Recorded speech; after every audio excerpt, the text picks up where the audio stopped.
Dreamscape presents The Dangers of an Ordinary Night by Lynne Reeves, narrated by Carrington MacDuffie. Act 1. Giddy in the unfamiliar feel of makeup and costumes, on this first warm evening of the year, they had forgotten to be afraid. Richard Yates, Revolutionary Road. Chapter 1. The Swing of the Sea. The harvest moon is a spotlight leading June Danforth deeper into the woods. The girl is lost on the stark neck of land that occupies the coastline halfway between Boston and Cape Cod, with no clear memory of how she got there. June remembers the audition, the casting director applauding her improvisation, and then leaving the high school with a friend, but the rest of the night is a blur. And the harder June tries to pin down specifics, like where Tally is now, the tighter her muscles get, the clammier her skin feels. Her train of thought is a twisted wreck. The only thing she's certain of is that something terrible is happening to them. She needs to keep moving, to find Tally. June's ballet flats are at odds with the terrain.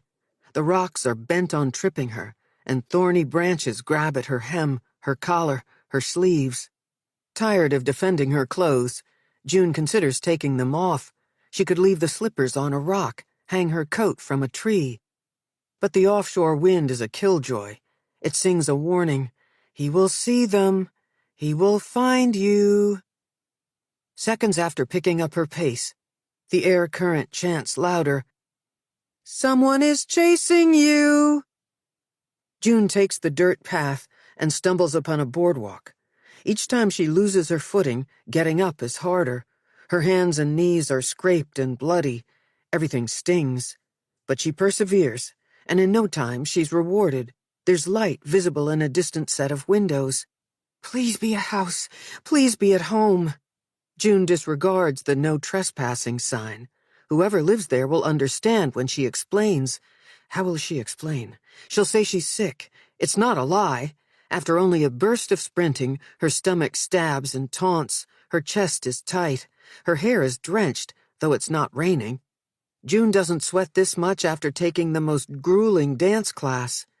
If only she could lie down, curl into a ball, just for the time it takes to figure out what's going on.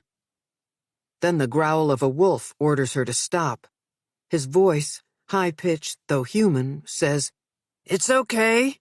You're tripping, but Jesus, you've got to stop running." The animal is covered in yellow-gray fur. His throat and belly shine white, courtesy of moonlight. He's perched on a boulder near the water, his paws hanging limp over the edge. He's relaxed, as if to say she never had a chance of getting away from him. "I don't get what's happening," June says. Is she even awake? "I had no idea you never used before. You should have said something." The creature points at June, or beyond her. His fingers are long and lean, with knuckles sprouting dark hair. A man's hand emerges from what she now realizes is merely a winter jacket. Part of her wants to turn and see what this wolf man is pointing at, but the last time she dared look behind her, the gnarly trees wore mocking faces. With every word, his and hers and the ones echoing around her, the rush of the sea gets louder, pounding out a beat in her head. Or is that the start of a migraine? The rocky shoreline draws and pulls water over stone at the same time it distracts June, luring her to it. "Come in," it says. "The water is fine." Despite the vagaries of weather, wind, and tide, she remembers how a single dunk can cool an overheated body, and June is on fire. The last time she hit the beach, she was with her parents. The scene that materializes before her now is as real as anything else she's seen tonight. In it, a younger version of herself rushes the surf, holding hands with her mother. A beautiful woman, still alive and healthy. But the image fades out as quickly as it appeared, and June is left desperate to feel the icy sea on her arms and legs. except the way into the water is a puzzle. Start with your clothes, she tells herself. June undoes button after button, pausing only to loosen her coat's belt. She struggles with the mechanics of sleeves. When the thing is half off, she notices the rigidity of her leg muscles, the worsening tension in her thighs, her crampy calves. She wonders, will I be able to swim? June looks toward the man for help, but he's no longer atop the rock. Where did he go? And how long has she been standing there staring at her feet? Shit, shoes. She goes to take off her flats when someone says, "Leave them on. Lie down." Here. The voice is familiar and also foreboding, muffled and muddled by night sounds and the swing of the sea. Nothing makes sense now. The fringes of rock and outer ledges light up until the entire landscape flashes red, white, and blue in fireworks, spectacular. Neon clouds obscure her vision, and June is falling back, falling over, falling down, falling. Chapter 2. Curious Vigil. The provisional stage is awash in candlelight. The night is long, the machinations for this vigil endless. Nell keeps telling herself that if her daughter is already gone, she would feel something more than numbness blanketing her skin. Where is the stitch in her side stifling the easy exchange of air? If Tally is dead, wouldn't this mother's heart already have experienced an electrical misfire so dramatic it would beat out an erratic rhythm or put a stop to her altogether? No, Nell would know. Tally is alive. So where is she? Nell stands between her husband, Zeke, and their oldest friend, Peter Danforth, on a platform that raises them above the crowd gathered on Boston Common. Their position declares them the unfortunate ones. Every time Nell looks to her left and sees Peter with his head bowed and his hands clasped in prayer, she's slammed with what's happening. Tally isn't the only one they're here to plead for. Peter's daughter, June, was last seen with Tally, coming out of the Performing Arts High School after an audition, a callback that went later than usual into the night. Grainy, out-of-focus surveillance footage grabbed from the camera mounted above the entrance shows the girls walking side by side, unaware they are heading toward an unidentified male who will force them into a car and steal them away from their families. Tally and June have been missing 2 days. When Nell isn't searching her body, trying to register some undeniable perception tethered to her daughter's well-being, her mind drifts. She visualizes a dank basement, a hidden bunker, a lightless place where Tally and June wait, desperate for someone to free them and bring them home. She won't allow herself to imagine the unspeakable things someone could be exacting upon her child against her will. Nell understands how you miss a bus, mislay an earring, misplace your keys, how you mourn the loss of a loved one gone too soon. She knows there are a multitude of ways husbands go astray from good marriages, and that every day people simply disappear, or mysteriously do, or pretend to, all without account. She is wise to it. What mother isn't keenly aware that children and teenagers have been known to vanish out of the blue, out of backyards and front yards, while on bikes or on foot, on their way to school or on their way home, each of them last seen by someone who loves them, or someone who knows them, or someone merely passing by. In the time it takes to tie a shoe or read a text message, a child can snap, go out of sight.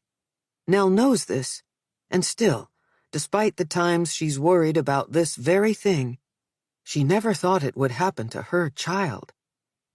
Reporters jockey for the best camera angles for capturing the unfolding drama. News vans send their satellite arms skyward above the rugged elms. The burnt orange and yellow leaves stun Nell, reminding her it is autumn and that she's no longer able to hold on to even the simplest of facts. It seems like seasons ago that she took a tentative step toward freedom from Zeke. Now, standing here, overwhelmed by all these people raising their tiny flames at her, it's as if this is her punishment for even considering she might leave him and take Tally with her. Nell recognizes many of the teenagers formed in clusters below the stage, not so much from having worked at PAHS for the past 5 years, but because these students, sobbing for the girls, wipe their eyes with the sleeves of their logoed sweatshirts. Out of context, here on the Common, they look like regular kids, and not the standout prodigies they are. Dancers and actors and singers, granted an excuse to be out, unexpectedly let loose from studios and theaters and music rooms, where, like Tally and June, they dedicate countless hours to perfecting their craft. Even though they're here to help, Nell wishes they'd all go home, taking their pinched looks and downturned smiles with them. It's her own mother she wishes were here. She'd know what to do next. No one needs to tell Nell history is not on her side. If she could, she'd step up to the microphone and shout, "Tally and June will not be added to the dreaded list of names you're whispering, thinking I can't hear you. Levy, Bish, Holloway. No. Carrington and Danforth will join the ranks triumphant, linked with girls called Berry, Smart, Dugard." But Nell does not take a step downstage.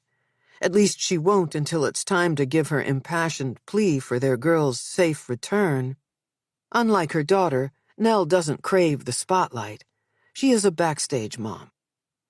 In truth, she needs every last one of these people to mobilize for Tally and June.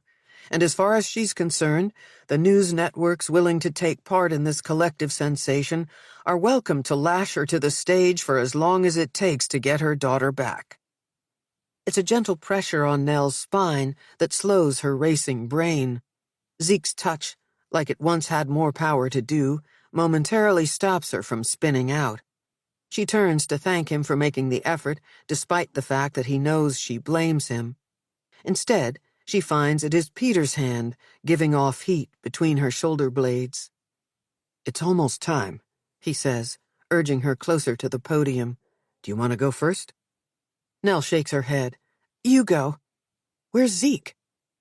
As Peter points beyond the makeshift stairs to the right of the dais, a look of disgust breaks through his otherwise morose demeanor. The turnout is impressive, and still Nell has no trouble finding her husband. In countless ways, Zeke has always been antithetical to anyone else. His hair, more salt than pepper, is unkempt, some say wild. He stands several inches taller than most men. Zeke is literally head and shoulders easy to find in a crowd. Stationed now on the backstage side of the platform steps, his head is down, his phone is out, Zeke is texting. The woman responsible for directing the night's events, whose name keeps escaping Nell, speaks above the hum of the crowd. "I know the wait is hard. Another few minutes and you can address them." She barely finishes showing Peter and Nell the signal she'll flash to indicate the networks are ready to go live, when in 2 giant steps, Zeke lands on stage and takes the podium. "Thank you all for coming." His voice is shrill at first, the microphone kicking back the high notes of fear slurring his words. "Wow. Wherever she is, I hope Tally can see this. This is the biggest crowd the kid's ever drawn." Nell yanks the back of Zeke's shirt. What is he doing? This isn't some opening for a play. Their girl isn't in the wings, hoping the right critic or scout is in the house, ready to offer her a big break. The woman in charge gestures frantically to the cameraman below, imploring anyone who's ready to start filming. Nell hears her say, "Don't miss this. He's one of the dads." Zeke's head jerks in the direction of the organizer, then over to the cameraman, all while he ignores Nell. "Look, my friend Pete will tell you. My wife, too. We're going through hell right now," he says, clearing his throat. "I hope you never find out how horrible it is not knowing what's happened to your kid." Nell shouldn't care that Zeke is embarrassing himself, and her. This isn't about them, it's about Tally. Hoping her contempt looks the same as her anguish, Nell steps forward and slides her body in front of her husband, replacing him at the podium. "I'm Tally's mother," Nell says, her voice a whisper. "Our daughter is beautiful inside and out. She and June are both wonderful students and gifted artists. Everyone who knows them will tell you about the bright futures they have ahead of them." It takes forever for her to complete a sentence. Each pause she takes to control her breath is an effort to appear composed and to hold back tears.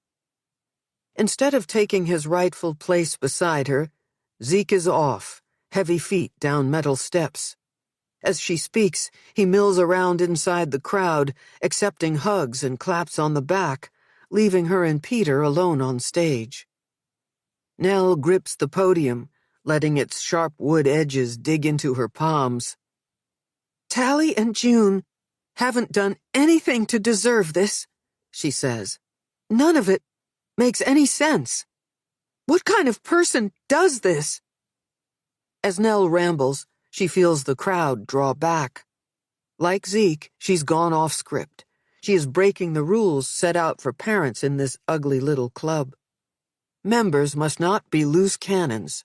Stoic works better to garner sympathy and searchers. A glimpse into the television monitor reveals a woman with dark eyes, as expressive as her hands. The unrestrained physical energy and the desperation in her voice are unrecognizable to Nell.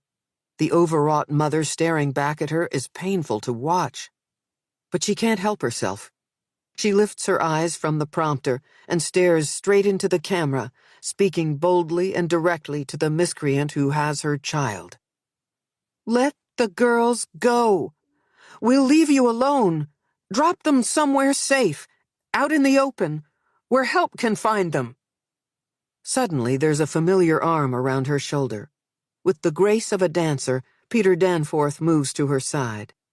His is a compassionate takeover of the microphone. The terror of not knowing where his daughter is does not negatively affect his performance. On the contrary, Peter's narration is smooth. He's a man who can be counted on to put his daughter's well-being above his baser impulses. "June and Tally are out there, somewhere, and they need our help," he says. "I'm told that right now a hotline number is running at the bottom of your screen. Please put it in your cell phone contacts. Text it to your family and friends. Post it on Facebook. Be alert. No detail is too small to report. No one is above suspicion. Please help us bring our daughters home." Despite the light breeze, the air is leaden. By the time Peter finishes, it suffocates. That's when Nell starts worrying about rain. With each degree the temperature falls. Even a mist becomes a menace, turning core body heat down. What if they're being held outdoors or hiding somewhere outside? At least June had a coat, a pretty polka dot thing, with cuffed sleeves and a belt. The security footage Detective Jameson showed them, the same clip that's been replayed ad nauseum on cable news, establishes June donning the coat while her daughter wears only an inadequate sweater over a miniskirt and leotard. Tally didn't always love the aqua cashmere Nell found in her size at the second-hand shop 2 blocks down on Newbury Street, the J. Crew tags dangling from one sleeve. But after several girls showed up at school in sunny yellow, azalea, and lime green replicas wrapped tight around their slim frames, her girl was sold. Nell was deemed cool. All was right with the world. Sidestepping her way to the edge of the stage, Nell calls down to Zeke. "Did Tally have a windbreaker or fleece in her backpack that morning? Or maybe a sweatshirt?" Zeke rakes his hand through his hair. "How would I know?" He looks at her the way he does when she's accused him of something he's inarguably done, like she's the one in the wrong. "Why would I go through my 17-year-old's backpack?" "You didn't bother to check to see if your daughter came home from her audition, either." Nell will never forgive herself for not anticipating the dangers that hide in an ordinary night, for being away on an out-of-town job interview, leaving Tally at home, for trusting Zeke one time too many. "How many times do I have to say it? I should have gone to her room," he says. "When she wasn't home by midnight, I should have called you. I should have called police." The cameras pan, and the crowd collectively pins stares on Zeke and Nell. The demise of their marriage playing out live on air is additional theater offered free of charge.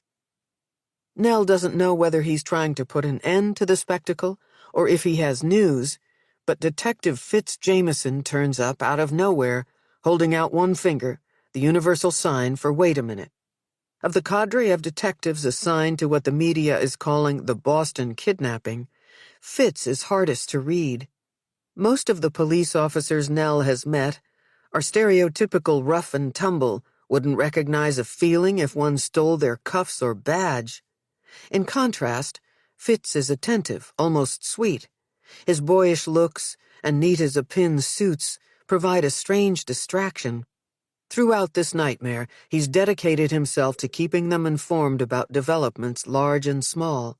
When he's talking to Peter and Nell, he's can-do, and she's reassured. More politician than cop, his impeccable speech belies his Southie roots, and his easy eye contact and kind words convince her. Fitz will find her girl. Other times, Nell catches the way he commiserates with other detectives, the way he stares at Zeke, and it's as if he's drawn his weapon and has it pointed at her heart.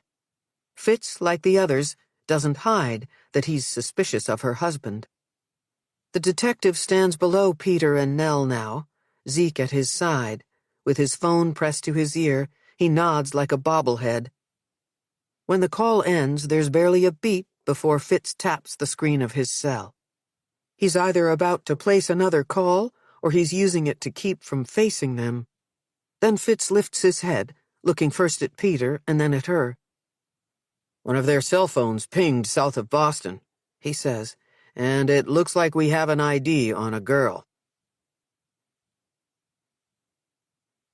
Chapter 3. Detective Story. For the record, state your full name, date of birth, address, and occupation. Fitz Jameson straddles the metal chair in the dimly lit 5x5 room with the bravado he uses when playing interrogator.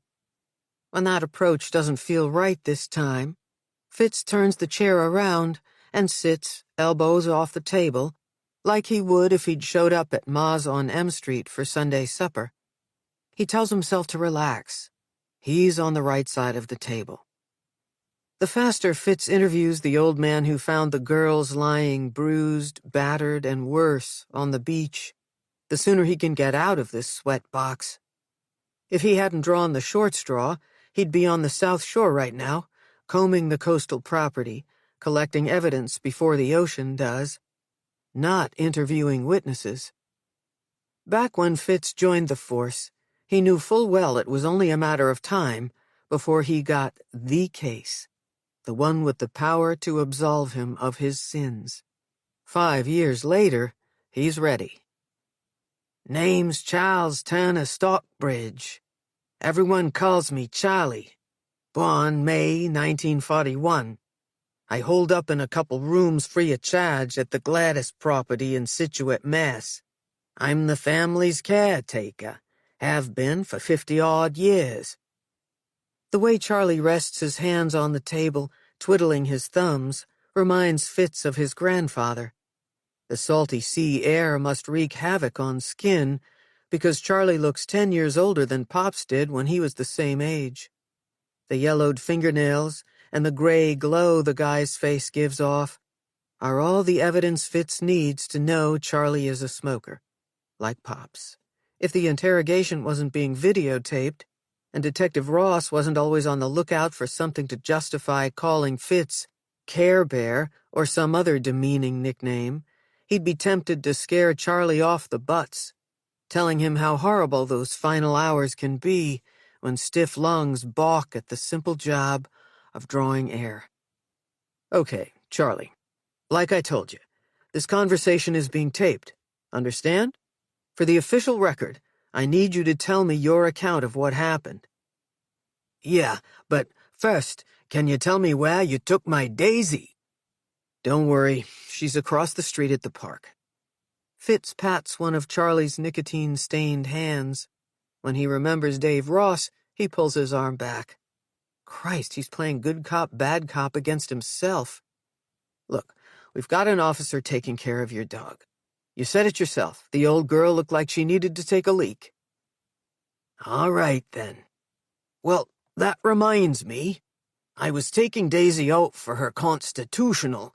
See, I let her do her duty by the water's edge, same time, day and night, rain or shine. No need for them expensive plastic poo bags. I let the tide take her business out to sea. I got that part. All I'm saying is, if Daisy and me wasn't accustomed to our routines, I could have missed them girls on Waddy's beach. At first, I couldn't make heads nor tails of what I was looking at. It was getting dark when I see one rounded heap, half in, half out of the water. But then the dang bundle moved, and she let out a hell of a moan. Damn near dead, that one was. And Lord have mercy, the other one, not 10 feet away, well, God rest her soul, I could tell she was no longer with us. Charlie's story jabs at Fitz's own. A girl found dead on a shoreline, the same age as the Carrington and Danforth girls. But in the picture in his mind, his friend Maddie is fair-haired and athletic, bearing no resemblance to the lean, dark physicality of June Danforth.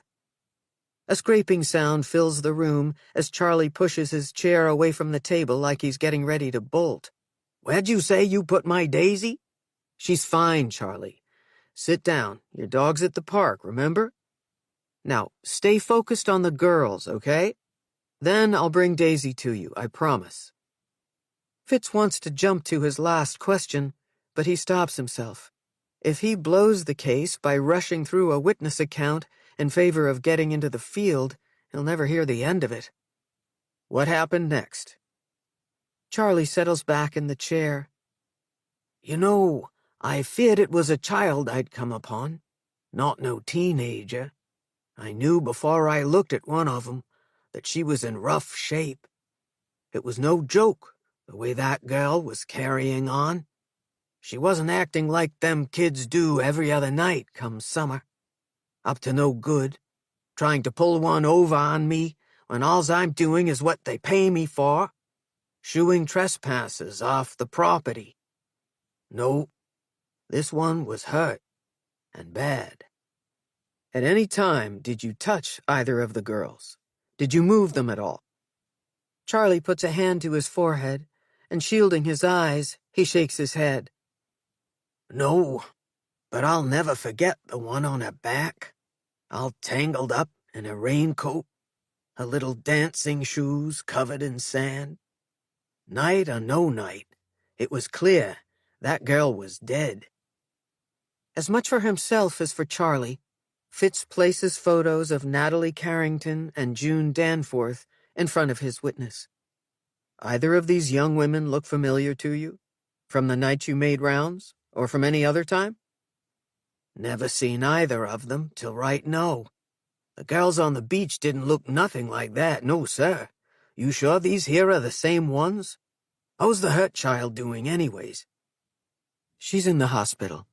They say she's going to be okay. Tell me, you live out there in Scituate by yourself? Yes, sir. Nice views of the lighthouse from my cottage. Mine at ledge light. Like a sea monster floating on the waves, I always say. You're off track again, Charlie.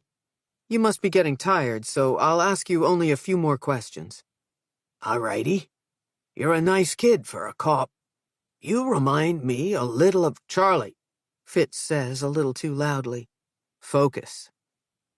The old man leans back in his chair as if Fitz were about to manhandle him. He's behaving the way innocent people do in the presence of cops. Fitz's tough guy demeanor is overplayed and poorly acted. Plus he likes Charlie, so he course corrects. Last few questions, okay? Rough guess, How many people know you live alone out there at the Glades, that you're the caretaker? I'm not bragging when I say, from Greenbush to Minot, all of Scituate knows Charlie Stockbridge. I'm what you call an institution. Charlie's laugh is genuine, the estimation of his popularity seemingly sincere. I've got to ask you, and Charlie, you need to tell me the truth. Did you do anything to hurt those girls? The old man is understandably offended, since there is zero evidence to suggest to Fitz or anyone else that the man's story is anything but legit. It's just a question that has to be asked. Charlie uses the table to heave himself out of the chair, eventually coming to a full stand. Fitz does nothing to stop him. No siree, Charlie says. I never hurt nobody. And kid, now I need to ask you something. What did you do with my Daisy? Chapter 4. I Bring You Flowers. The last time Nell gave Tally a bath, she had to have been 4, maybe 5 years old. Her daughter would have triumphed at 3 if she'd let her. Right from the start, without whining or asking permission, Tally would reach her tiny hand up to open the bathroom closet door and rummage the bin Nell kept inside, filled with water toys. On more than one occasion, when Nell tried to help, she'd say, "I choose, Mommy. I do it myself." Back then, Tally's favorites were a host of plastic princesses, kings, and clowns. She'd make up fantastical stories and then act them out with her parade of characters. Nell would use the bathroom vanity as a makeshift desk to pay bills or check email, because once Tally's little body was submerged, it wasn't easy to get her out. She'd play in the cooling water till every last bubble burst, and her fingers and toes had shriveled to the size of tiny prunes. Nell's vivid memories of Tally as a young girl are even more heartbreaking now that her teenage daughter sits in the same bathroom, wrapped in a plush towel, waiting for her mother to fill the tub with hot water and bath salts. Tally hasn't left Nell's side since she and Zeke brought her home from Brigham and Women's. She isn't talking much either. Nell turns off the tap. "I'll be right outside the door." Tally grabs her arm. "No, stay with me." "Okay, honey, okay." Supporting her by the elbow, Nell guides her daughter to the side of the tub. Tally drops the towel and winces as she lowers her slim body into the suds. There aren't enough bubbles to hide the full outside picture of what has happened to her or the pain she's experiencing. Like ugly bracelets, Tally's wrists are mottled purple, dark and light. According to police, the man who abducted her restrained her with duct tape wrapped so tight it had begun to cut off her circulation. That much of the story Nell knows. It's the sutured cuts, an array of cruel line drawings and jagged slits that run the length of her arms and legs, that has Nell wondering what kind of tree branches raked her daughter's limbs, and if night sand against her body soothed the pain or made it worse. She wants to ask Tally how her knees became bruised and swollen, and about the person who did all of this to her, but what comes out is a whisper. "I'm so sorry." Tally stares straight ahead, registering zero emotion. She isn't an overly modest girl, but if she were herself, she'd at least be covering her breasts with crossed arms. More likely, she'd be yelling at Nell to get out of the bathroom. She'd be singing in the shower, not speechless in the bath. Tally would be rehearsing lines, or calling to her through the closed door to tell her something thrilling or funny about school. Nell wouldn't be crouched here, focused on the swirls and pools she makes as she runs a sponge gingerly over her daughter's tender skin. Hours ago, in her desperation to see Tally again, Nell pleaded with an otherwise unresponsive God to bring her daughter home to her. And here she is. Except looking at her now, she can see there's no way to undo the shattering or pretend something life-altering hasn't happened. Tally is back, and she isn't. Despite the calming scent of lavender in the room, Nell can't breathe when it strikes her that they're washing away any remaining evidence that might help them catch the person who hurt Tally. "You know you can tell me anything about what happened, right?" Nell asks.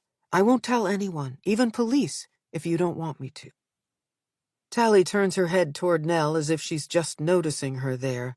Seconds go by before she responds. "No one hurt me. Not the way you think." Every part of Nell wants to believe what Tally said back at the hospital when she'd refused the rape kit exam, when she told the nurse there was no need for it. "You're not saying that because you think I can't handle it, are you?" Without going into her talent for coping with horrible things, all Nell says is, "Because I can." "You need to believe me. It was awful, the whole thing. But that didn't happen." It's the most she's shared with Nell since she reached the emergency room and found Tally lying on a stretcher turned to the wall. It's through this sliver opening she's given her that Nell is tempted to press her about what she remembers. Did she ever get a good look at the man who took her? Were they in situ the whole time? Was she with June when she died? Inside this one-way conversation, Nell hears a new voice, the psychiatrist's warning to take it slow. Try not to push. Probing too much too soon can re-traumatize, the woman had said back at the hospital.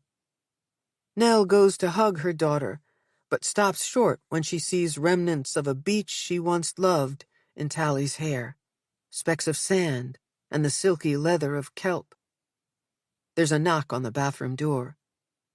"It's Peter," Zeke says. "Should I tell him you'll call him back?"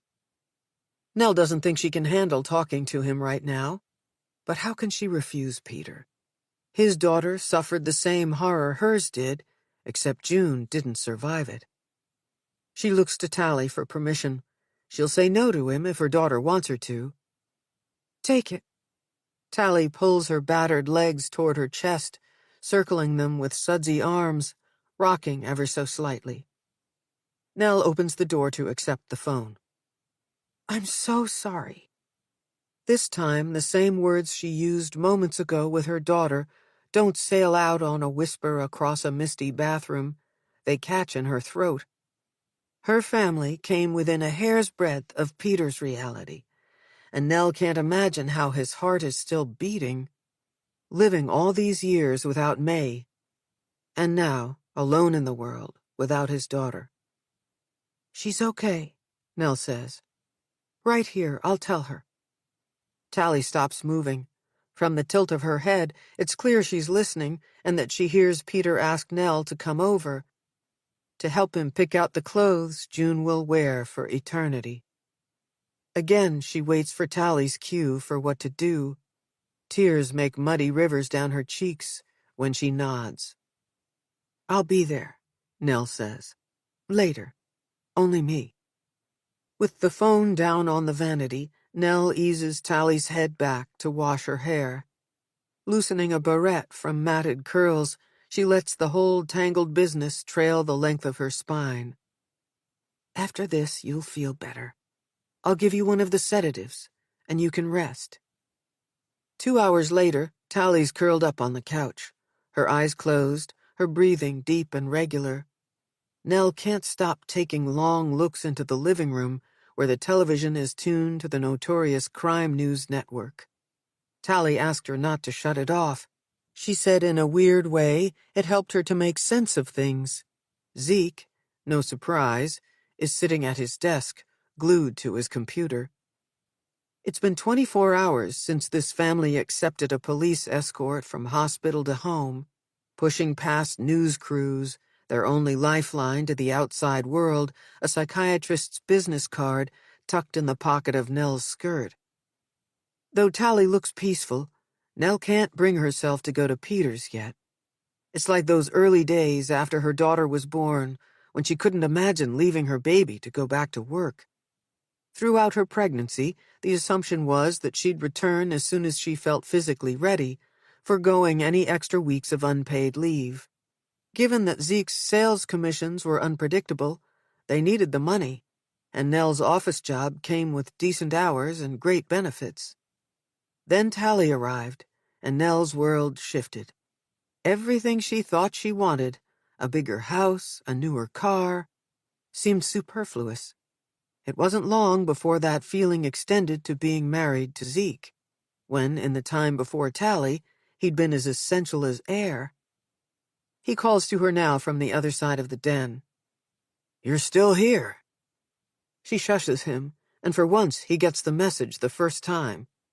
Zeke comes to her, and when he reaches her side, he slips his hand in hers. They exchange a look of gratitude for their daughter's safe return. "Don't go," he says, squeezing her hand. As conflicted as she is about what to do, Nell pulls him toward the kitchen. "You know I have to. Peter's our friend, and he's alone." Nell keeps her voice low when she says, "It could have been us." They're still holding hands, and she can feel Zeke fingering her wedding ring. "She's okay," he says. "Tally's all right." It sounds like he's trying harder to convince himself than he is her. She pulls free. "I'm sorry I didn't check on her," he says. "Can you ever forgive me?" Zeke's shoulders shake. He starts to cry. "What were you doing that night? Were you even here?" "I took your advice and went to a meeting. But I came right home. I watched some news, and then I went to look something up on the computer and got sucked into time tunnel vision. You know how I get." "Tell me the truth. Were you gambling?" "No, Nell. No, I've told you 100 times. I'm done with all that. I was online, and the next thing I know, Peter's knocking the door down, telling me June never came home." Nell knows every terrible thing that happened after Peter showed up. How Zeke finally checked Tally's room, how together these men called police, and then her, waking her from a hotel night's sleep. The endless drive home from Connecticut. 2 days of agony. The vigil. And then miraculously getting Tally back and hearing the news that June will never come home again. "I want to believe you," she says. "You can. I'm gonna be better." Recognizing the old ache in her chest, Nell doesn't have what it takes to replay this worn-out conversation. She starts up the back stairs to their bedroom. Zeke follows. "I'll even go back on ADD meds, if that's what you want." "We'll talk later." Nell speaks calmly, though there's no guarantee that whatever she says won't set him off. "I have to go help with the arrangements." She can't visit Peter without bringing tangible condolences. A casserole won't do. Stopping in front of her bureau, she pulls the priceless gift from her jewelry box and slips it into her pocket. Nell can only hope what she's come up with will soothe Peter more than hurt him. When she turns back around, Zeke is still standing there as if he's waiting for instructions. "I know you're sorry," she says. "Give me time, okay? And don't leave her alone for a single second. I don't care if you have to park yourself downstairs till I get back. Do not leave this house." Zeke nods vigorously. Fate has bestowed upon him one last chance. They both know he can't afford to fuck it up. After checking on Tally to be sure she's still deep in a Klonopin sleep, Nell grabs her coat from the hall closet and heads downstairs. Bypassing reporters staked out in front of their home, she exits through a rarely used basement door. She counts on neighbors as careless as Zeke to have camouflaged it with hastily placed trash cans, forgotten bikes, skateboards, and strollers. Heading in the direction of the Danforth townhouse on Marlborough Street, Nell pulls her scarf tight around her head and adjusts her coat's collar. How many times over the years has she taken this route? At first to bring Tally to playdates with June and to have coffee with May. Then, later, to console Peter after she passed, and finally to lean on his friendship. Nell runs her hand over the wrought iron fences that separate private yards from public sidewalks. On her way to work, or other times she roams the city, Nell likes to clip a cluster of chokeberry or a stalk of butterfly weed, and sometimes when she is most in need of senseless beauty, She'll stop at the florist on Newbury Street to splurge on a single bloom to complement the intricate paper vases May taught her how to make. She begins to build a tiny arrangement for Peter, telling herself that she's doing the homeowners a favor since even the most well-tended gardens need deadheading to maintain their carefree vibe. Sprig of heather, stem of laurel. The closer she gets to Commonwealth Avenue, the more eerily reminiscent the landscape is of the days after the Boston Marathon bombing, when media burst onto the mall that runs from Kenmore Square to the public garden like unwanted weeds. The strip's green space, every inch of it, covered by satellite vans and celebrity reporters. Back then, all the news was breaking. Suspects were identified, boys hunted down. Programming was interrupted again and again until coverage became continuous. Members of the National Guard were stationed on every corner, their assault weapons at the ready, all of it out of place in this lovely Boston neighborhood. Before the city's order to shelter in place, an effort to protect them from the perpetrators at large, Nell was just another neighbor out walking, another woman tired of staying cooped up at home with fear and her husband. Today, reporters mill around, marking time, or they sit in chairs positioned roadside, because nothing is new. No one has been found responsible for June's death. When evening news segments finally air, pretty people in fresh makeup will rehash what is already known about the case, which right now amounts to absolutely nothing. With no new leads and the public's waning attention span, the lot of them will likely pack up their toys and go back to their newsrooms, or they'll move on to another town, inserting themselves into someone else's American horror story. Nell's guess is that they won't go until they've successfully staged a takeover of June's funeral, sensationalizing the girl's death even more, making the act of saying goodbye harder on the ones who truly loved her, on Peter. Nell snakes her way through the media caravan that overflows onto the sidewalk, trying not to draw attention to herself. She tucks her less-than-perfect bouquet inside her breast pocket. What she does not do, as she moves toward his home, is waste a single wish or prayer on making it inside without being noticed. She'd prefer they don't recognize her, but she truly doesn't care if they do. Tally is back. Her daughter is home, safe and sound.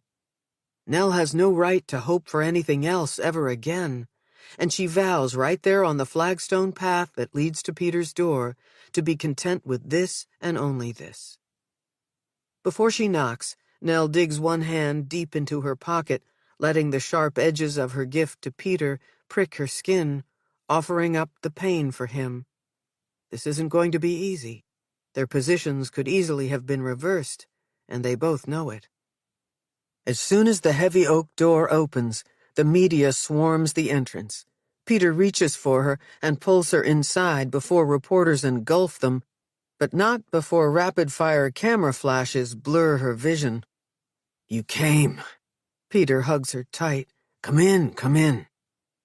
As Nell registers his surprise that she kept her word, Peter looks over his shoulder toward the kitchen, where a chorus of voices can be heard clucking about food and how the poor man cannot be made to eat. It's not at all shocking that the loudest of these belongs to Anna Wallace. Anna is Sam's mother and the chairperson of the Friends of the Performing Arts High School of Boston. She's as much a fixture in the school as any teacher or dramatist. Her contributions to the theater program, both on the clock and with cash, go unmatched. And hands down, she is the most annoying woman Nell has ever met. Anna's demeanor is brusque, and she embodies the term stage mother. Her crowning achievement is that her son is a star. The shrillness of her voice often precedes her arrival on the scene, and Nell has been known to duck around corners to avoid her. Not the most becoming behavior for the assistant director of human resources. Suddenly, Nell wonders why Peter needs her when he already has a house full of characters willing to offer the feminine perspective he told her he needed. Peter steers Nell away from the kitchen, past his room, toward June's.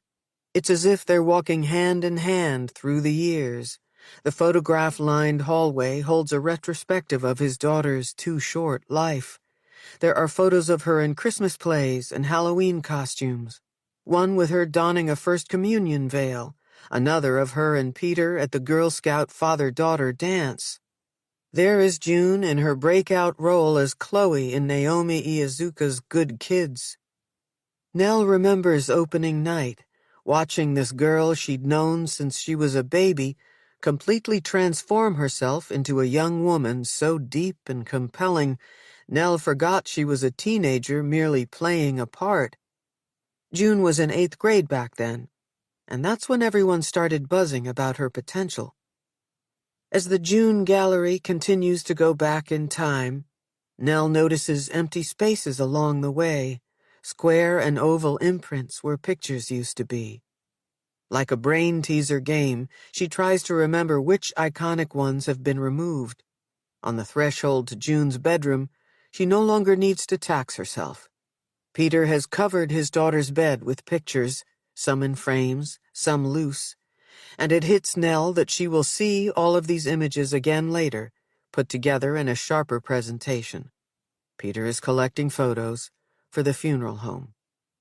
"This is my favorite," he says, picking up a black and white 8x10 of his wife holding June as a newborn. "I remember. You chose that one for May's wake." "It's beautiful," Nell says. A real heartbreaker, she doesn't say. More artwork than photo album material. The image features a bare-shouldered May, her silky black hair off to one side, her eyes cast down at her swaddled infant. May Sheng Danforth, née Tan, was a fashion model in Singapore, where Peter met her on one of his business trips. 2 years later, May was expertly holding their baby, a girl with eyes so knowing it was as if June knew her destiny, that like her mother and Nell's, she'd be prematurely committed to memory, thanks to film. "Knowing they're together," Peter says, "it's the only thing that helps." His hands tremble, and the impression of May holding their baby girl quivers in mid-air. "They won't tell me when I can have her," he says. Peter is talking about police or a medical examiner, someone he is dealing with, someone Nell is not. He is delicate in the way he uses his fingers to brush his tears from the glass. Nell wants to hold him despite the likeness of his wife and daughter between them. The last time they touched seems ages ago now, but it was only last Monday. Nell remembers sitting at Peter's dining room table, and over a glass of wine, for the 1000th time, she'd spilled her guts to him about Zeke, going on and on about her husband's latest infraction and how once again they were fighting about him not following through on what he'd promised to do. A half-dozen lottery receipts might not seem like a big deal, but it's the hiding and the lying, she'd said. It's bad enough that he said he's taking his meds, and then I find a full bottle of Ritalin in his coat pocket. But now he's refusing to go to a Gamblers Anonymous meeting. Before Nell started to cry, Peter slid a box of tissues across the table. "You're right, it's not the worst thing he's ever done, but you shouldn't have to act like his parent. He's the one who came up with the plan."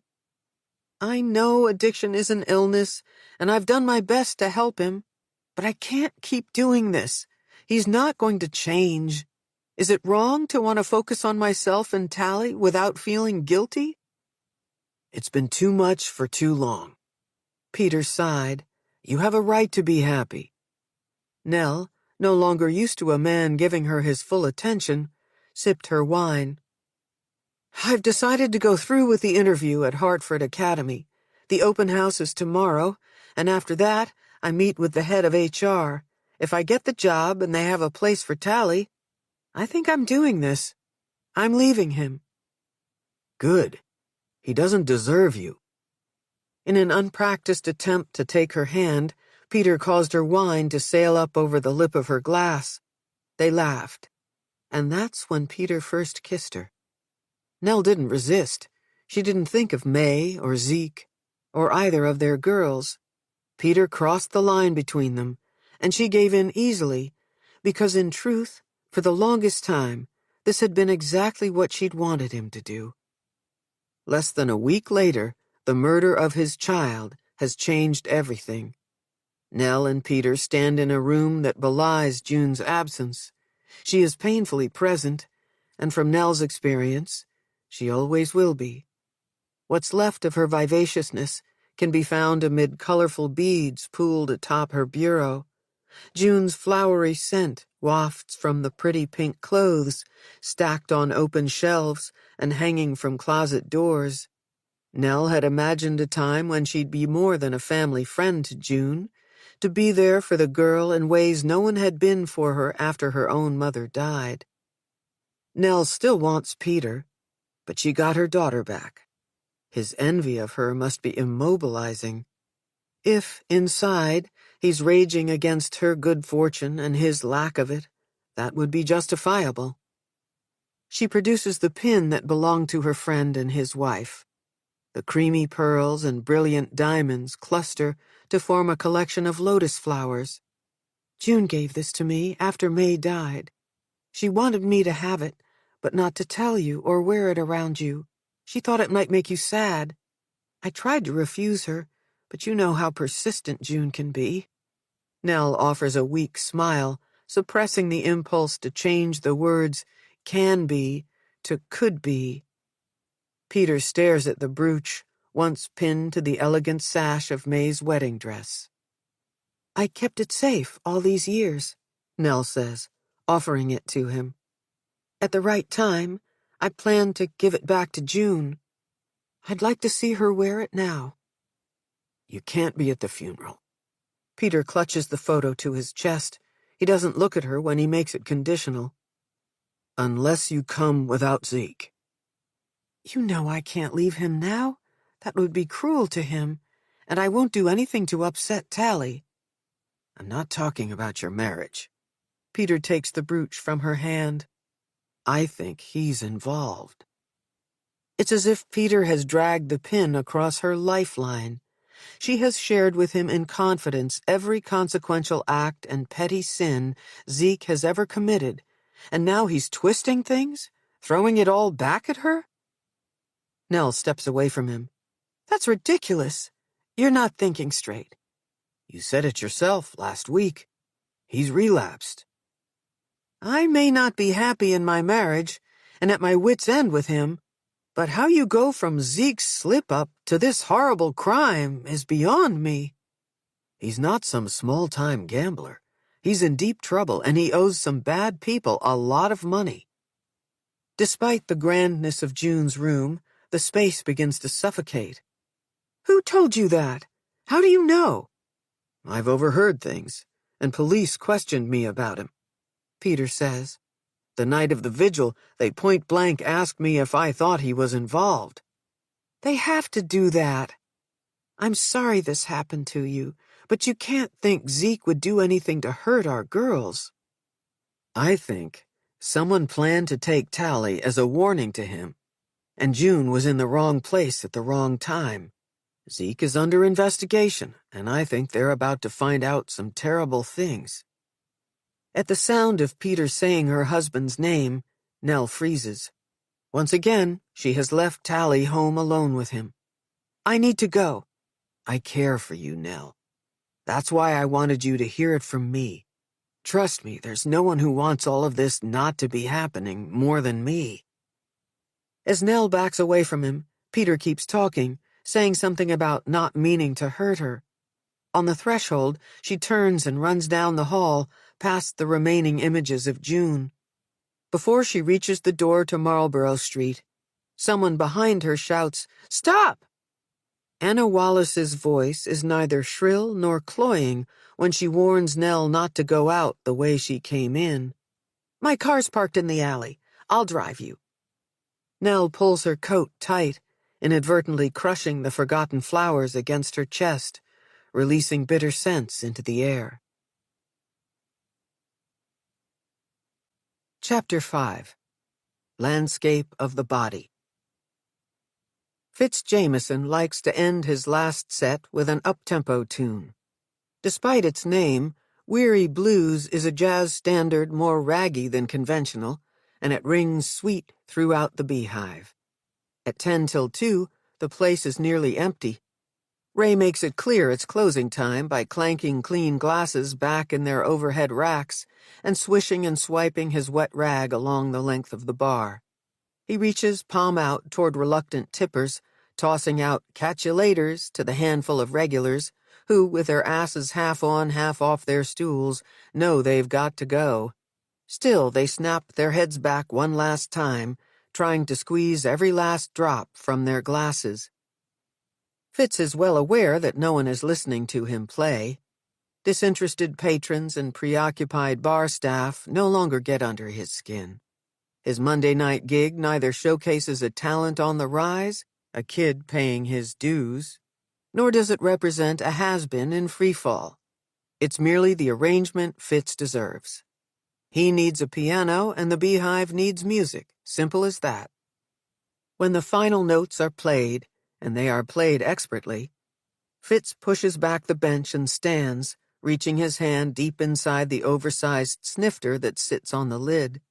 Though it's hardly worth it, he pockets the crumpled bills and cast-off coins, then grabs his backpack from the chair next to him and moves toward the bar. "If you can down it quick, I've got a Michael Collins with your name on it. On me." Ray comes out from behind the bar to lock the door after the last patron waves goodnight. "I've got a lady waiting on me," he says, winking. "No whiskey for me tonight," Fitz says. "Gotta get back to HQ. After 2 a.m.? Must be some case. At least let me drive you. I'm going down Tremont way." "No thanks. I'll take a rain check on the whiskey, though. Next Monday, okay, Ray?" It's less than a mile from the bar to the station where Fitz left his car. Moving it around Boston is a pain in the ass, plus he does some of his best thinking when he's walking. Tremont Street and West Dedham have enough nighttime traffic to upgrade the walk through this neighborhood from a stupid idea to only somewhat risky. When the Cathedral of the Holy Cross comes into view, Fitz hoists his backpack onto both shoulders, pats his holster, and clips his badge inside his jacket to the pocket of his dress shirt. Given he's white, on the short side, and, according to Dave Ross, a pretty boy, Fitz may well be a target, but he's got the brass to go with the gun, and he likes to think the balls to use both if he needs to. Waved through security with a flash of his jacket and a nod to the guy on duty in the cage, Fitz takes the stairs 2 flights up. He likes the precinct this time of night. Fewer cops, not as many perps, overall less commotion. And he doesn't have to deal with Ross breathing down his neck or Doyle taking up space. Mick Doyle, who rounds out the rest of the team working the Danforth case, is a cardboard cutout of a cop who's counting the days till his pension kicks in. Doyle hasn't been lead on a case or asked a serious question in 5 years. With an extra set of clothes in his backpack, Fitz plans to review the evidence they've got so far, catch an hour or 2 of sleep on the abandoned couch in the back hallway, and then change into clean pants and a fresh shirt before the morning briefing. Fitz finds what he is looking for deep in the supply closet, a 3-ring binder with a plastic slip front pocket. On the way back to his cubicle, with the notebook tucked under his arm, he wonders if he's got what it takes to focus now. All day long he's been crashing into waves of memory, all of them to do with Maddie. Push on, he tells himself. It's redemption time. Fitz plans to use the connection his mind is making between the death of his friend 12 years ago and this case by immersing himself in the life and death of June Danforth. He'll get to know everything she liked, everyone she knew, and bring about an arrest, by himself if he can. In doing this, he'll pay homage to Maddie. At least, that's the plan. Fitz begins by honoring June. The first thing he does after signing out the box of evidence labeled Carrington Danforth and moving it to his desk is remove one of the photos given to police by the dead girl's father. He stares at her, allowing June's face to imprint on his mind. The professional headshot shows June in one of those contrived chin-in-hand poses. Despite the staging, the girl is commanding. Her dark eyes compel Fitz. It's as if she's speaking directly to him. Find the person who killed me. With June's photo slipped inside the plastic front of the binder and 3-hole punched paper snapped in and at the ready, Fitz gets down to it. He sorts through the evidence box, starting with interviews obtained prior to finding the girls. Nothing much stands out until Fitz remembers the ping his intuition got when questioning Performing Arts High School sophomore Sam Wallace. The kid put on quite a show, crying and carrying on, claiming he and June were sort of going out, whatever that means. Fitz recalls the kids saying they planned to tell everyone after they landed the leads in the upcoming play. They'd celebrate by changing their statuses on Facebook. Though Wallace is credited by nearly all the other students interviewed as being the star actor at the school, tears and all, Fitz hadn't found him terribly convincing. He scratches a note on a page in his binder, "Re-question Wallace." Fitz rifles through police reports and reads through each of the kids' interviews. Skimming parent statements and skipping the one he conducted with Charlie Stockbridge, Fitz comes to the only statement in evidence from Tally Carrington. The initial incident narrative mostly tells Fitz what he already knows.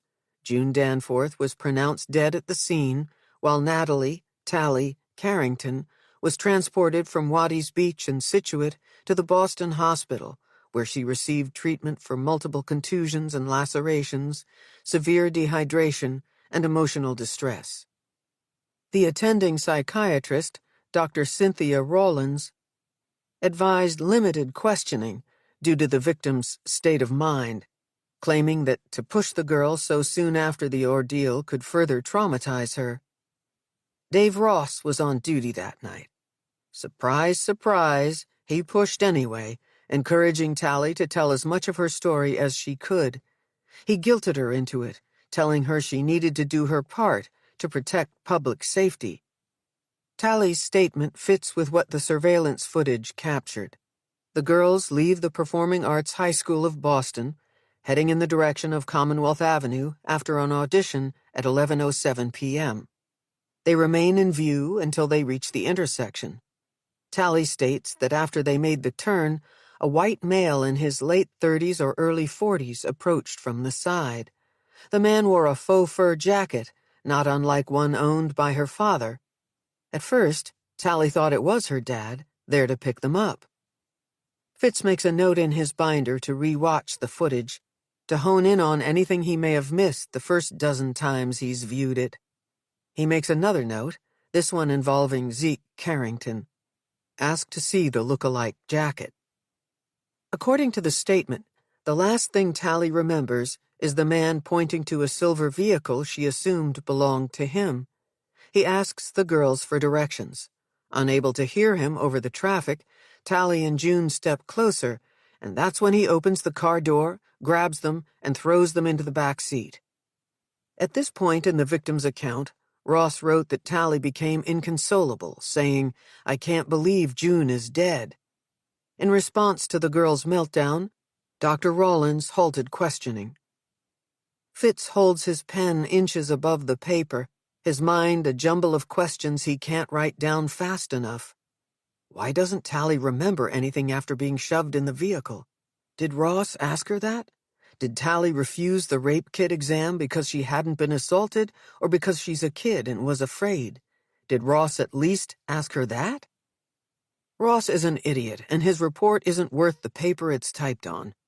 Fitz pulls the folder containing crime scene photos of June Danforth from the evidence box.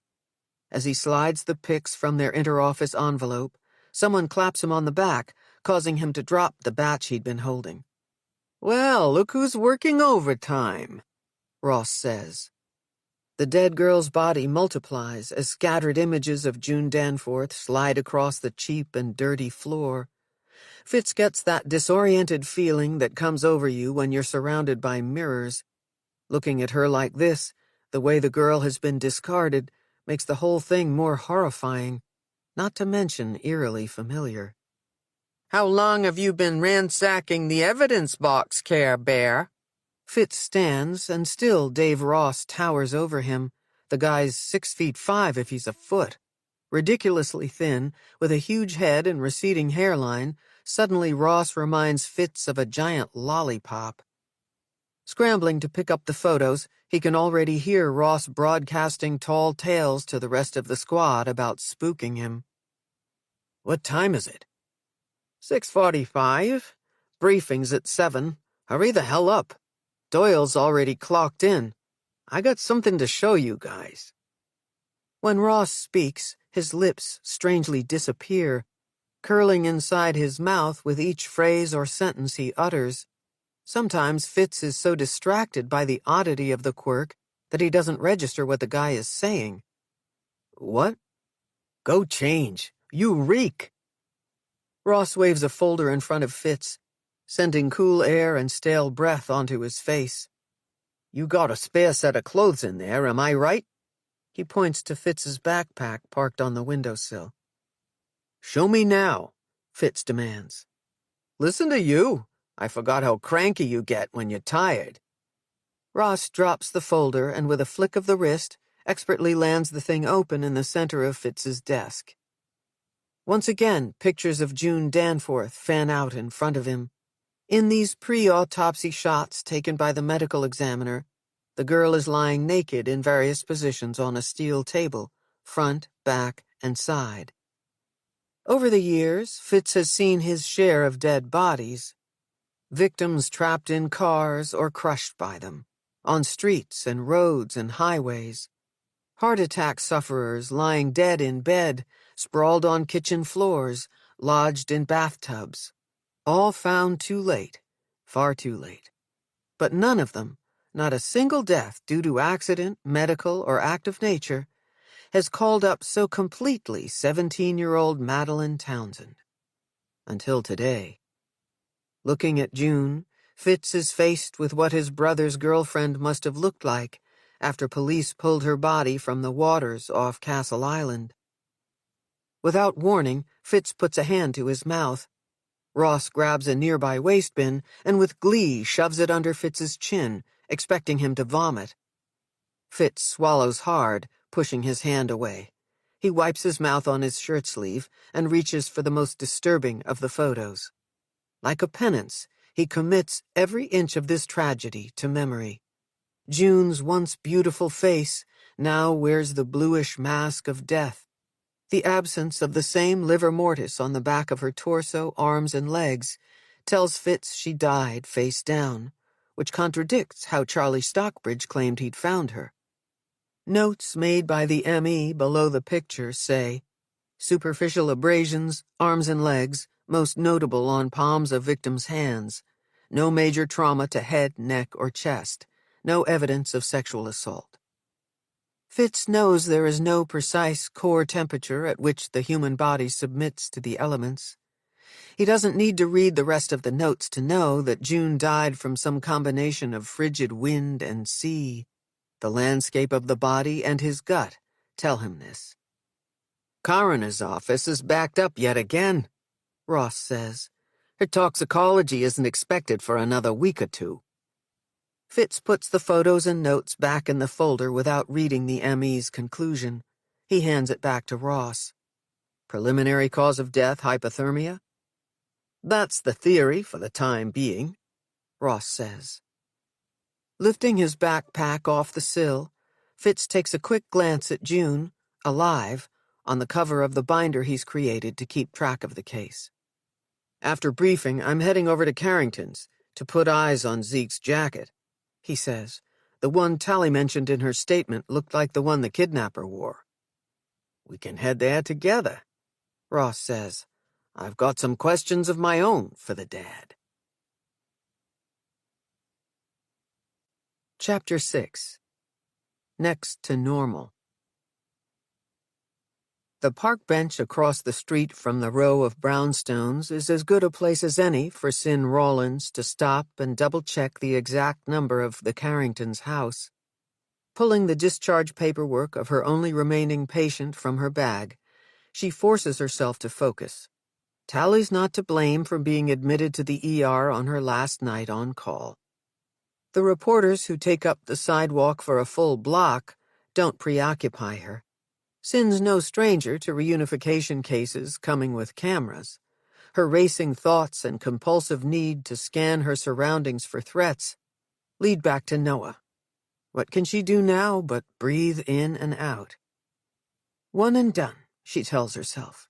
She'll feel better after this patient is seen and the intake assessment complete. Then she can go back to the office and concentrate on cleaning up the last of the mess her ex-partner-ex-lover has made. All ties to Noah Clark officially severed. As soon as it's appropriate, Sin will tell the Carringtons she's closed her private practice. She'll do her best to assure them that she'll make a good match, referring them to a reputable colleague willing to oversee treatment of their daughter. Her story, should they press her, on its face is true. She's traded patients for students and is off to teach forensic psychology at Boston College. What she won't say is that she's surrendered to compassion fatigue and will finally take a break from bearing witness to the horrific things men are capable of doing to women and girls. Those who no longer can, teach. Shoulders back, chin high, gearing up to see her last client, Sin crosses the street and enters the media bubble. After pushing her way to the top of the brick steps and ringing the bell, Tally's father opens the door enough for her to slip inside. Sin knows it's Zeke before she steps into the foyer. His mad scientist hair precedes him. "I take it you didn't have trouble finding the place," he jokes. "In your experience, when can we expect the circus to pack up and move out of town?" He turns his clasped hands inside out, cracking his knuckles. "It varies case to case," Sin says. "A lot depends on the investigation and whether police name any suspects. Then all bets are off if there's an arrest or a trial." Zeke stares somewhere beyond her as if he's talking to himself. She steals a look around. Across the hall into the main living space, the television blares, but no one is there to watch it. The place is more cramped on the inside than she'd expected, but it's as dark as every other home she's ever visited. Closed blinds block prying eyes, but sadly, they keep out the healing light. "After I spend time with Tally, I can go over a few things, including what to expect next." Sin moves beyond the tight foyer, hoping Zeke will usher her all the way inside. "Is Tally here?" Nell comes down the front hall stairs with one finger pressed to her lips. "She's asleep, and I hate to wake her. Do you mind if we meet with you first?" "Not at all." Zeke leads the way into their kitchen, an oddly shaped room overpowered by the sickly sweet smell of pastries. Countertops are cluttered with bakery boxes from Georgetown Cupcake and Honey Honey Cafe. Dirty wine glasses form a line to the left of the sink, waiting to be washed and put away. The only bright spot is the clutch of buttercups poking their heads from a tiny vase made of intricately folded paper. Nell clears the table of half-empty coffee mugs, while Zeke brushes crumbs to the floor. After rolling her eyes at him and pulling out a chair for Sin, Nell reaches for the miniature spray and places the flowers in the center of the table. "Sorry," she says. "We're usually neater than this." Nell's dark hair is loosely swept back, showcasing the softness of her face. According to Sin's notes, she's in her early 40s, though her slender figure and creamy skin make her look years younger. Her voice is subdued, as if her max volume is just above a whisper. "You've had more important things on your mind," Sin says. "Tell me, how's Tally doing?" "I'm around kids her age all day at school, and my mother died when I was a little younger than she is now. But none of that compares to this," Nell says. "Tally's quiet and clingy. Once in a while she'll make a comment about June, offer up a detail she remembers, but then as quickly she'll change the subject. I think it's going to be slow going. Exactly, Sin says. Teenagers typically can't sustain one feeling state for long, especially the intense ones. You can expect Tally to be sad one minute, even very down, and then seemingly happy the next. She may even appear giddy at times. As you probably know, it's all to be expected. Nell and Zeke hang on Sin's every word, though the string of them sounds oddly mechanical to her own ear. I'm sorry about your mother, Sin says. Grieving the loss of a parent is never easy, but it's especially difficult at that age. When Nell pulls her sweater tight, Sin realizes she isn't going to elaborate on her loss. I understand you work at Tally's school. In guidance? Human resources, Nell says. I recruit staff and teachers, handle payroll and benefits, that sort of thing. The job's a job. But Tally and her friends are in my office all the time, and there's always some kind of rehearsal or performance going on. I'm lucky I can be there. Doesn't hurt that we get a huge break on tuition, Zeke says. Nell squeezes her eyes shut as if that alone can make her husband disappear. Do you work outside the home? Sin asks Zeke. I'm in sales, office equipment mostly. I'm in between jobs right now. Back in the day, when she worked at Mass General and I was with Xerox, that's how Nell and I met. I walked into her office and sold her on me. Nell taps a finger on the table, a not-so-subtle message for Zeke to rein in the storytelling. Sin reaches into her bag for Tally's medical record and a pen. Do you mind if I take notes while we talk? A thorough family history helps someone like me get perspective on the work ahead. Whatever you need to do, Nell says. I'll tell you anything if it helps Tally. Taking her time, Sin flips through her notes from the night this family arrived in her ER, not so much to refresh her memory on the details, but because it sounds like Nell's thrown down a challenge for Zeke. Sin waits to see if he'll accept it. Yeah, well, I lost my job 6 months ago, he says. It's not easy to find work after you've been fired. That can be hard.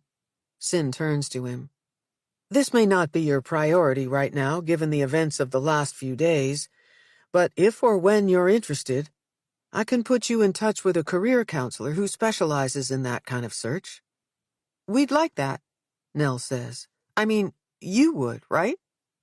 Zeke angles his body toward his wife and crosses his arms in front of his chest as if he's both open to her opinion and closed to it at the same time. Yeah, sure. Circle back to me. I'll make a note. Sin has to be more careful with her language and stop inserting herself into a case she has no intention of managing long term. She jots down a reminder for the doctor taking over to follow up. Have there been any other recent life changes or any long-standing family issues you think I should know about? Zeke is out of his chair, moving away from Nell toward the coffee pot. His hands shake as he reaches for a dirty mug and then fills it to the brim. I'm an addict, he says in a practiced 12-step way. Gambling is my drug of choice, and I relapsed a week ago. 3, Nell says. Do you need to dig me when I'm in the middle of coming clean? 19 days. Happy now? 15 minutes. That's all the time it took for Sin to break the ice and get sucked under the surface of this family, crashing right into their dysfunction. Are you willing to go into treatment? Sin asks. Yes, without a doubt, yes. The wine glasses, his jitteriness. What about alcohol or any drug use? Zeke shakes his head and sits back down. Just too much caffeine, he says, laughing, banging his mug on the table with enough force that coffee sloshes up over the lip. Nell stares at the spill like she's lost in another time, another place. Neither of the Carringtons moves to clean it up. Mind? When Sin points to the under-cabinet paper towel dispenser, Zeke and Nell nod their approval. It's the only thing they've done in unison since she stepped inside their home. Like every other family she's met, These people are desperate for someone to take care of them. Before the coffee reaches the pretty vase, Sin moves it toward Nell and blots the stained pages of their family history. After wiping the bottom of Zeke's mug, she places it back in front of him. It sounds like you've both been through a lot. How does Tally handle all of this? Does she open up to either of you? Nell touches the petals of the bright flowers.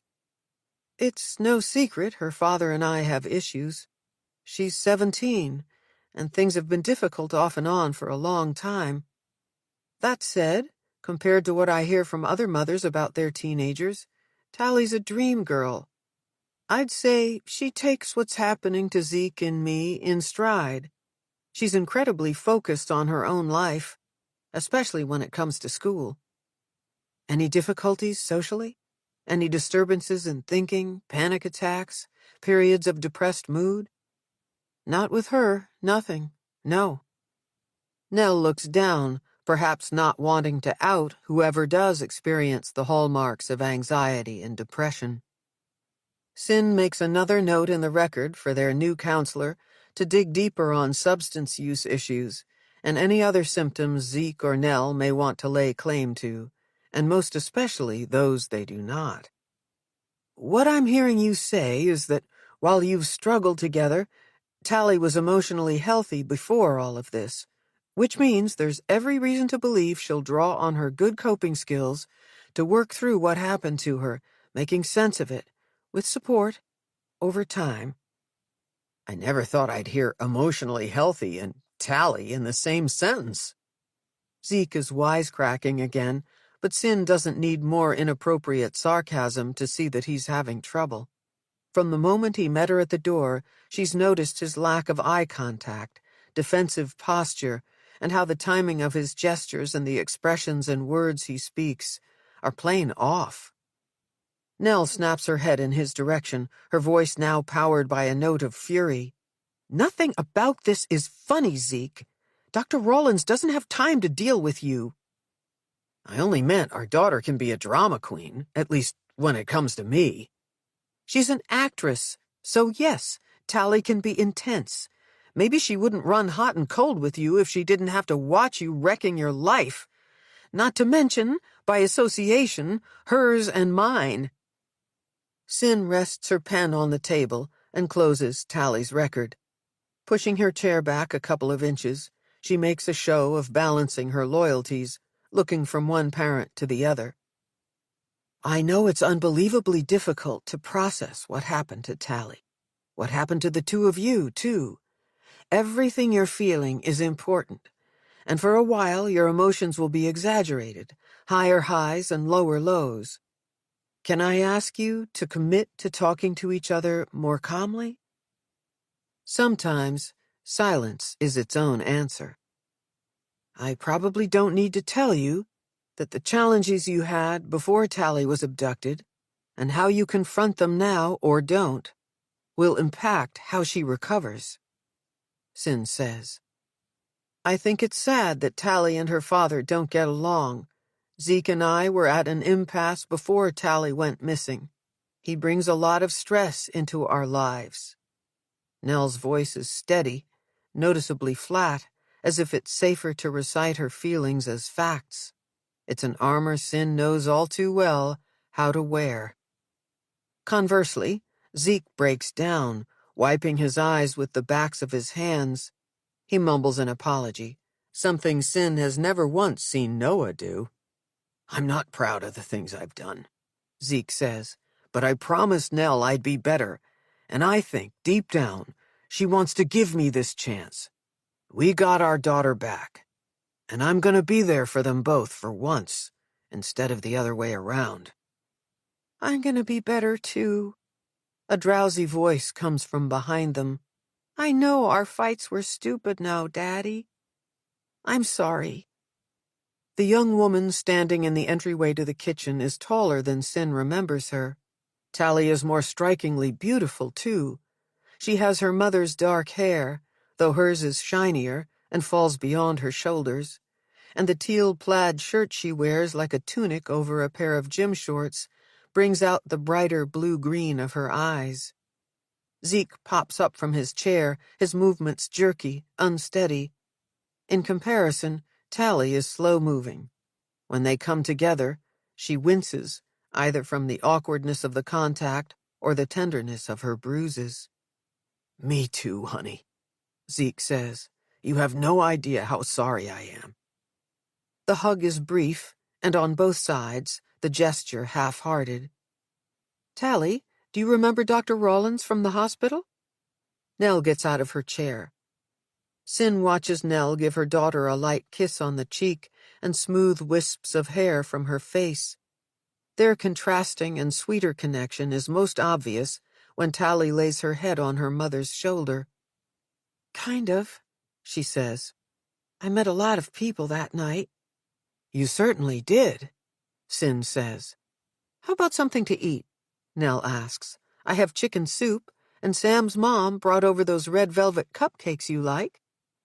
"Maybe later. I'm not hungry." "I came to check on you," Sin says, "to see how you're doing, to talk a little, if that's all right." "My mom and I talk." "That's good to hear.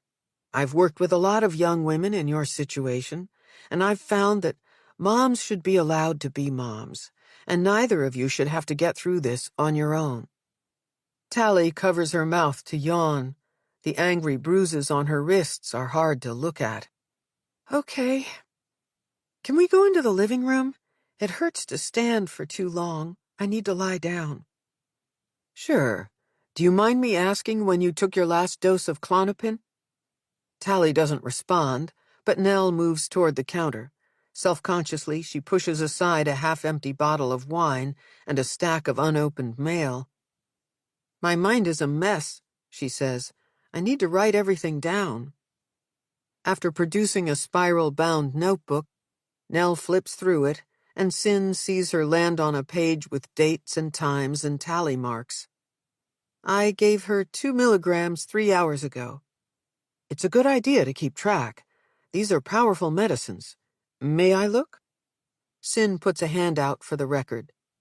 As Nell goes to give it to her, a missing flyer slips out. All eyes watch as the pretty picture of Tally sails to the floor. Nell snatches it up and holds it close like it's a secret she's been keeping. "Is it weird that I asked my mom to save one?" Tally asks Sin. "Not at all. Your life's been turned upside down. Reunifying is all about holding on to whatever tangible things help you to heal. Why don't you show me where you'd like us to talk?" As they enter the living room, Sin takes it as a good sign that Tally grabs her phone off the coffee table to check for messages. It's an even better one when she returns a text. "Sorry, I won't keep doing this," she says, waving her cell. "I have this one friend who would freak if I didn't answer him." "Go ahead." Sin points to the remote. "But I'd like to turn off the TV." "That's another thing I'm doing, watching the news, listening for stories about me and June. Is that normal?" "I wouldn't worry too much about labeling things normal or not normal. It's better to ask yourself if what you're doing makes you feel better or worse." "Talking to Sam makes me feel better. Reading all the posts on June's Facebook page makes me feel worse." Tally shuts off the TV and tucks her phone between the couch cushions, stifling the ping of an incoming message. "For now," Sin says, "maybe you could check it for shorter periods. See if that makes a difference." Tally leans back against the arm of the couch, holding her breath as she arranges her body, slowly stretching out her contused legs on top of pillows. "How does this work?" she asks. "Do I talk until I remember what happened?" "You could, if remembering is the most important thing to you. I usually start by asking a few questions, but we can do this whatever way you want." "Aren't you going to write stuff down?" Sin taps the side of her head. "Good memory. I can do that later." "But you wrote stuff down when you were talking with my parents." "I did. There isn't only one way that I help people. Sometimes adults like it better when I act the way they expect a psychiatrist to." Most teenagers I work with like it better when we do things together or just talk. I'm up for whatever makes you comfortable. Tally smiles coyly. You can start with questions, but you don't need to write stuff down. Sounds good. I should say that almost everything I might ask could sound like I'm being nosy. You and I don't know each other. Will you tell me if you don't want to talk about something? I'm fine. You can ask me anything. I know you overheard some of my conversation with your mom and dad. Can you tell me what you and your dad usually argue about? Nothing, really. He's just irritating sometimes. I don't know how he stands not having a job. My mom's the one who mostly has to deal with him. It looks like you and your mom are close. Does she talk to you about what your father is going through? Or their relationship? No, and I don't want her to. I hear enough. Tally traces her finger over the most rugged of the gashes that cover her legs. I hate not knowing how I got these. In time, you might remember. It's also possible you won't. How come? Sometimes during traumatic experiences, the brain stops recording events as a way of protecting you. And even if you did store what happened, memory is slippery. I tell my clients it's like a bar of wet soap. The more you try to grip it, the harder it is to hold on to. It's better to let things come when they come. How would you describe your memory before all of this? Really good. You have to be sharp to act, to memorize lines and lyrics and all the blocking. June's better at monologues than me.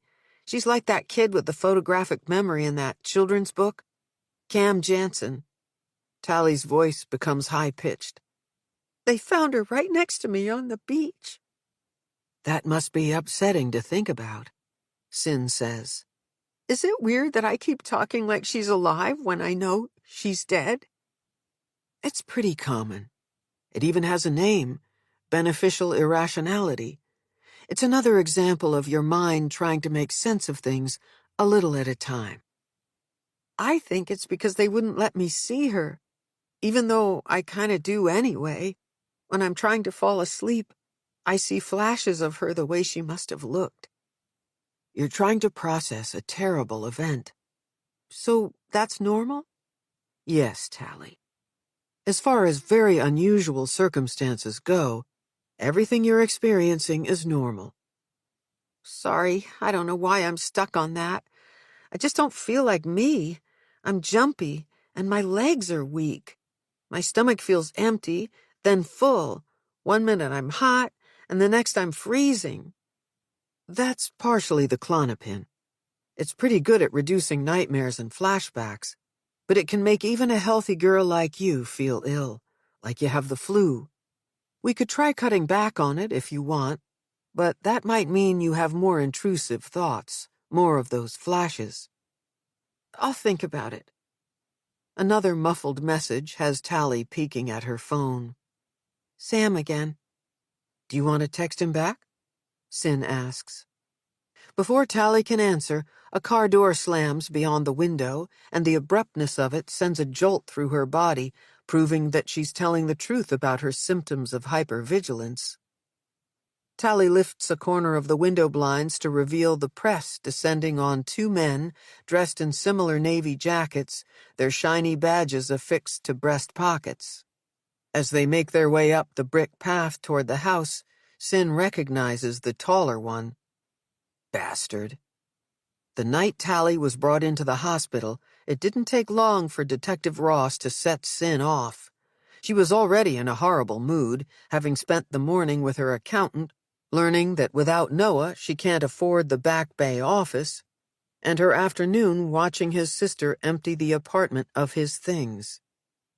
Ross's mistake was pushing Tally for a statement within minutes of her ER admission, underestimating the fierceness of Sin's advocacy for her patients. He was completely out of line when he tried to intimidate the girl into rehashing the abduction after she had expressly told him not to. How many times has Sin seen police pressure witnesses to talk before memories are clear? It's one of many things she won't miss about trauma work. Cops, mostly the men, who should know better. Insensitive professionals she has personally trained who don't have a clue what it feels like to be misled and mistreated. No matter how many times she tells law enforcement that coerced victim statements backfire, detectives rise another day to do it again. "Why are they here?" Tally asks in a childlike voice. "Oh my God, did something else bad happen?" Trembling like a frightened cat, she inches closer to Sin. "There could be news, but look at me," Sin says. "You're okay. You're safe now. I'll be right here." The girl's full-body response, one she has seen countless times before, triggers something deeply protective in her. And that's when Sin decides she's keeping the case. Chapter 7. A Doll's House. For a long time after Tally was born, Nell left the small spare room at the top of the stairs completely empty. Her thinking at the time was that if she refused to assign it an interim purpose, her heart would remain open to having another child with Zeke. Slowly but surely, it became crammed with boxes of old toys and baby clothes and assorted broken things that neither she nor Zeke were willing to part with, until it served as nothing more than a glorified storage closet. Today, before Sin arrived for Tally's first session, Nell sought refuge in this forgotten space to get away from Zeke. With the press out front, her regular walk is out of the question, and Zeke's having trouble being alone even for short periods of time. He follows her room to room, overwhelming her with small talk. Ironically, as messy as it is in here, it's the only place in the house where she can feel the lightness of the air. She's back now with a purpose, because of something Sin said. When the missing flyer slipped out of Nell's notebook, and Sin talked about how tangible things can help people heal, she immediately thought of Tally's childhood memory box. It's in here somewhere. She'll find it, look through it, and decide if the collection of keepsakes will help Tally remember happier times. Maybe it will calm Nell, too. Her foot kicks the bin nearest the door to move it out of the way. When it doesn't budge, she unsnaps the plastic lid. Inside, there are odd fusers, printer drums, and maintenance kits from Zeke's time at Xerox. A similar bin holds several years of his college textbooks, useless stuff, taking up space. Yet, there's a moment when Nell is so lost in taking stock of what fills shopping bags and cardboard boxes that she almost forgets the reason she's in here. It is grounding and freeing all at once to be preoccupied, until she spies the ghost of Tally's dollhouse, its shape unmistakable, even covered by a bedsheet.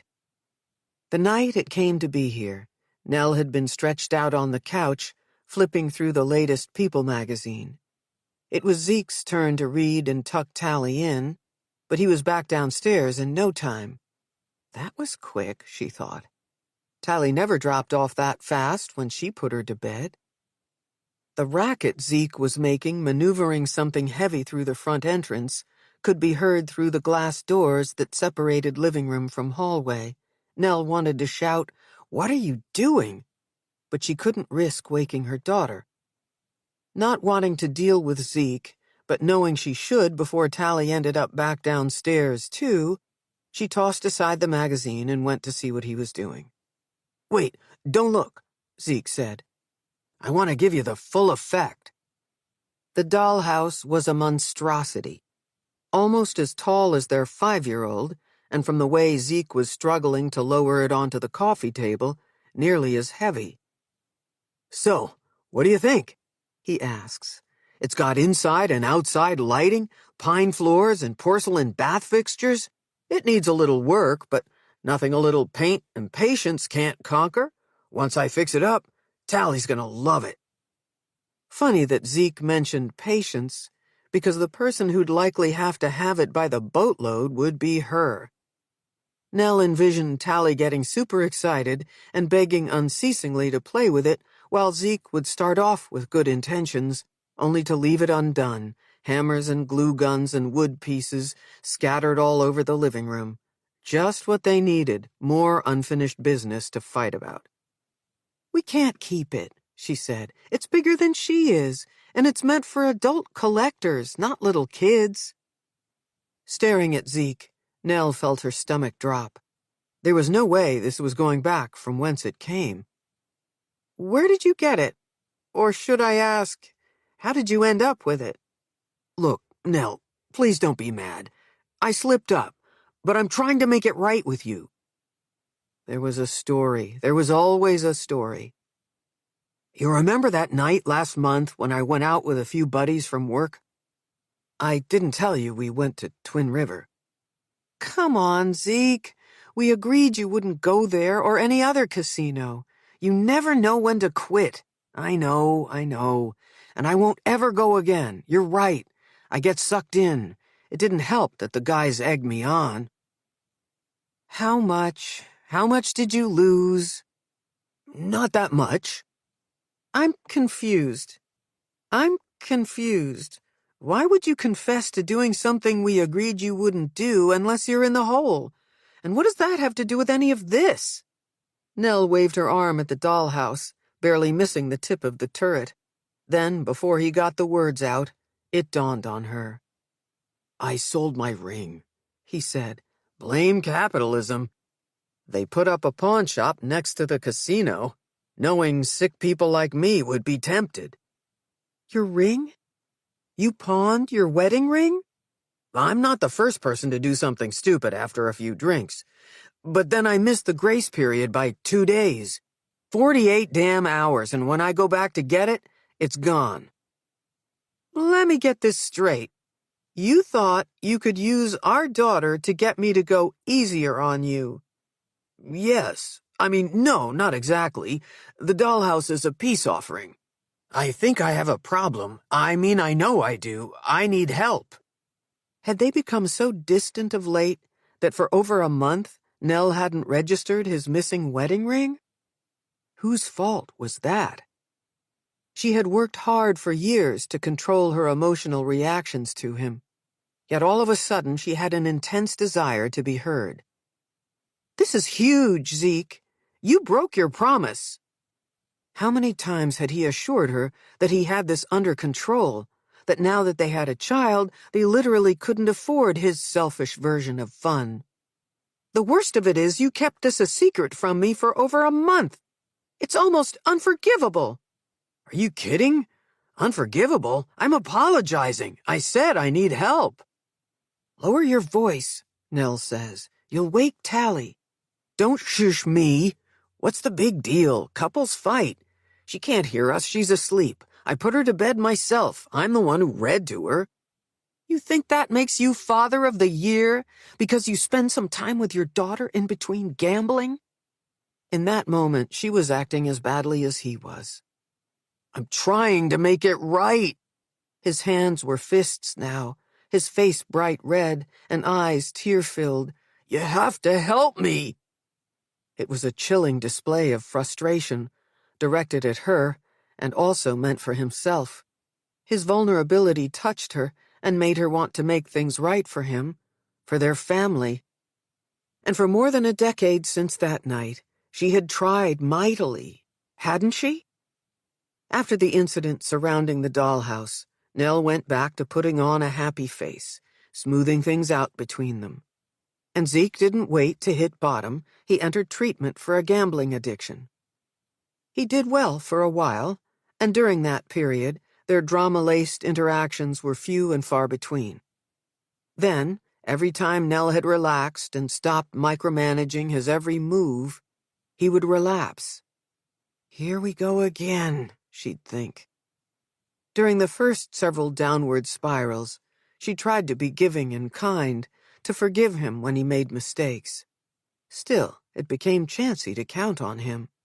It was easier for Nell to create a disturbing lie for herself, and for everyone else in her life. He is ill and I'm the caretaker. It's unfair, but that's the way it is and always will be. Nell lost all sense of what was normal, entering a state of non-movement, letting his relapses and remissions take center stage in their lives. Zeke's existence, and Tally's too, became more important than her own. And because of this, she never took in the overwhelming totality of how bad things were. Uncanny as it was, she had been forced out of her familiar state of denial less than a week ago by a handful of lottery tickets in Zeke's coat pocket and a kiss with Peter.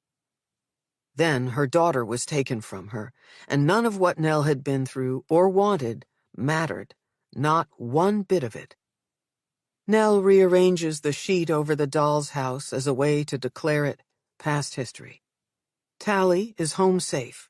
She and Zeke will have to find a way to coexist. Peter is wrong. It's been days since he warned her that Zeke is in trouble. As flawed a person as he is, Nell is an expert at seeing through clouds of doubt, and she's certain Zeke had nothing to do with what happened to Tally in June. At the moment Nell spies the corner of Tally's memory box, the doorbell rings. It's possible she'll come back for it after she answers the door. She'll have to see. Chapter 8. Relative Strangers. Fitz isn't searching for random things to compare the two cases. They keep surfacing. He doesn't confuse the Carringtons' South End with his and Maddie's South Boston, but there's no denying that Tally's Beaufront row house looks nearly identical to Maddie's parents' brick place, at least the way it did the last time he drove by it. When she died, Maddie was the same age Tally Carrington is now. For one long month before she drowned, Fitz endured her dating his younger brother. He wasn't the only one who thought Madeline Townsend and Connor Jameson were an unlikely pair. It couldn't have been more obvious. She got all A's in advanced placement classes like calculus, history, and French. She doubled on clarinet and soprano sax in the school's jazz band and captained the field hockey team. Maddie was great at everything, except choosing boyfriends. Con, on the other hand, was only good at one thing, being a Class A fuck-up. He's still an expert in his field, or so Fitz is told by his sister Kira, the only family member besides Ma who talks to him. Back when Maddie was alive, Connor's appeal was his male model good looks and quick wit. In spite of his assets, with little effort, he got into more trouble than Ma could stay ahead of, and that was saying something, since she'd cut her teeth on Da. As Fitz and Ross head toward the Carringtons' front door, reporters start barking out questions. "Do you have a suspect? What's taking so long? Can you confirm that Tally's father is a person of interest?" Fitz and Ross say nothing. They don't have a warrant, so they'll need to be careful not to spook the Carringtons. Fitz will have to find a way to ask about the jacket without appearing overeager. Though it's a long shot, it could be a game-changer if it points him toward the brand of the real thing. He'll leave Zeke to Ross while he makes headway getting to know Tally. Then, if it works out, he'll ask to see it. They're not standing there long before Nell hurries them inside, like every other time they've shown up at her door unannounced. Except today she looks different. Gone are the red eyes and ashen face. She's put on a little makeup, less than Kira wears, but more than Ma. Nell may no longer be terrified they've come to speak the unspeakable words they were forced to deliver to Peter Danforth, but she's not happy to see them. She stands with her back against a closet door. Her arms are wrapped around her body as if she's trying to stay warm, except the visible pulse in the ropey vein of her neck tells him she's panicked about something. Fitz takes another step into the foyer and spies Tally through glass doors. She sits on the couch with her back to him. There's a benefit to having taken the time to sit with her parents and let them rifle through hundreds of photos of their kid at every age, memorizing the way she tilts her head and angles her shoulders. Even from behind, Fitz would know Tally anywhere. She's sitting next to a woman he hasn't met yet, an aunt or maybe an older cousin. Could be a neighbor on her lunch break from an office job. The outfit she wears, dark jacket over white blouse, hair pulled tight and pinned high, is too dressy for a teacher from the high school. "Tally's with Dr. Rollins," Nell says. Fitz is pleased with himself. A few more seconds and he would have figured out on his own that the woman is Tally's psychiatrist. The hard edges of her face and the way she glowers at Ross is the only other clue he would have needed. It's been a few hours since Fitz read the part of Tally's statement about how Rollins put an end to the questioning when the girl became upset.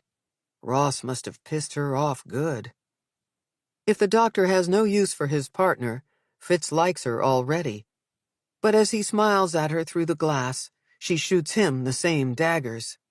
10-4, Rollins doesn't like cops. The way Nell blocks the entrance to the living room makes it clear that her daughter is off limits. Maybe now, maybe forever. "Are you here with news?" she asks. "Nothing yet," Ross says, "but we would like to talk to your husband." Her eyes flick toward the kitchen before she drops her head as if this is the bad news she'd been expecting. Pointing down the hall, she says, "In there." Zeke's on his cell, pacing the circular space. "Have him call me, now." When he notices them, he ends it, though Fitz can hear someone in mid-sentence when he does. It's strange how he doesn't ask what the detectives are doing there. He doesn't stop pacing at first, either. "Mind if we ask you a few questions?" Ross asks. "It depends. I'm trying to save you a trip to the station." Ross starts the slow volley for who will be in charge of this conversation. "Tell me, which gives you a better kick, the ponies or blackjack?" Zeke halts behind a chair. His knuckles go white as he clutches the top rail. His abrupt lack of movement tells Fitz Dad is about to lawyer up, if he hasn't already. Black looks fly all around, wife at husband, Zeke at Ross. When his partner lobs one to him, it's his cue to get Nell into another room. If there's any chance Zeke will cooperate, it'll only happen if she's out of earshot. "Would I be able to meet Tally?" he asks Nell. "No questions, promise. I'd just like to say hello." At the sounds of movement coming from the living room, Nell barely hesitates. There's no question where she'd rather be when she leads Fitz toward her daughter through the kind of back hall maze old homes like this are prized for. Tally's psychiatrist is no longer next to her patient. She's parked at a nearby desk, recording what must be session notes in a folder. Tally is stretched out on the couch. Her fingers fly across her phone, texting the way only a teenager can. Fitz is struck by how much more arresting Tally is in real life than in pictures. When Nell sits beside her, it's the first time he realizes that the daughter is a sharper, brighter image of the mother. It's as if everything about Nell is beginning to fade. Tally clutches her phone to her chest, and Fitz could swear she's holding her breath. "Honey, this is one of the detectives who helped us find you," she says. "He's checking in and wanted to say hi." Standing there, his mind drifts, and Fitz is seeing a completely different girl. The kind of little wave Tally gives him is something Maddie used to do. "I'm glad you're okay," he says. "Must be good to be home." "Thanks," she says shyly. "It is." Like a mama bear, the doctor stands and steps forward. Message received. No one gets between her and her patient. He puts his hand out. "We haven't worked a case together. I'm Fitz." "Oh, sorry," Nell says. "I don't know why I assumed you two already knew each other." "Sin," she says, shaking his hand. Polite smile through clenched jaw. The woman is brushed steel. "It's good work you do. Counseling the returned," he says. "Wasn't that a TV show?" Nell asks. Tally simulates a voiceover. "The Returned." "She's back," Nell says, laughing. The look on her face says she's desperate to make whatever this moment is something normal. But thanks to him, they've landed in awkward territory. Unless he's the only one who knows that show's central premise, that the deceased hang around indefinitely, waiting till the right time to come back to haunt you. Have you ever done any TV or film, or are you all about the stage? He asks Tally. The question sounds lame, even to him. No wonder Tally goes back to texting. Sin gathers her things, file, coat, and bag. We'll show ourselves out. She's speaking to Nell, but she's talking to him. When do I get to see you again? Tally asks the doctor. How about Friday morning? Tally looks to her mother for approval. We'll be here, Nell says. Good, Sin says. Tally, will you think of something we can do together, here at home? Like prepare a meal or play a game, something you'd enjoy doing with me. Okay, Tally says as she rubs both her arms. Oh, honey, you're shivering again, Nell says. Let me get you a blanket. As Nell gets up, Tally reaches for her in a don't leave me gesture typical of younger kids, but she's looking at Sin. See? I'm freezing out of the blue for no reason. While Tally and her doctor start talking about symptoms and the side effects of medicine, Fitz steps toward the hall. I can grab it for her, he says. Thanks, Nell says. There's a stack in the cedar chest next to the front hall closet. As he moves into the entryway, he realizes this is his chance to play dumb and get a look inside the closet without breaking the rules of search and seizure. If a similar jacket to the one Tally mentioned in her statement is in there, this will be the kind of godwink Ma works the beads for. Fitz whips out his phone. He needs to snap a picture of the label if there's time. Closet open, Fitz scans the clothing. Behind him, he hears the scraping sound of chairs across the kitchen floor. Whatever Ross is saying, Fitz can't quite make it out, but he's pretty sure Carrington just asked if they have a warrant. Hanger after hanger, sweaters, hoodies, rain gear. There it is, tucked in back, a bomber jacket made entirely of faux fur. There's no mistaking it. Rust-colored flecks mark a pattern on both sleeves. Fitz knows enough to use his own sleeve to lift the hanger from the rod, to remove the coyote ugly thing from the closet without contaminating it. Above the thrum of his pulse, Tally is talking. Sam texted. The cast list is up. They gave me the lead. Now she and Sin go back and forth about whether it's okay to feel happy. Zeke and Ross converge in the hallway at the same time Nell comes from the living room to see what's taking him so long. Again, Fitz hasn't heard what Ross has said, but clear as day he hears Zeke say, I haven't seen that thing in ages. Fitz holds the jacket away from his body so everyone can see it. Are you talking about this? He asks Zeke, scanning his face for a reaction. It doesn't take a detective to figure out that what's dotting the fake fur is blood. When no one moves or speaks, Fitz gives the hanger a little shake, and as if he'd planned it for effect, sand rains down. When was the last time you wore this fur jacket to the beach? Chapter 9. A Sea of White Horses. Nell feels Zeke watching her and Tally from the window as they walk toward the limousine Peter has sent for them. It's too big for two people, and once inside, the fracture in their family is more glaringly obvious. Zeke's absence hurts Nell more than she imagined it would the countless times she has imagined it. She's asked him to be gone before they get back from June's wake.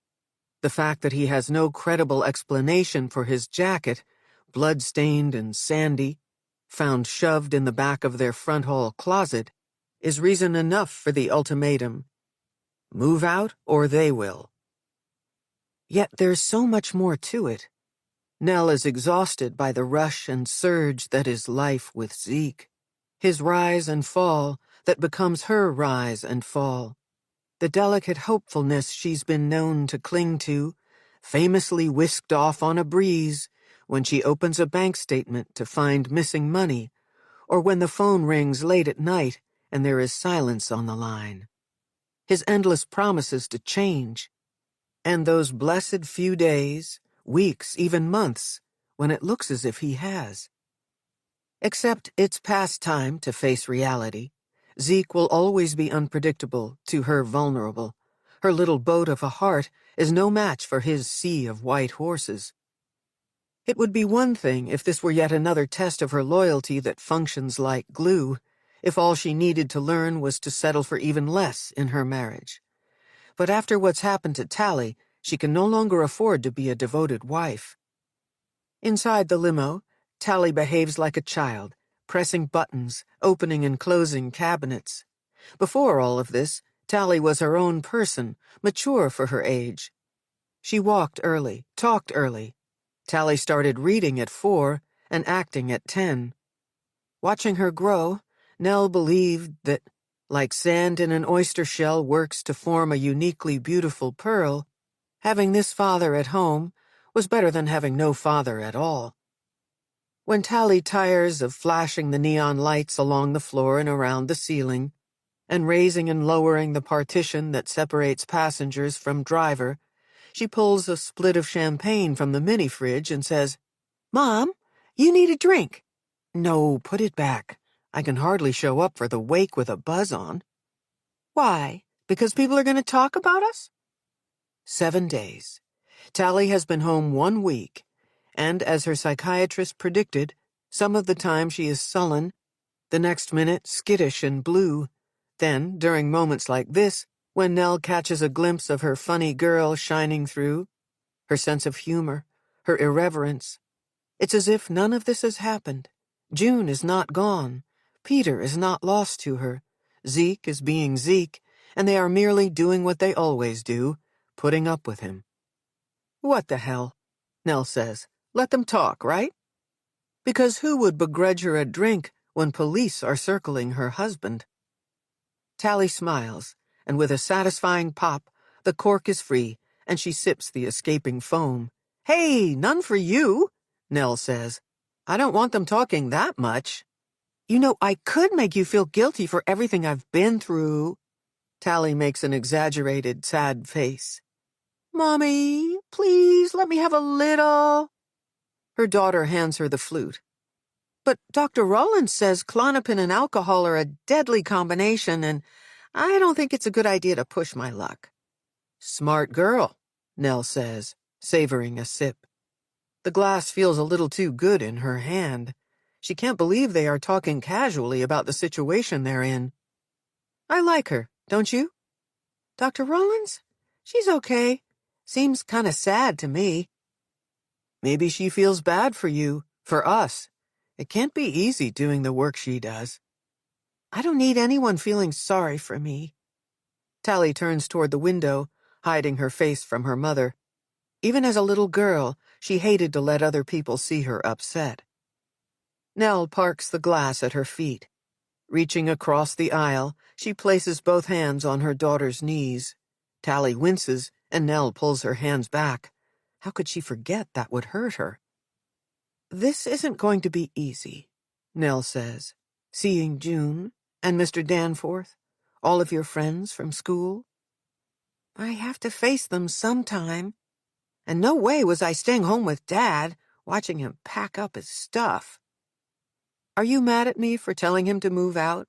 It's okay if you are." "I don't know. Kinda. Even though I see why you did." "The jacket's not the only reason I asked him to leave." "He's losing money again, isn't he?" Nell doesn't answer. How can she possibly reassure her daughter when she has no idea what other lies sleep inside that man? "Why won't you say it? He's gambling again."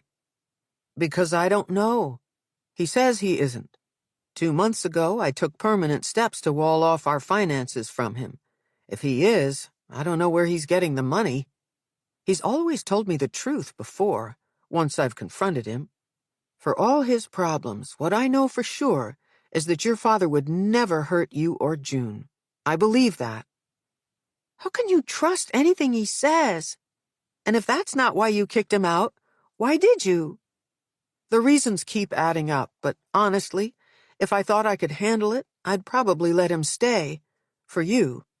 Nell says. No matter what, he's your father. Don't put that on me. You never asked me what I want. You still haven't. There aren't words to explain how responsible Nell feels for Zeke. Has there ever been a time when it wasn't her job to save him from himself? It isn't easy to give up on someone you love. My intentions were good. I didn't want to lay any of this on you. I never knew my father, and after I lost my mother, I felt so different from my friends, so alone. I didn't want you to grow up feeling that way. 1 minute, Tally is smoothing out the stiff fabric of her skirt, and the next, she lifts it above the knee, and with the prongs of her ring, claws a 4-inch run in her tights. Nell covers her daughter's hand, putting pressure on it. Honey, stop. I did everything I could to help him get better. I wanted things to go back to the way they were in the beginning. I wanted us to be a family. But we don't have control over other people. Almost losing you made me see that. Tally pushes Nell's hands away. I'm not a kid. You should have told me all of this before. I thought I was protecting you from the awful details. But I'm telling you now, you can talk to me, too, about anything. Okay? Tally nods, turning her face toward the window again. She smooths out the fabric of her skirt, the tear in her tights effectively concealed. When the limo comes to a stop, the champagne flute tips and spills. Tally locks eyes with her mother and kicks the glass under her seat. We're here, she says. Let's get this over with. Detective Jameson opens the door to the limo. Warned that her daughter's first outing might bring out the nut jobs, Nell asked if he'd be their escort. Tally gets out first. The anger she wore inside the car rolls off her body the minute she steps onto the strip of carpet that leads from the sidewalk to the funeral home. Nell accepts the detective's hand as she exits the vehicle. Leaning her shoulder into his, she whispers her watchwords, Don't take your eyes off her, not for 1 second. Fitz nods. Inside the funeral home, white noise is punctuated by random sobs and high-pitched cackles, the unmistakable sound of teenagers. A hush falls over the crowd as one by one the prodigies from PAHS realize Tally has arrived. None of her friends know what to do. They stand in silent groups.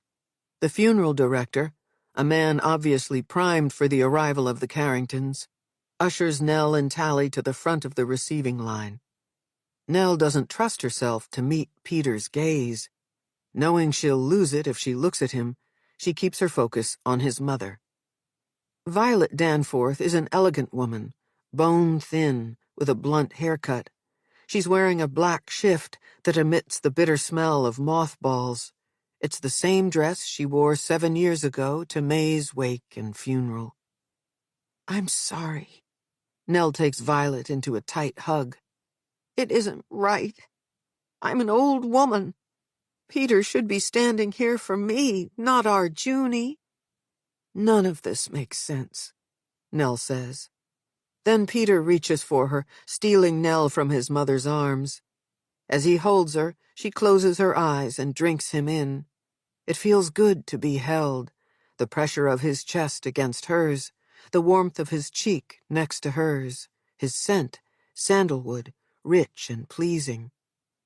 To this room full of people, Peter and Nell are grieving friends. They shared the unique horror of sitting vigil for 2 days when the whereabouts of their children was unknown. May is gone. Now June is gone. And since their future together is uncertain and unlikely, Nell is in no hurry to let Peter go. Then she hears him say, Come here, kiddo. I'm over the moon you're okay.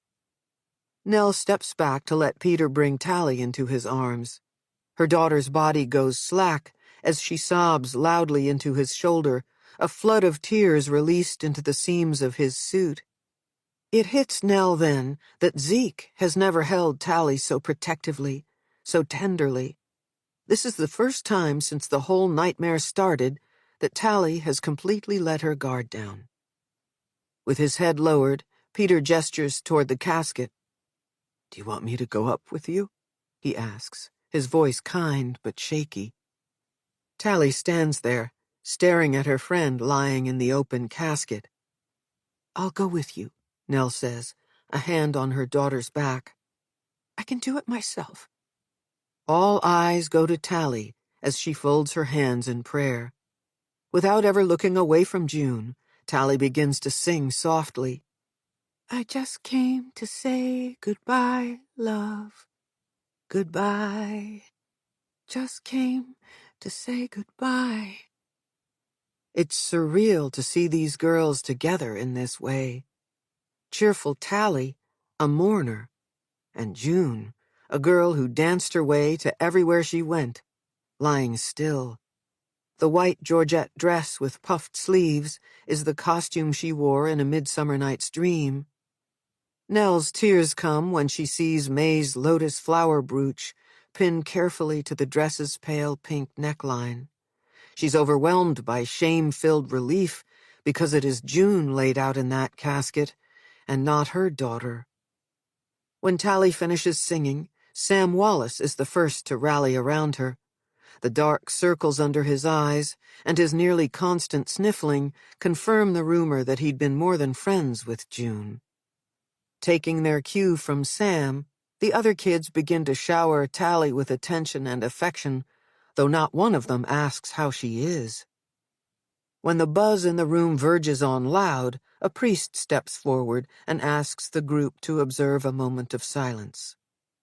In less than a minute, he looks up and announces that he will recite the final prayer of the evening, and they are all invited to attend June's funeral, which will take place the following morning at St. Cecilia Church.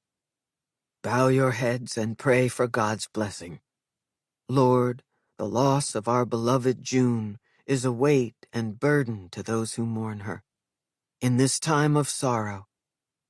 As if the mourners are a gospel choir and have rehearsed it 1,000 times, they raise their heads and look to the sound of a stir coming from the lobby. Nell has a finely tuned sensor when it comes to Zeke. She knows he's there before she sees or hears him. "Let me in!" he shouts. "I need to see them!"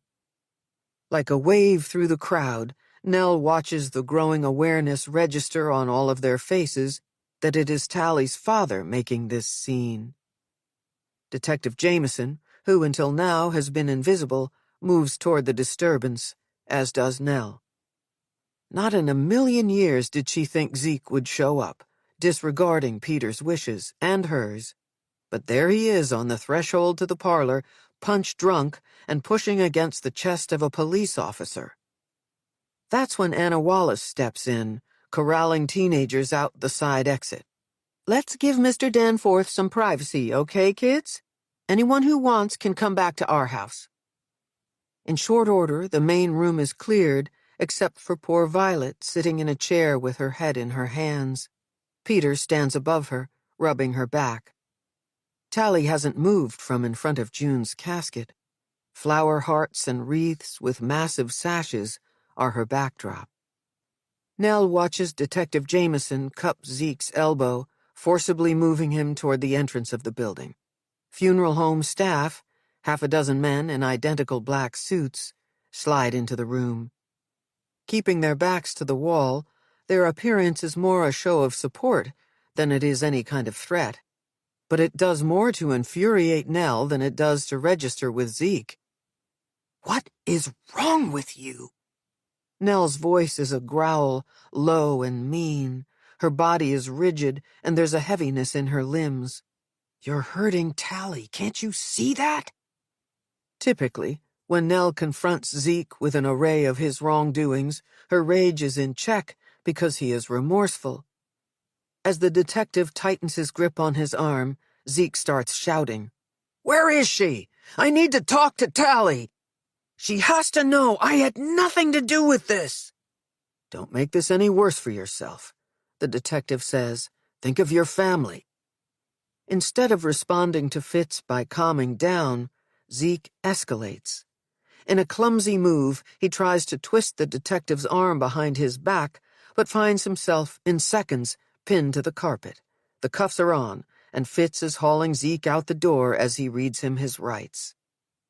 All along, Nell's been afraid that if she left Zeke, he'd fail disastrously, and people would blame her for not having tried harder to help him. Who leaves a man who was once good, and who is now struggling, to suffer? Over the years of sleepless nights, she's played out many scenarios in her head. But never this one. Never this.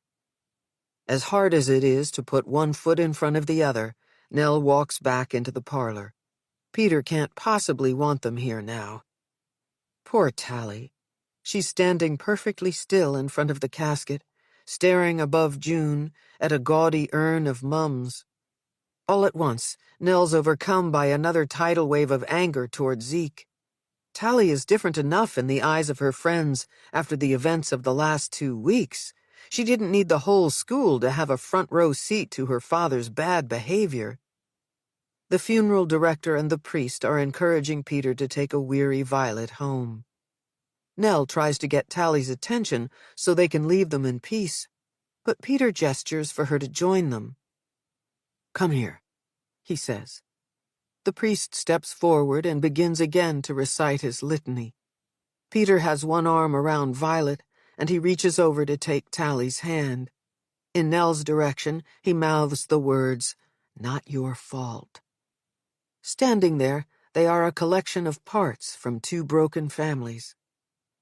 After reciting Amen, they take turns bending to one knee, making the sign of the cross, Violet, Nell, Tally, and finally Peter.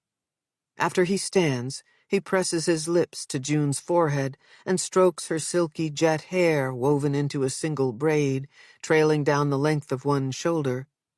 Nell hears him whisper, "Give your mother a kiss for me." The funeral director gestures toward the lobby. Peter stops on the threshold. "Wait," he says. "I'd like for you to close the casket now. This is all too much. I don't have the strength to see her again like this tomorrow." Without a sound, the funeral director moves in front of the casket and gently lowers the lid. And like that, June is gone forever.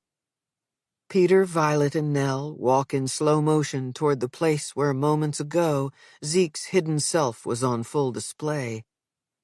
When Nell realizes Tally isn't behind her, she stops. Peter and Violet do too. "Let's go home, honey," Nell says. "I need another minute." Tally's voice cracks, and she lowers her head to mask that she's crying. "Take all the time you need," Peter says. "We'll be outside." The funeral director helps Violet down the stone steps and into the waiting limousine. Nell and Peter stand together on the landing. "I told him not to come," she says. "I can't believe he did this." "No one knows better than you do. Zeke does whatever Zeke wants to do. I'm not upset, at least not now. There's no worse feeling in the world than losing your wife and then your daughter. It's impossible for me to muster a single ounce of animosity toward him." "Trust me, you will be angry later." Nell brushes Peter's hair away from his face, leaving her hand to linger. "You'll be very angry. And when you are, I hope you'll call me." Peter doesn't say that he will. Instead, he places his lips on her forehead. It's such a tender gesture. Nell wishes she could sink into his kindness, but all she can visualize is the last time he did this, only moments ago, when he'd been saying goodbye to his child. Chapter 10. Story Theater.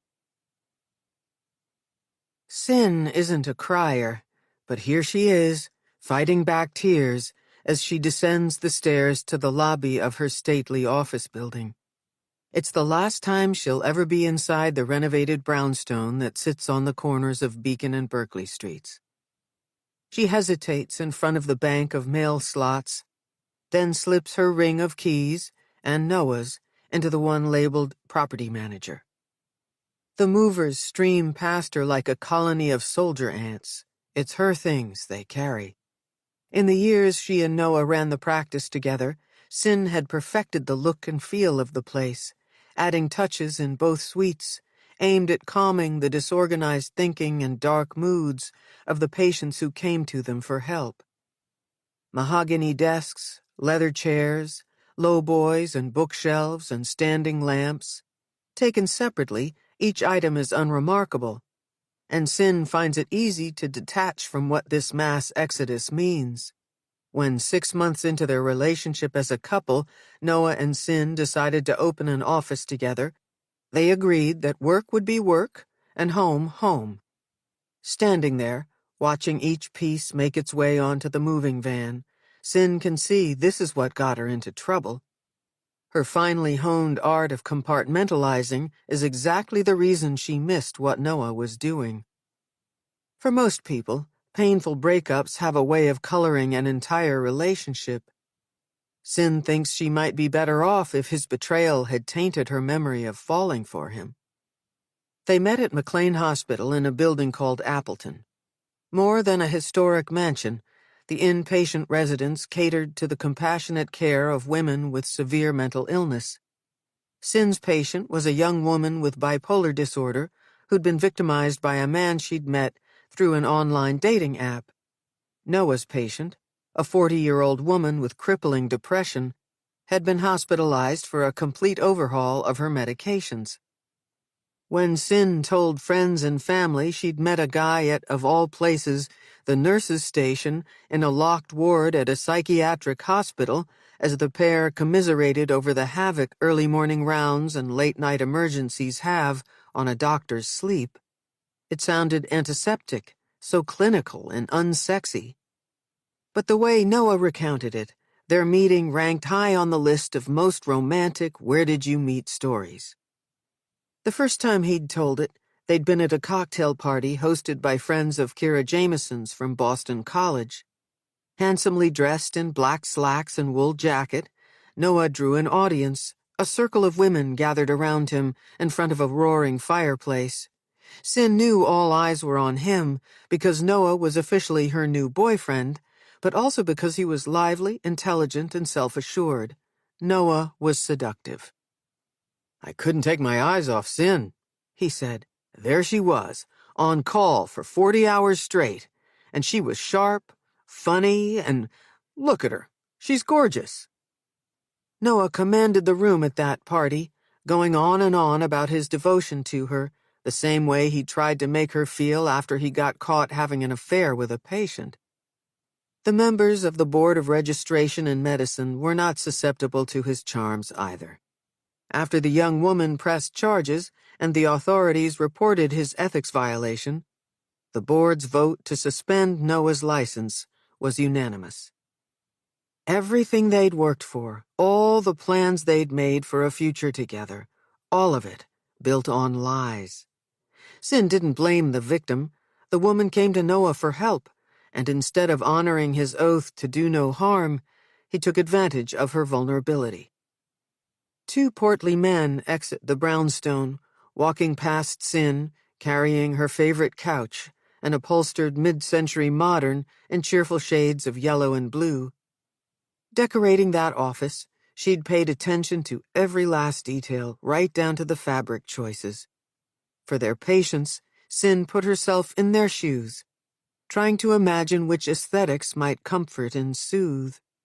She'd gone with subtle patterns over exaggerated florals, nothing too busy, no stripes, no plaid. Without giving any thought to what it would do to her, Noah ripped it all up with his deception. Her tears run free now. It's ridiculous that after everything she's handled in the last month, his confession, her financial ruin, his sister ravaging the apartment, Sin is coming undone over a couch. That's it. She can't do this. She can't watch the final dismantling. Hooking her bag over her shoulder, she gives a thumbs up to one of the movers, then gestures for him to call her if he needs to. She crosses the street to walk the Commonwealth Avenue Mall to get to the Carringtons. Hopefully Nell won't mind her showing up early for Tally's appointment. Sin's heart might be jagged slivers of glass, but before she can walk away from this life, she has to finish it by taking care of one more girl. 10 minutes later, Sin is sitting across from Nell in her living room, getting an earful about another man's transgressions. "Zeke's been arrested for disorderly conduct," she says. "He made a horrible scene at June's wake. I thought you should know before meeting with Tally." "Did she witness it?" "Yes and no. She was there and knows what happened, but she was so consumed by seeing June that I don't know how much of it got through to her." "And she's not talking to you about it?" "I tried not to push. You told me to go slow. All I said was that I'm here anytime she wants to talk, and she practically bit my head off." "It makes perfect sense that Tally's overwhelmed, and she probably can't put it into words. That's where I come in. No one expects you to weather this by yourself. Why don't you tell her I'm here?" A backpack with Tally's initials is parked near Sin on the floor. Every zippered compartment is open and bursting with books and folders and the kind of ratty paper that's torn from spiral notebooks. The coffee table looks like a craft store exploded onto it. Fabric swatches, ribbons, and buttons, along with scissors, glue, and a stack of magazines, are spread all over a large piece of poster board. "Hey," Tally says, entering the room. She's wearing black leggings, a pale pink off-the-shoulder sweater, and flip-flops. Her curly dark hair is gathered in a messy bun, and it shakes a little when she drops onto the couch. "I'll be in the kitchen," Nell says, backing out of the room. "I'm glad you agreed to see me again," Sin says. "I heard yesterday was difficult." "I don't want to talk about it, especially not the part about my dad." "Fair enough. Did you think of something we can do together this morning?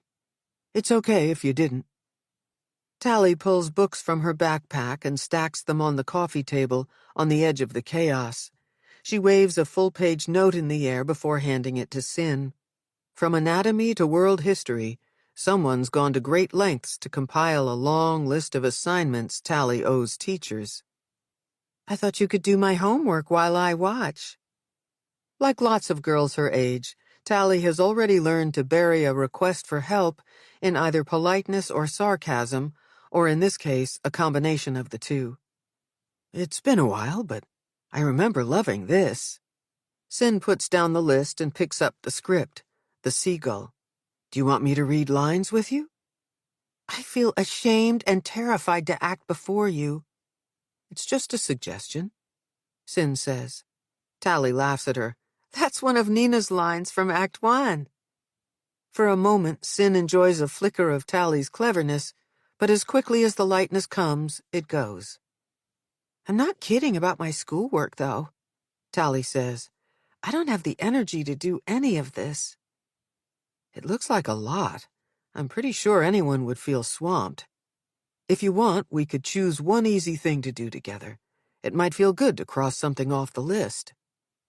"Before yesterday, I was excited to finish this vision board for my character in Spring Awakening." Tally taps the poster. "Now, I don't even want to be in the play." "The other day, you were glad you got the lead. What's changed?" "I saw June." In one of the tamer ways girls try to wake up from the numbness that follows trauma, Tally starts picking at the skin around her nails, though she hasn't yet drawn blood. "Up till then, I had to keep reminding myself June is gone," Tally says. "Seeing her made the whole thing real. When her father hugged me, I completely lost it. I couldn't believe, with everything he's going through, that he could be that nice to me. I cried so hard I thought I was going to throw up." "Did you get sick?" "No, but I hated every single second of being there." "Are you feeling that bad right now while we're talking about it?" Tally shakes her head. "But I think I might if you make me talk about my dad." "I'm not going to do that. You get to decide when you're ready to do things or talk about things. I want you to know that even the most intense emotions are fleeting. How you felt at the wake is different from how you feel now. Feelings change." "I know all about it. Before the night of the callback, I was happy. But how can I ever be happy again? Going back to school without June is going to be awful." And I never wanted to get the lead because the director pities me. Going back isn't your only option. There are other schools. Or you could go back but not be in the play. You don't understand. I could never refuse a role like this. What would happen if you did? As it is, my window for making it professionally is starting to close. Tally leans forward and taps a handful of printed pictures pasted to her vision board. She was 18 when she played King in Miss Saigon, and this actress was 20 when she played my part on Broadway. This girl was considered old for the lead when she joined the national touring cast at 22. That sounds like a lot of pressure. That's not the half of it. School's not going to be patient with me. My teachers, especially in my drama classes, are going to expect me to suck it up. Use the pain, Tally. And I'll probably be kicked out of school altogether if I flunk any academics. Tally leans back against the couch as if she's suddenly dizzy. I'm not trying to be negative. It's just the way it is. It could be too much right now. Or maybe when you do feel ready, your mom and I could help you work out some compromises with your teachers. What if I go back and it turns out I don't care about school or theater or my friends the way I used to? That's a pretty significant question. I like to think the answers to big things come to us when we focus on something much smaller, like working on a vision board. Sin opens a magazine and begins to leaf through it.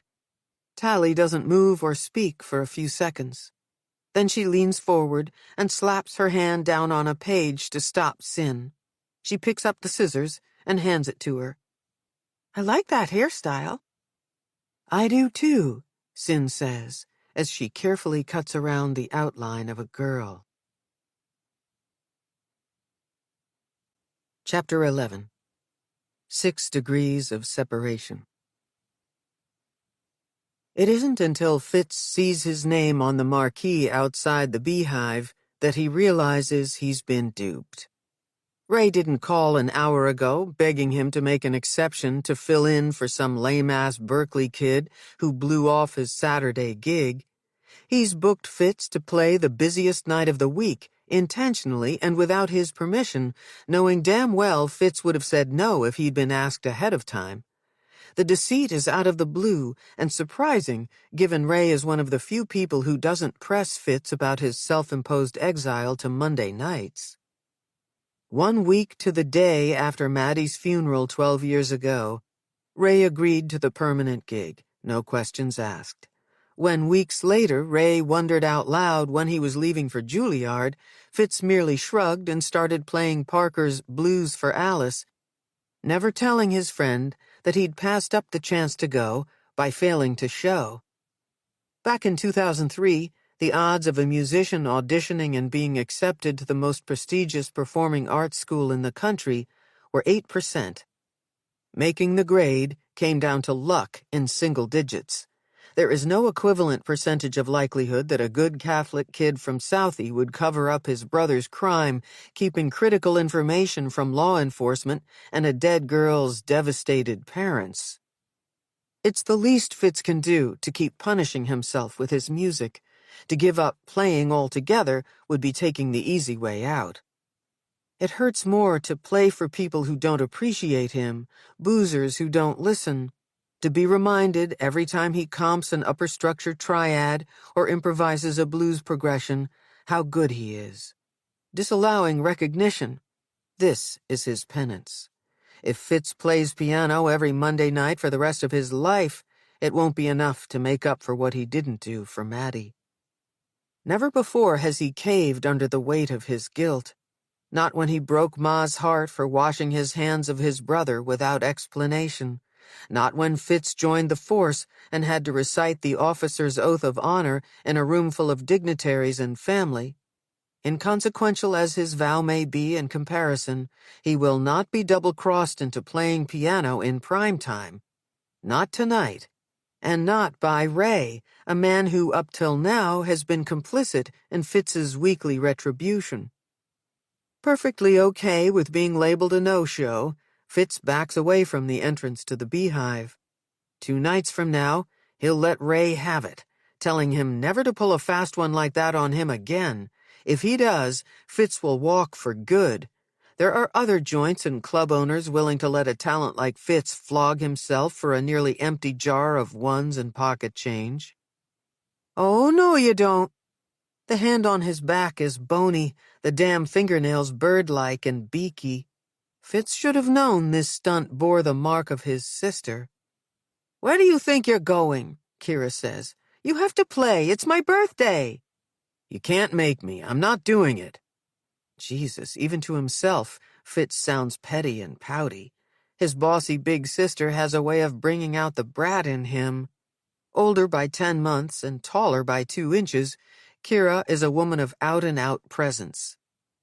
Come on, I've got friends inside I want you to meet. You won't owe me a gift, she says, throwing her arms around him.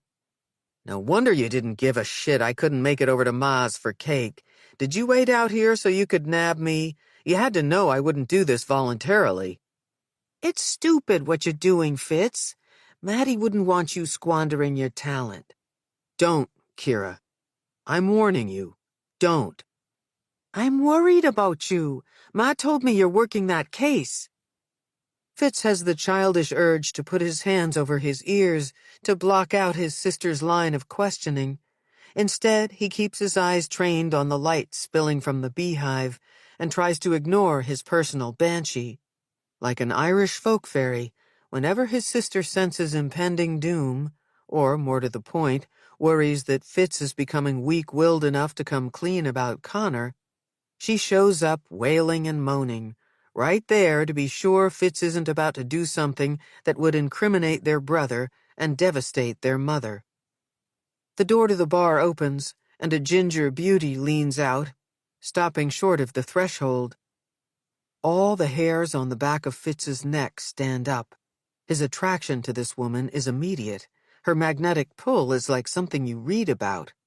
Fitz takes in the fine curves of her shoulders, the plunging neckline that draws his attention to her breasts, as if he needed an arrow.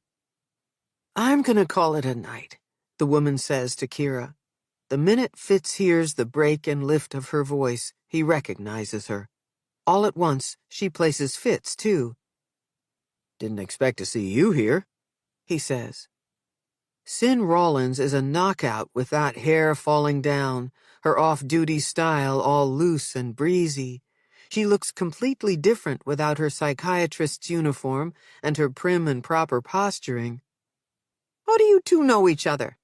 Kira asks. We don't, Sin says. Met once. Fitz says. Work. Oh, now I get it, Kira says, looking at Sin. It's not that jackass that has you in a funk. You're on the case, too. Am I right? Sin gives Kira the kind of look a friend gives another, telling her to zip it. Fitz is the brother I told you about, Kira says. Sin and I know each other from BC. She's joining the department full-time next week. Isn't Boston such a small town?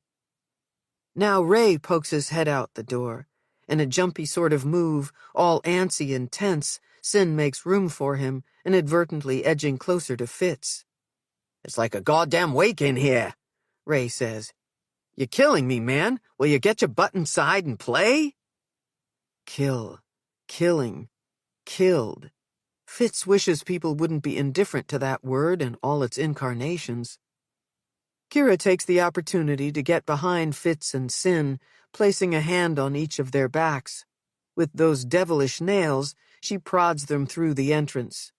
I won't let either of you ruin my birthday. If you don't play, I'll make a scene. Come on, Ray's been good to you. You can't let him down. And Sin, you promised to buy me a drink. Fitz smiles for the first time all day. Kira, the travel agent who books deluxe guilt trips.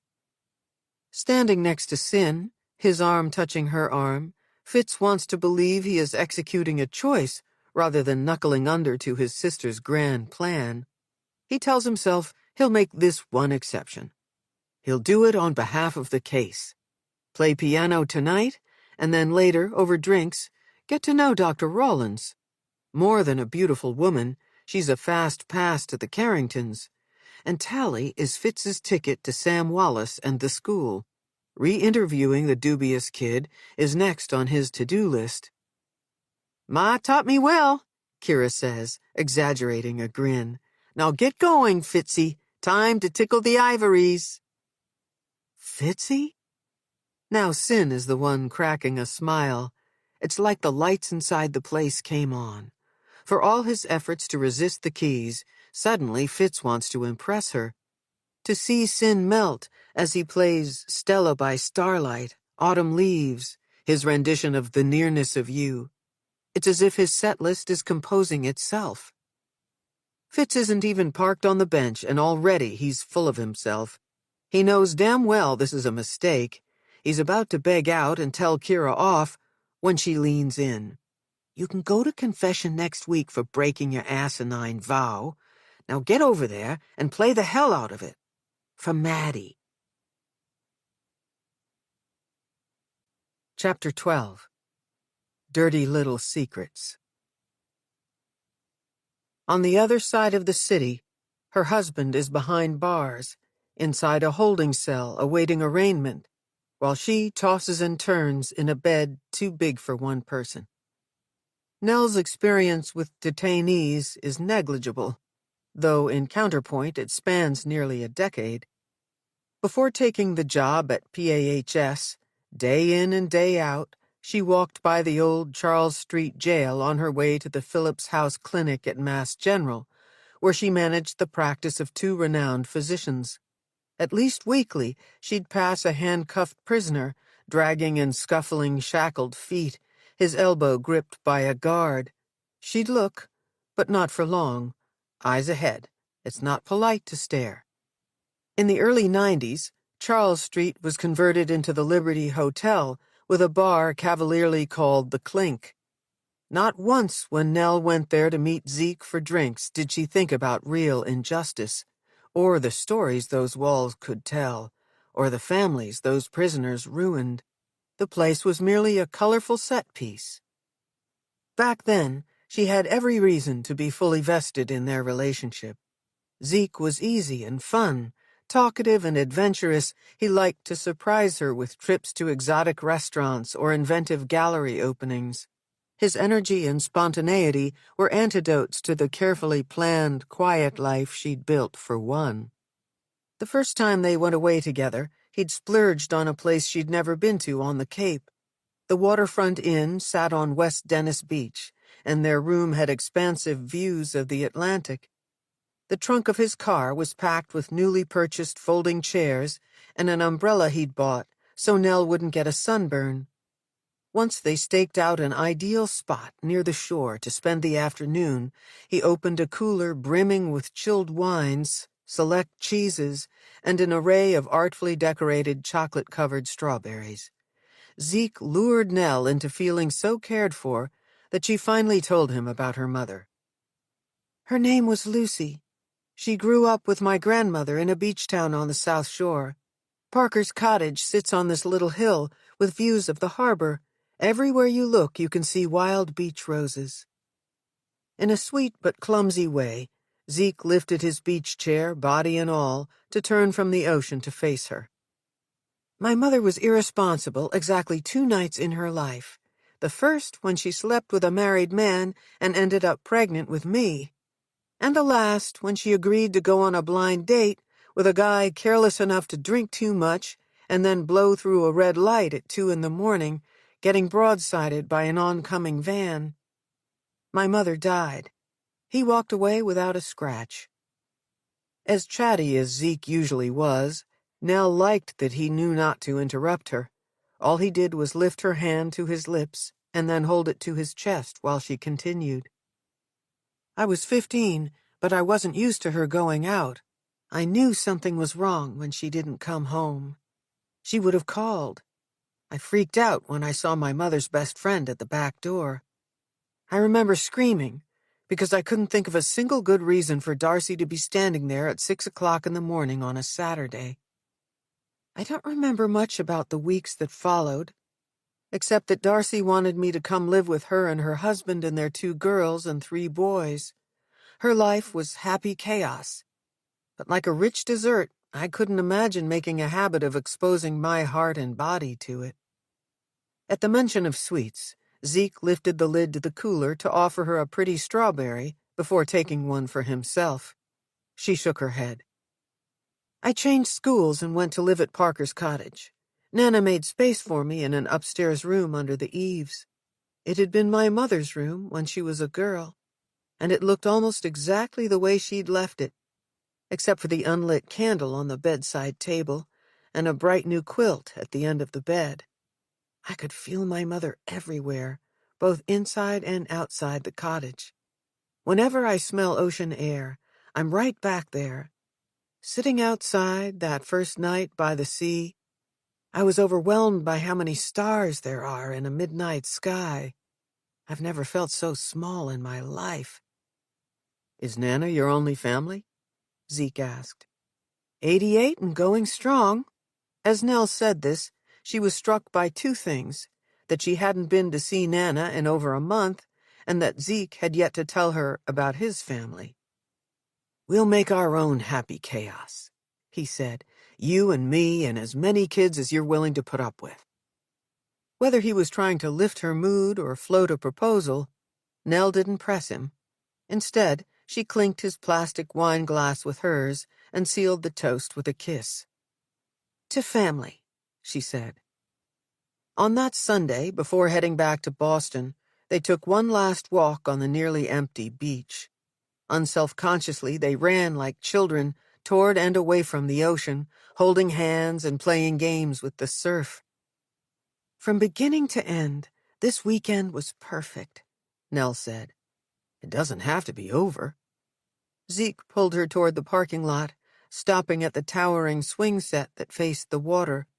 He chose one for her and then positioned himself like the wind at her back, gently pushing her until she was flying. I'll show you how to stay young without ever feeling small, he said. In that moment, Nell's heart filled with joyful anticipation of a life with Zeke, one that promised to be as colorful as the dusky sky above them.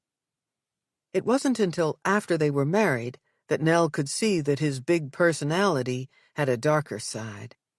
As she became intimate with Zeke's pattern of falling in and out of trouble, the more that swing became the perfect trope for their relationship. Every time he said this was the last time he would steal from her, lie to her, betray her, she had believed him, or at least she tried to believe him. But never did she see him on the wrong side of things permanently, and never legally. Now, in their bed, her overwrought brain pictures Zeke sitting on the edge of a metal bunk, his head in his hands, wondering why in 3 days she hasn't come to see him. Bone-tired, as if she were the one pacing the 6x8 space, porcelain toilet to solid door to stainless steel sink and back again. Nell gets up.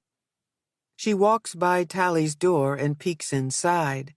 Her girl is buried beneath a mound of patchwork comforters and soft blankets. The room is dark. Nell is careful to go down the stairs quietly so she won't wake her. When Tally is up and willing to talk, it's getting harder to reassure her Zeke isn't involved. The charges he's being held on are minor in comparison to what Nell fears will come next.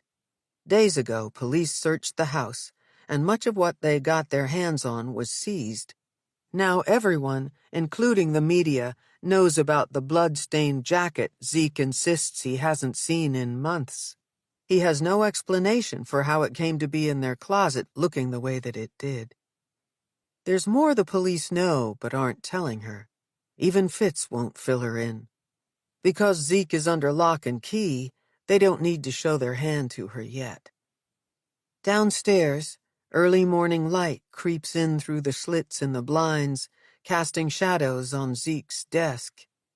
How many times has shame rooted Nell to this exact spot, paralyzed in the face of her husband's deceit?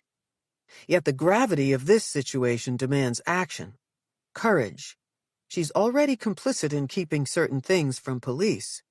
Nell has nothing to lose. Running her hand under the smooth mahogany surface, she finds the hidden release lever and pulls. There it is, Zeke's laptop, resting right where he left it. Somewhere on the hard drive, there could be information that might make things better for him, or, obviously, much worse. When police need more to ensnare her husband, beyond the charges of reckless behavior at June's wake, detectives will come looking for more of his things. It's only a matter of time before the knock.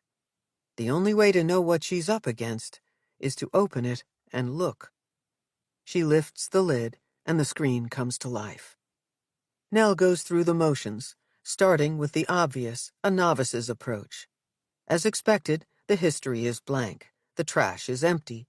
She uses one of her old tricks, typing a single letter, A to Z, into the browser, letting Zeke's internet searches drop down before her eyes. But her husband is a master now. The cache has been cleared. A damning find on its face. She types into Google, how to search a hard drive. Hundreds of computer nerds and countless wives and girlfriends offer advice on where to dig to find evidence of deception. Nell is drawn to a website dedicated to helping searchers confirm their suspicions. Are you sure you want to know? She does, and she doesn't. Technical jargon slows her down. Mentions of index.dat files and keyloggers confound her. Scanning to the end of the post, she lands on, "Hope everything turns out for the best." The next post is less baffling but equally compassionate. It reads, "Really need to know his dirty little secrets? Try this," the blogger writes. "Make friends with a geek." "What are you smiling at?" Tally is over Nell's shoulder before she hears her there. She's wearing her loose-fitting pajama bottoms and a camisole top. Nell slaps the laptop shut and pushes off the chair. "Nothing. What are you doing up this early?" "I keep having this dream. I'm lying on a beach in winter, and I'm wondering why I'm the only one there." "If your thoughts are racing, I can ask Dr. Rollins to go up on the medication or change it to something else," Nell says. "She says you're not taking that much." Nell grabs the throw from the back of the sectional and wraps it around her daughter, hugging her. "You're cold. I'm going to buy you a warm bathrobe. Or do you want a new school sweatshirt?" Nell holds on to Tally for as long as she'll let her. Moments like these are infrequent, a rarity, really. As a little girl, Tally was never the snuggly type. Always busy playing, running, dancing, she never settled for long. The more Nell corralled her into an embrace, the more her daughter resisted. Zeke said Nell tried too hard. Then Tally found acting, and Nell could get away with big, clumsy displays after every play because it was acceptable for parents to ooh and ah over their child's performance. "That would be okay, I guess."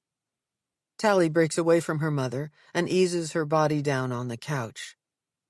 "Do the police know you have Dad's laptop?" Nell takes the chair across from her daughter. "I didn't lie, but I didn't tell them they missed it either. If they find out it's here and come back for it, I'll plead ignorance." "Why would you risk getting in trouble for him?" "It's hard to stop being the responsible one. I thought I'd try to find something that could help him." "After what he did at June's wake? It's pretty obvious you were right to kick him out. Dad's a fuck-up." "Don't talk that way. God knows I'm furious with him, too. But we can't walk away and leave him to deal with this alone. Sam says people think some guy took me and June because of Dad's debts." Tally pulls at a stray piece of yarn on the throw, unraveling it and twirling it around one finger. "By people, you mean his mother? Anna's a gossip. She doesn't know what she's talking about." "Then why are you snooping?" Tally asks. "I guess I need the rumors not to be true." "Desperate, huh?" Nell smiles weakly. "Not really. He said he didn't have anything to do with it. And Dad is a pretty bad actor." There is a split-second pause before mother and daughter are laughing. "Look at you," Nell says. "I can't believe how you're handling all of this. You're amazing. It's not like the stuff with him is new. You think you shielded me from his stealing and lying, but you couldn't. I live here, and I'm not stupid." "No, you aren't. I guess I thought it was better to let you think I had it all under control." "But you didn't." "No, Tally, I didn't. Sometimes I took a break from staring too long at my life. And Dad's good at roping you back in." Tally's right about that, too. Beyond his promises to get help and do better, Zeke would make amends with gifts. He wouldn't buy her flowers or jewelry, since even modest presents afforded her the right to accuse him of using her money to pay for his pardon. Instead, he'd offer her small treasures of apology. Perfect leaves or heart-shaped stones she could add to her miniature arrangements. Nothing that could be traced to any gambling. Except even precious things, when given with increased frequency, lose their value. "Not this time," Nell says. "I'm not saying I won't ever help him again, but it's all about us now. We'll put ourselves first, okay?" Tally sits up, pulling the throw tight around her chest. "Then you won't make me go see him? In jail? Oh, honey, I would never do that. I'm not going today, either. I'm staying here with you. We should do something fun." "How about I help you?" "With what?" "Finding out stuff about Dad. I might not want him living here, but I don't want him to be guilty, either." "No way. Leave that to the police. You've been through enough, young lady."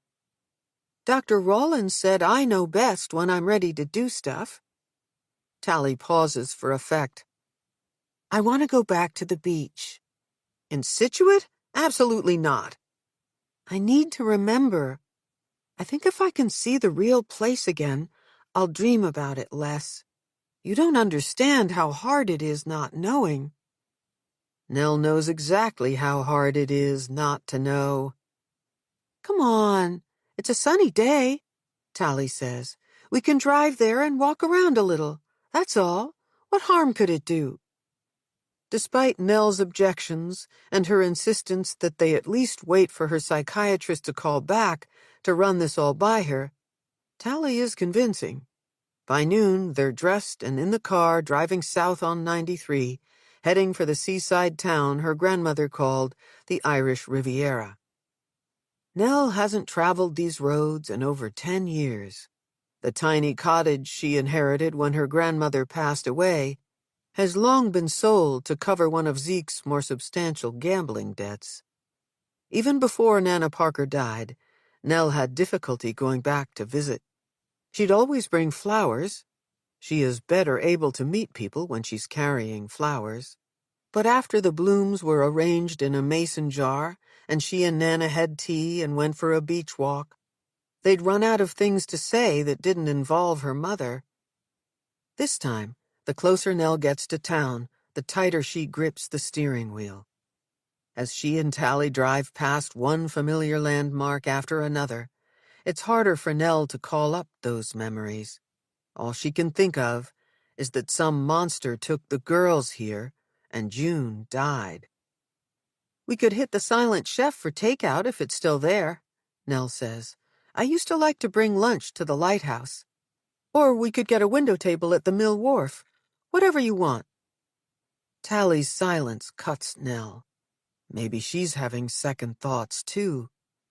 For the entirety of the trip, she's done nothing more than stare out the window. Nell would give anything to be arguing about the volume of the music or which radio station to listen to. "Do you remember that time Nana took you to the farmer's market in the harbor?" Nell asks. "You named every single zucchini and all of the tomatoes. By the time I picked you up, you were inconsolable. You were only 4 and didn't get that Nana planned to sell everything." Her daughter doesn't answer. When Tally finally speaks, it's not about Nana Parker and the fruit of her harvest. "The last thing I remember is being pushed in the car," Tally says. It was old, and the back seat was cracked plastic. It smelled like pot and something sour. Whenever Tally recounts the details of the abduction, however small they may be, Nell pretends to be calm, when inside she's jangled like ice cubes being dropped in an empty glass. "I want to go to the Glades," Tally says. "That's not a good idea. I should try Dr. Rawlins again." "I need to go to the Glades." Against her better judgment, Nell stops resisting. They've come this far, and Tally will get her way eventually. Instead of heading toward the harbor shops and restaurants, Nell takes a left on Gannett Road. In minutes, the sea comes into view. It's high tide, and the waves lap the seawall, erasing any evidence of a beach. Left turn again, they're on Glades Road. Tally taps the window. "I can do this. Go faster." Nell drives past the area known to locals as the Hazards, an area of surf harboring rocks of every shape and size, some submerged, some visible. Every townie has a tall tale involving Bar Rock or Smith Rocks. All of them pale in comparison to the story Tally might someday be able to tell about Scituate Neck. For a split second, Nell is pulled back to the night of the vigil, that horrible moment when Fitz told them that a teenage girl had been found dead on the beach at the site of the old Glades Hotel, the other girl alive but in rough shape.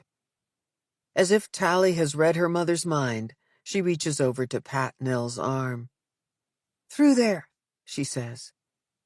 The isolated peninsula of rocky ledges and salt marsh is a gated community that occupies the entire promontory and is cut off from the rest of the town.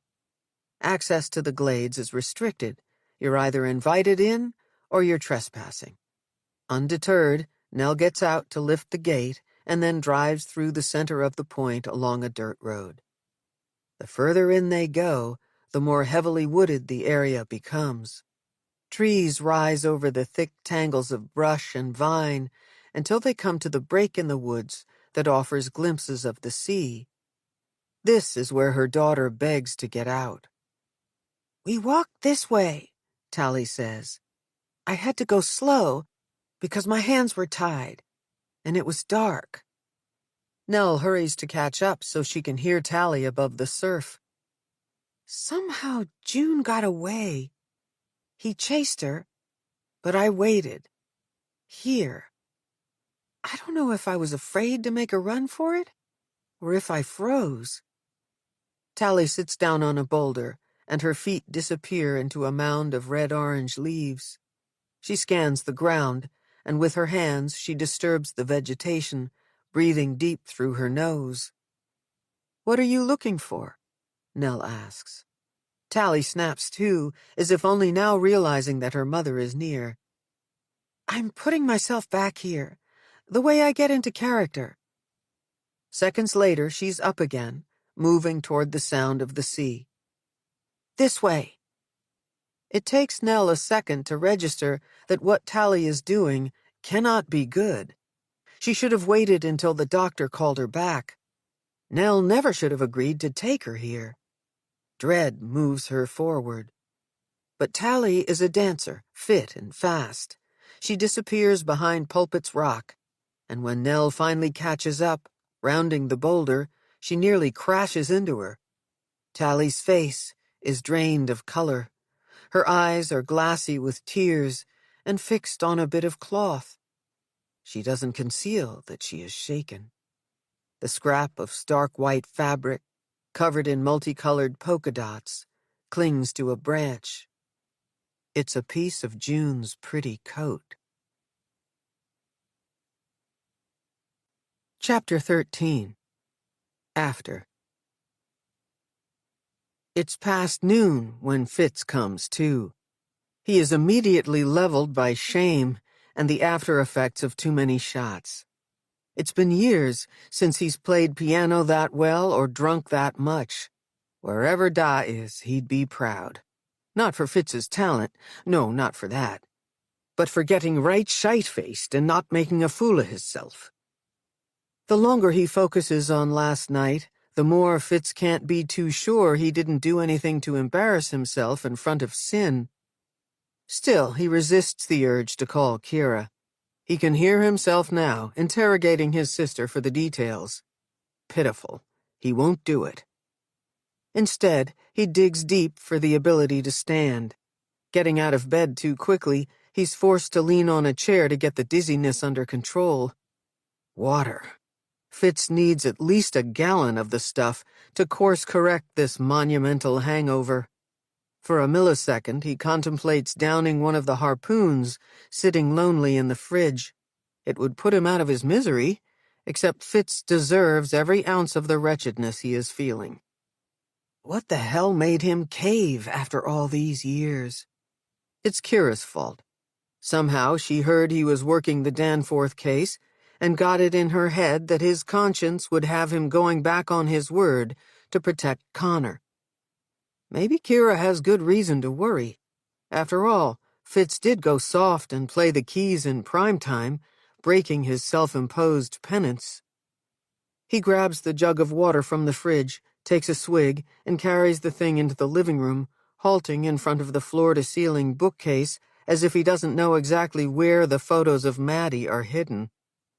Fitz believes she will only be gone if he stops remembering her. 12 years in, it takes all he's got to call up the details. If Connor were here, he'd say Fitz hasn't earned the right to torture himself with Maddie's story. He wasn't there. Fitz doesn't know.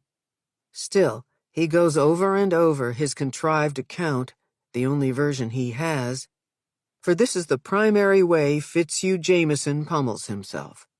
By living in the space between what Maddie's parents and his brother have told him and what he suspects happened. All Fitz has is what he imagines. Madeline Townsend sits at her desk, working hard to finish an essay for AP English on who benefits from the lottery and the ways in which it exploits the poor. The phone on her bedside table rings, interrupting her. The last sentence she will ever write. The biological risk for addiction remains undetermined. Has no punctuation, no period, no end. Connor is on the line. He sweet-talks her into meeting him on a school night to watch the sunset.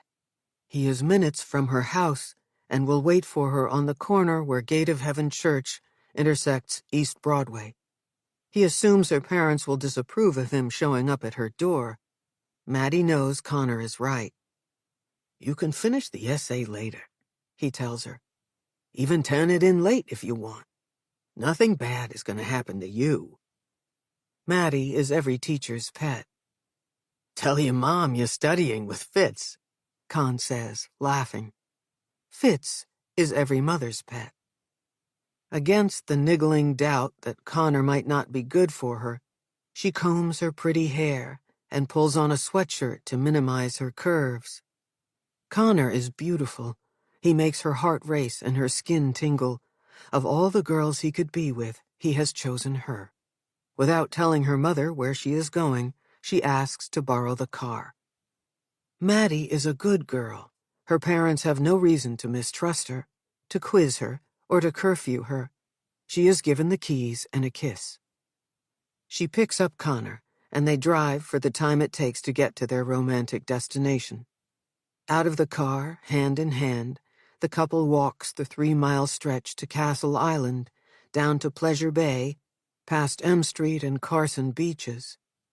The sun sits behind a bundle of clouds, casting shadows, putting buildings and people in silhouette against the sea. In spite of this being their neighborhood, they don't bump into anyone they know. Connor's memory is good for only a few things, like the best places to make out inside Fort Independence, the pentagonal structure that dominates Castle Island, and the tactics that work on reluctant girls. He has yet to learn Maddie is different. She has a mind of her own. The kissing is fine. Nice, really. It's when Connor slips his hand up her sweatshirt in search of her breasts that she begins to feel this isn't right. Not for her. Connor, sensing her hesitancy, switches gears before Maddie becomes adamant. He knows his way around such obstacles. "Let's go swimming," he says. "It's warm, and it might be our last chance till spring." "I'm not wearing my suit," she says. "Keep your underwear on. I will too. Let's do it. It'll be fun." He takes his pants and shirt off before Maddie can object. Counting on her naivete, he uses it to his advantage. "Tell me when you're ready," he says, turning away from her to face the water. Connor reaches one hand back until Maddie slips hers in his, and together they run to the shoreline. One look at each other, and they dive into the cold but not yet frigid ocean. It's New England, after all, and Maddie and Connor are not strangers to icy dips and the shock they impose upon the system. Once in the water, after a few playful attempts to jump their way to getting used to it, Connor swims to Maddie. He kisses her, and like magic, she opens her arms to him. "I want to make love to you," he whispers, kissing her neck, flicking his tongue around her ear. "I can't. I'm not ready. I won't come inside you. We're in the water. You can't get pregnant doing it this way, I promise." Maddie hears his persuasion as lines from a play, rehearsed and used on simpler girls, needier girls. "I have to go," she says. But Connor grabs the back of her bra before she has a chance to swim away. He is rough, trying to pull aside her panties, to penetrate her against her will. Maddie screams once, but the next time she opens her mouth, Connor pushes her under, to stop her from drawing attention to them, to silence her. His hand is on her head, holding her down. He is strong. Maddie is too. She struggles mightily, but in minutes without air, the violent movement under the water stops, abruptly. That's when Connor lets go. He treads water, moving away from her body as it floats to the surface. Her hair fans out as if she's making one final attempt to reach out to him for mercy. Fitz is the person Connor calls. He claims there's been an accident. Brother begs brother to come to the fort, quickly, with a car. Don't tell anyone anything.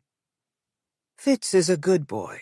The Jameson family crest has been impressed upon him from an early age. Serve faith and family without fear. But then Fitz does not know yet what he is getting himself into. At first he doesn't see Connor cowering in a far corner of the fort, wearing only his boxers. His brother stares down at Maddie's clothes, her jeans, her sweatshirt, her t-shirt, in a heap. "We were fooling around," Connor says. "I was teasing. I pushed her down, but when I tried to pull her up, she started fighting me. It was like she wanted this to happen. She broke away from me, swam further out. I couldn't keep up. Then, all of a sudden, she stopped moving. I knew something was wrong, but by the time I got to her, she was gone." "What the fuck, Connor? Where is she? Where's Maddie?" "She's dead, Fitz. Jesus Christ, she goddamn drowned." "Don't tell me you left her out there." Fitz is shaking Connor now. "Did you leave her out there?" "You have to help me. I didn't mean to. It was an accident. You have to get me home without anyone seeing me. I wasn't here. Understand? We need to find her. If you didn't do anything, it'll be okay." "No. No one can know I was here. Do you understand? You need to cover for me." "Why would I do that?" Why had Fitz protected his brother? How long did it take for Connor to convince him to drive the car home with his brother hunkered down in the front seat? To this day, Fitz is unable to answer that most fundamental of questions. Why had he done that? After Maddie's parents reported her missing and the abandoned family car was found down by the causeway, authorities began a massive search of Southie, from M Street to Dorchester Avenue. Police dogs picked up a scent during the search and led investigators to the east side of the fort, where Maddie's clothes were recovered. When one of the Finnegan girls hinted that Maddie might have had a thing with Connor Jameson, he was questioned. Connor led investigators to believe Maddie was contemplating suicide when she disappeared. She couldn't take the pressure to be perfect anymore, he'd said. Fitz's asshole of a brother didn't just kill Maddie, he drowned her reputation right along with her body and soul. 3 days later, Maddie's body was pulled from the waters off Castle Island. According to a statement released by the medical examiner, the final autopsy determination, pending the results of toxicology tests, would take several weeks. The unofficial word from the Suffolk County prosecutor was that there were no signs of trauma to her body and no indication that foul play had contributed to her death. And like that, the ordeal was over. Except it never was. It will never be over. There's a banging on his apartment door, and it startles Fitz. "Police! Open up!" Disoriented, he exits Maddie's story, coming back to the present awash in fresh guilt. He opens the door to a beat cop, secretly hoping he's about to be arrested for keeping his suspicions of Connor's role in Maddie's death from everyone except Kira. "You look scared shitless," the cop says. "You got somebody's wife holed up in there or something?" When the cop chuckles, there's a gurgle of phlegm in his throat. "What do you want?" Fitz asks, suddenly aware that he's clad only in tattered boxers. "You're not answering your phone. Ross sent me. Said to get your ass out of bed and give him a call." "What's going on?" "I know nothing. Alls I do is what I'm told. Call Ross." Pissed he has to shift his focus to someone else entirely, especially Ross, Fitz takes his time to pull on jeans and brush his teeth. He plugs in his phone. In his drunken stupor last night, he must have shut the thing off to save the last of the charge. When he's good and ready, he dials Ross. "It's Sunday. I'm off." "Sorry, did I interrupt church with Ma, or were you praying to the porcelain god?" Fitz racks his brain trying to think of something worth throwing back at Ross, but comes up empty. "Tally Carrington and her mother took a little trip to the beach this afternoon," Ross says. "The kid's trying her damnedest to remember what happened to her out there at the Glades. Looks like she and her mother bumped smack into possible evidence." "What the hell?" "Before we go blaming the first cops on the scene, let's find out what or if anything's relevant. It's a big area. Shit could have been dropped there after the fact." "Does anything look promising?" "Yes and no. An empty prescription pill bottle for high-dose benzos. Could be completely unrelated to the case, but Doyle's got a man on the street who says Carrington sells the stuff for cash to play the ponies." "I'll be down there in a little over an hour to pitch in," Fitz says, reaching for a sweatshirt. "No need. You took too damn long to get back to me. We're already done here. Forensics just bagged the last thing. A scrap of fabric that looks like it was ripped from the coat the Danforth kid was wearing that night. Meet me at the precinct first thing tomorrow. There's a lot to do." "June," Fitz says. "The Danforth kid's name is June." Act 2. This is one of the cruelties of the theater of life. We all think of ourselves as stars. Robertson Davies, The Fifth Business. Chapter 14. Dreams. That the news media has lessened its scrutiny of the Carringtons at this point in the investigation is predictable, and still, Sin is surprised to see only a few second stringers camped out in front of their brownstone. Unless no one's inside. Before putting herself through a barrage of questions she has no intention of answering, Sin sits on the park bench across the street and pulls out her phone to dial Nell. No answer at home. She tries her cell. "Hold on, let me step out of my meeting," Nell says. "Oh, I didn't realize you were back at work." Sin hears a door closing, and Nell's voice is once again audible. "I hadn't planned on it, but when Tally wanted to come to school, there was no way I was letting her come alone." "Tally's in school?" "She says she wants things to go back to normal. We thought maybe you wouldn't mind pushing her session off until later today. I probably should have waited to hear what you thought, but I've already bothered you enough. You must be busy." Nell's tone is biting. She isn't the first family member to let Sin know she's jealous over the time she spends with other patients. What she doesn't know is that right now Sin doesn't have any other patients. "You haven't bothered me.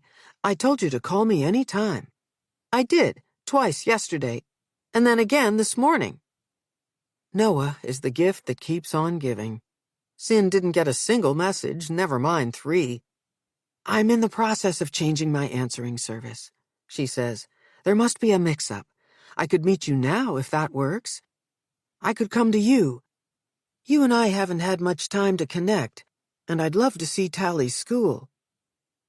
The Performing Arts High School of Boston takes up 2 Newbury Street blocks, Fairfield to Dartmouth, and its showpiece, the Exeter Street Theater, is situated smack in the middle.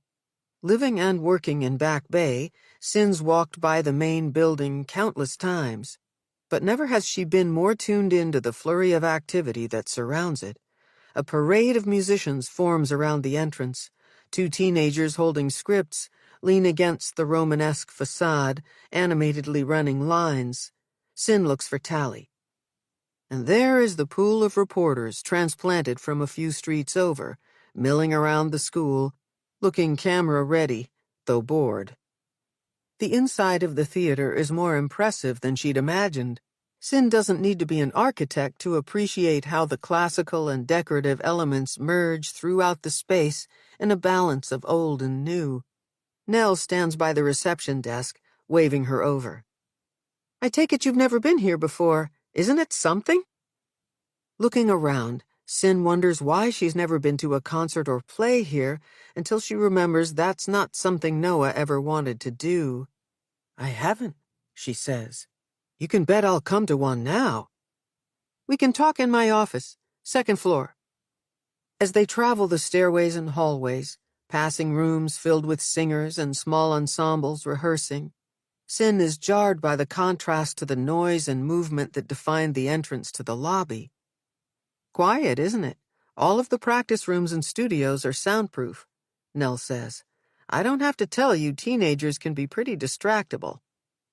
Nell opens the door to her office, an unremarkable space with a desk, a mesh chair, and seats for 2 guests. The only extraordinary thing about the place is the wall covered in cast photos labeled with show titles: The Miracle Worker, You Can't Take It With You, The Crucible, Rent. "Since I've been here, we've done all the classic theater pieces, several times. If they stage one more production of Our Town, I'll need to get a new job." Again, Sin finds that she's looking for Tally, this time among the rows and rows of actors in costume. Nell wastes no time getting to what's on her mind. "I'm worried about Tally being back here." "How so?"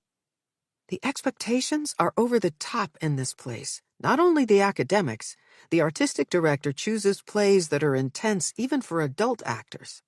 Last season, they put on Finish Line, a documentary theater piece about the Boston Marathon bombing. A lot of these kids have personal experiences because it happened right outside our doors. I wasn't the only one worried they couldn't handle it. Lots of parents were up in arms." "Was Tally cast in that?" Sin asks. "She had a doubling role. It's when a handful of actors play more than one part. Turns out the director was right. I know I'm her mother and definitely biased, but you should have seen her. Tally nailed it. But that was before." Sin scans the cast photo labeled Finish Line. Nell taps the glass. That's her director, Greg Normand. "He looks like one of the kids," Sin says. "Is this Tally?" She points to a young woman who exudes the kind of confidence she's only seen glimmers of. The Tally Sin knows is mostly on edge, her movements dulled and her energy diminished. In this context, the light in her eyes is unmistakable. "She looks happy," Sin says. Nell gestures to the guest chairs, inviting her to sit. "What I'd give to have that girl back. It's like walking on eggshells being around her. One minute we'll be contentedly watching a movie, and the next thing I know she's closed up in her bedroom and won't talk to me. I need you to tell me, will she ever be herself again? I'd be lying if I told you the trauma won't impact her life going forward. But from what you've told me and what I've seen for myself, Tally strikes me as a resilient young woman. Lots of strong people do amazing things after adversity. Nell swallows hard, like she's getting ready to unload about something. Sin braces herself for more ranting about Zeke. Tally told me she's dedicating her performance to June, Nell says. I know my daughter. She's going to drive herself hard. It's another mature piece, and trust me, Greg will not be cutting anybody any slack. Tally told me what it is, but tell me again. Spring Awakening, another one of Greg's edgy choices. A lot of people see it as a play about sexual coming of age. Don't get me wrong, I'm not condoning teenagers having sex, but that's not what's bothering me. It's the other themes: abuse, rape, suicide.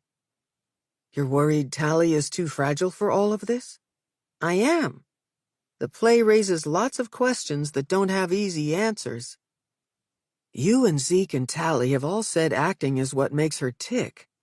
In the beginning, a little avoidance can be a helpful coping mechanism. If she's focused on the play, that means she's not focused on everything else. I'm not convinced. She still has all her academic work to make up. The rehearsal schedule is ridiculous, and she's going to be spending even more time with Sam. Given how he's doing, I'm not sure Tally's avoiding anything. Tell me about Sam. He's the friend she's always texting? They've known each other since day one freshman year. He's a great kid, and he's always been a good friend to Tally, though his mother is an entirely different story. Anna says he's taking June's death hard because June and Sam were going out, which is news to me. But now he and Tally are cast in this intense play with all these intimate scenes. Do you ever work with the other kids affected by abductions? Sometimes I do. It depends on how my primary patient feels about it. It would be up to Tally. I know she's only one of your responsibilities, Nell says. But if you can find a way to help these kids get through this production, I'd be grateful. Some days I wish I could take Tally and go into hiding, move somewhere, start over.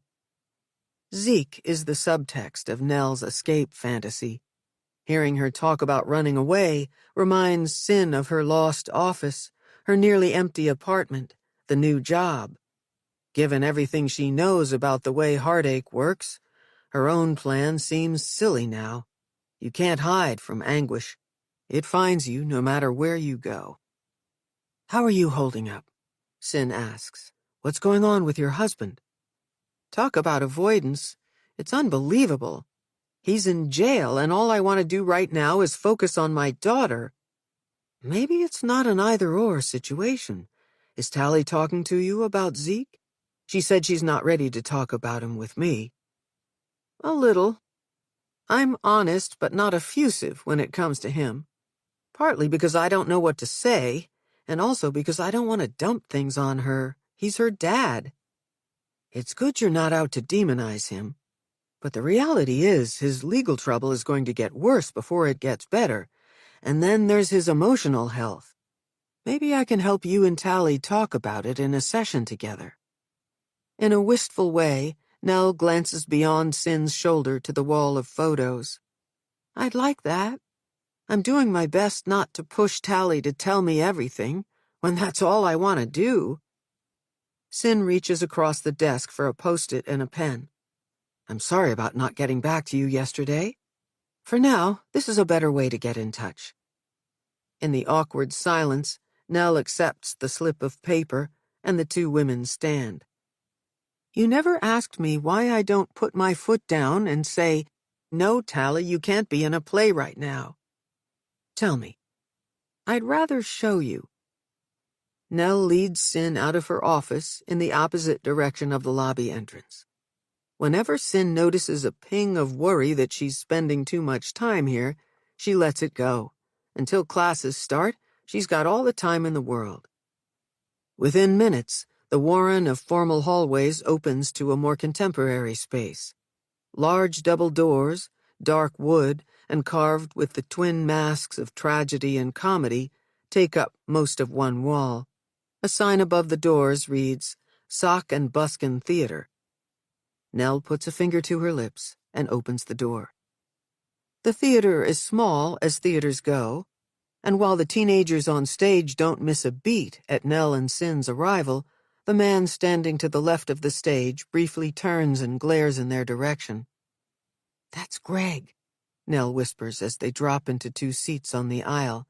"He hates that I have permission to tour people during rehearsals."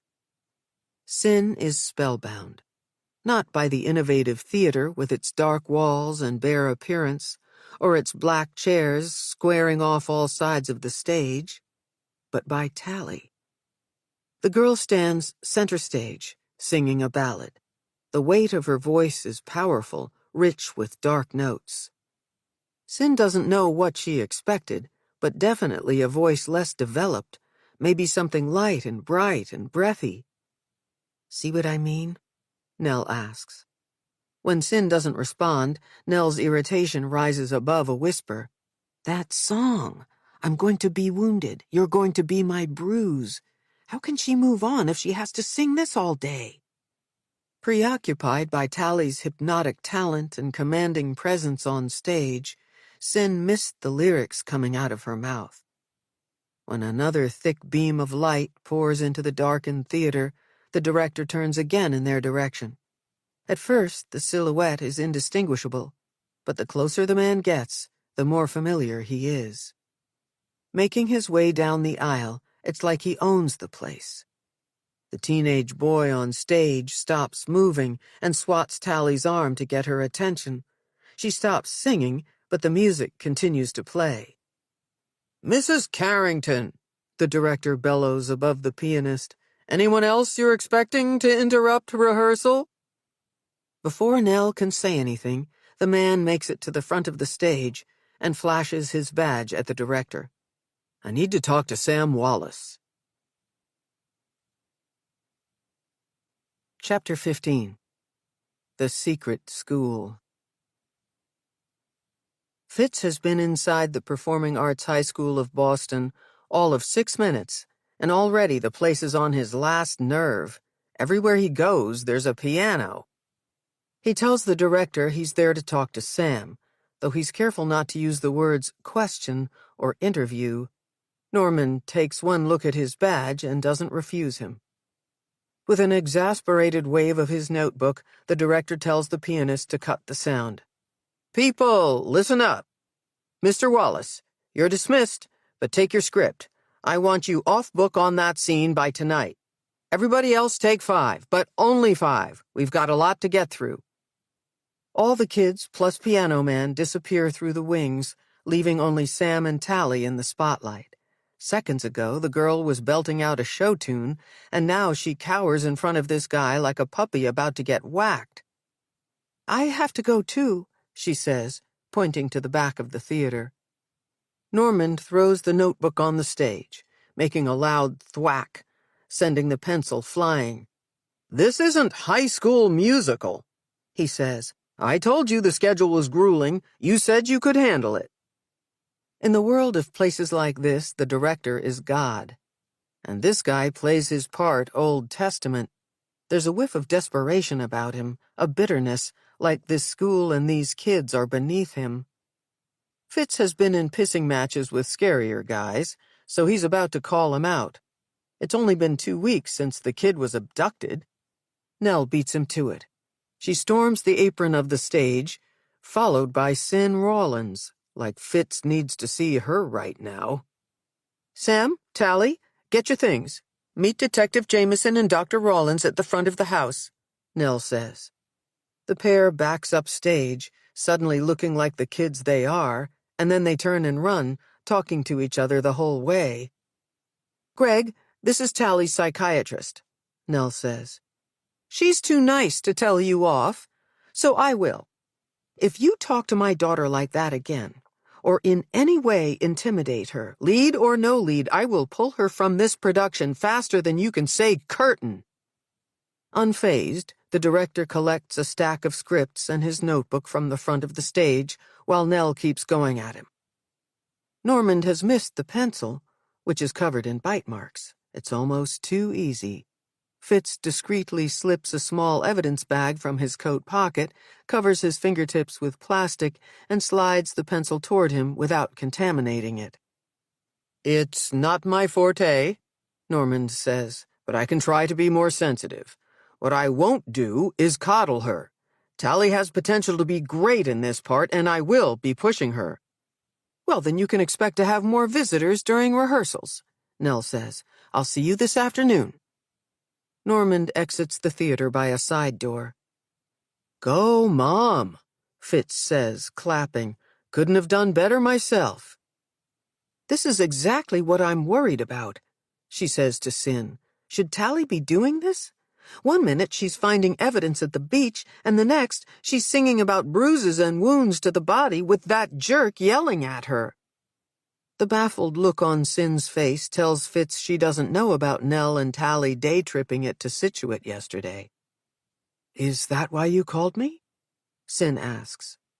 "I wanted your opinion about whether or not we should go, if you thought Tally could handle it. Later, after she convinced me to take her, I tried you again to see if you could talk to her. She was upset. We both were." Nell turns her attention to Fitz now. She'd called him last night, too. The first time to be sure Ross filled him in on what they'd found at the beach. The second, to press him for details about what he planned to do next. Both times to let him know she was royally pissed that evidence had been missed on that first pass at the crime scene. "What about what we found?" Nell asks. "The fabric snagged on the shrub is likely a piece of June's coat, but it'll have to be analyzed to be sure." "That's it? All you're going to do is test it?" No, we ordered a second sweep of the area. Investigators finished up last night, and we're analyzing other potential evidence as we speak." Nell's fire is directed at him. He's used to it. It's part of the job to take heat for things that aren't your fault. She's probably more ticked at herself for being talked into taking her daughter back there. Sin puts a hand on Nell's shoulder. "I'll talk to Tally and help her sort this out." Fitz's initial attraction to Sin still holds, even though she's back to wearing her therapy clothes. There's a twist in his gut when he remembers the way she looked Saturday night at the Beehive. How, a few drinks in, Sin sat next to him on the piano bench, their sides touching as he played. Fitz zeroes back in on Nell when she asks about her husband. "When do you think they'll let Zeke out?"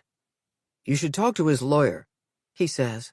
"For now, his case is classified no bond, and I'm not the one to go over specifics." Nell shushes him when Tally and Sam materialize back on stage. "There you are," she says. "You told us to meet you at front of house." With Tally's arms crossed tight and one hip cocked, she's acting out the all-American teenager. Normal looks good on her. "That's right, I did," Nell says. "Are there dressing rooms free out back? That might work better." Tally says, "Uh-huh." Sam looks at his feet. "Follow me." Even though Nell gave the directive, she tags along behind Tally and Sam, leaving Sin and Fitz to bring up the rear. "Should you be questioning him without an adult present? A parent or a lawyer, maybe?" Sin whispers. "I'm here to go over a couple of details, that's all." Sin might be morally right, but she's not technically right. Fitz isn't required to contact Sam's mother or obtain any kind of permission before approaching and questioning him.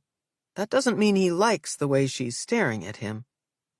To get backstage, they ignore the roped-off passageway and climb 5 flights up to a landing with no exit. Sam pushes the wall in a seemingly random space, and a secret door opens, leading to a hallway lined with dressing rooms. Greg Normand strides in their direction. He's shouting again. "People, it's been a lot longer than 5 minutes. If you're not in places before I get to that stage, you will be replaced. There are plenty of students who would kill to be in your shoes." Cast members spill from dressing rooms like it's a raid on a rave. Tally stops momentarily and whispers something to her mother. "It's fine. I'll take care of him," Nell says. "Go ahead." Acting like she owns the place, Nell parks Sin and Tally in a dressing room with bright light coming in from the balcony fire escape. She sticks Fitz and Sam across the hall in a space the size of a closet. Fitz is tempted to say, "I get it, you're mad," but then she closes the door, and he's alone with the boy. They both sit. Sam leans back in his chair a little too hard, tipping it, then writing it. He doesn't know what to do with his hands. "Thanks for taking the time," Fitz says, keeping it light, starting off slow.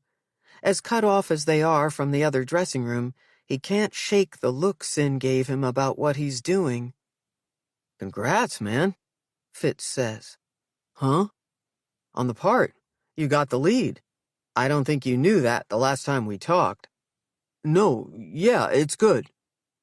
Sam is tall and lean, with broad shoulders. A dark, slick kind of good-looking, the lucky bastard is every casting director's dream. All he needs is to be marginally talented, and he'll make out fine in the business. "You're a sophomore. It's a big deal, am I right?" "I guess." "I get it. It's hard to be happy when you've lost your girlfriend." "Who told you June was my girlfriend?" It's the first time the kids looked directly at Fitz. The dark circles under his bloodshot eyes weren't visible from the audience. Neither was the sweat beading up on his brow. "You did, remember?" "Oh, yeah. My memory's a mess. And Norman's all over me for not remembering lines from a play we only started rehearsing." "You've got to get it together. I know his type. He'll be all over you until you leave it on that stage." Fitz drums the arm of his chair. "You did plays?" Sam drops his shoulders, and for a second he stops licking his lips. "Accompanist, Chicago, and I played for a show called Thrill Me. Wow, now that I think about it, those shows are pretty dark. Both about murder." Sam shakes his head. "Never heard of it. The last one. Not Chicago, I've heard of Chicago." Enough about me. Fitz reaches inside his coat pocket to pull out his notebook. "I'd like to follow up on some things we talked about last time. You said you don't know much, so this shouldn't be too painful." Pretending to read from the notebook, Fitz watches Sam. A better detective would focus on facts and logic. Instead, Fitz compares Sam to Connor, unable to stop himself from sizing up his body language, looking for the same tells that forecasted his brother's guilt. "The night of the audition, you left before the girls. You got picked up by your mother, is that right?" "Yeah. Tally and June and Robin had the last callback auditions for the part of Wendla. It was late, and I was tired, so I left." Sam settles back in his chair, then leans forward again. He can't seem to figure out which position makes him look less uptight. "Who else was here with the girls?" "Just Mr. Normand. He sent Mr. Garber home, too. I left with him." "Garber, he's the accompanist? He'd be able to back up your story that you got picked up by your mother?" "I guess, but it's not a story." "Aside from being a dick about rehearsals, anything else bother you about Mr. Normand? Any rumors about him? Is he ever inappropriate with the girls? Or the guys?" Sam doesn't have Connor's poker face. Fitz has hit on something. "He didn't have a thing for June, did he?" Fitz asks. "Not June." "Okay, but he likes the girls? What about Tally?" "No." Sam is sweating like crazy, wiping his hands on his pants. "My partner, Detective Ross, you met him? He thinks Tally's father is involved somehow. He's shady, to be sure, but my gut says something's not right at this school." "I don't know. Mr. Carrington's always been nice to me, and Mr. Normand is tough on us, but that's his job." "Are there any serious cliques, hush-hush clubs, secret societies, any hazing that you know of?" "I wouldn't know. I'm always studying or rehearsing." Sure, but you hear things. I'll bet kids trust you and tell you stuff." "Not really." "Competition in a place like this has to be brutal. Makes people do crazy things." It's not that bad. Because you're like the big star, right? The one with the most potential to make it professionally. No need for you to get into the gossip or join in on any backstabbing. Sam doesn't take the compliment about being top dog. He doesn't reject it either. What he does do is keep pulling at the front of his shirt. Let me ask your opinion on something. Anybody at the school who you could see getting carried away? Who might do something to take June and Tally out of the picture? Fitz hesitates long enough to flip through his notebook. Like this other contender. What's her name? Robin? Chandler. No, Robin wouldn't do anything like that. She doesn't care enough. What about her parents? Mothers are the worst.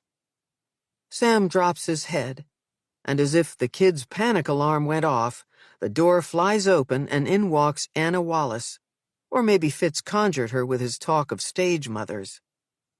The first time he'd met Anna, Tally and June were still missing, and Fitz was holed up in Nell's office on the second floor of the Exeter Street Theater, conducting interviews. In comes this mother-son act.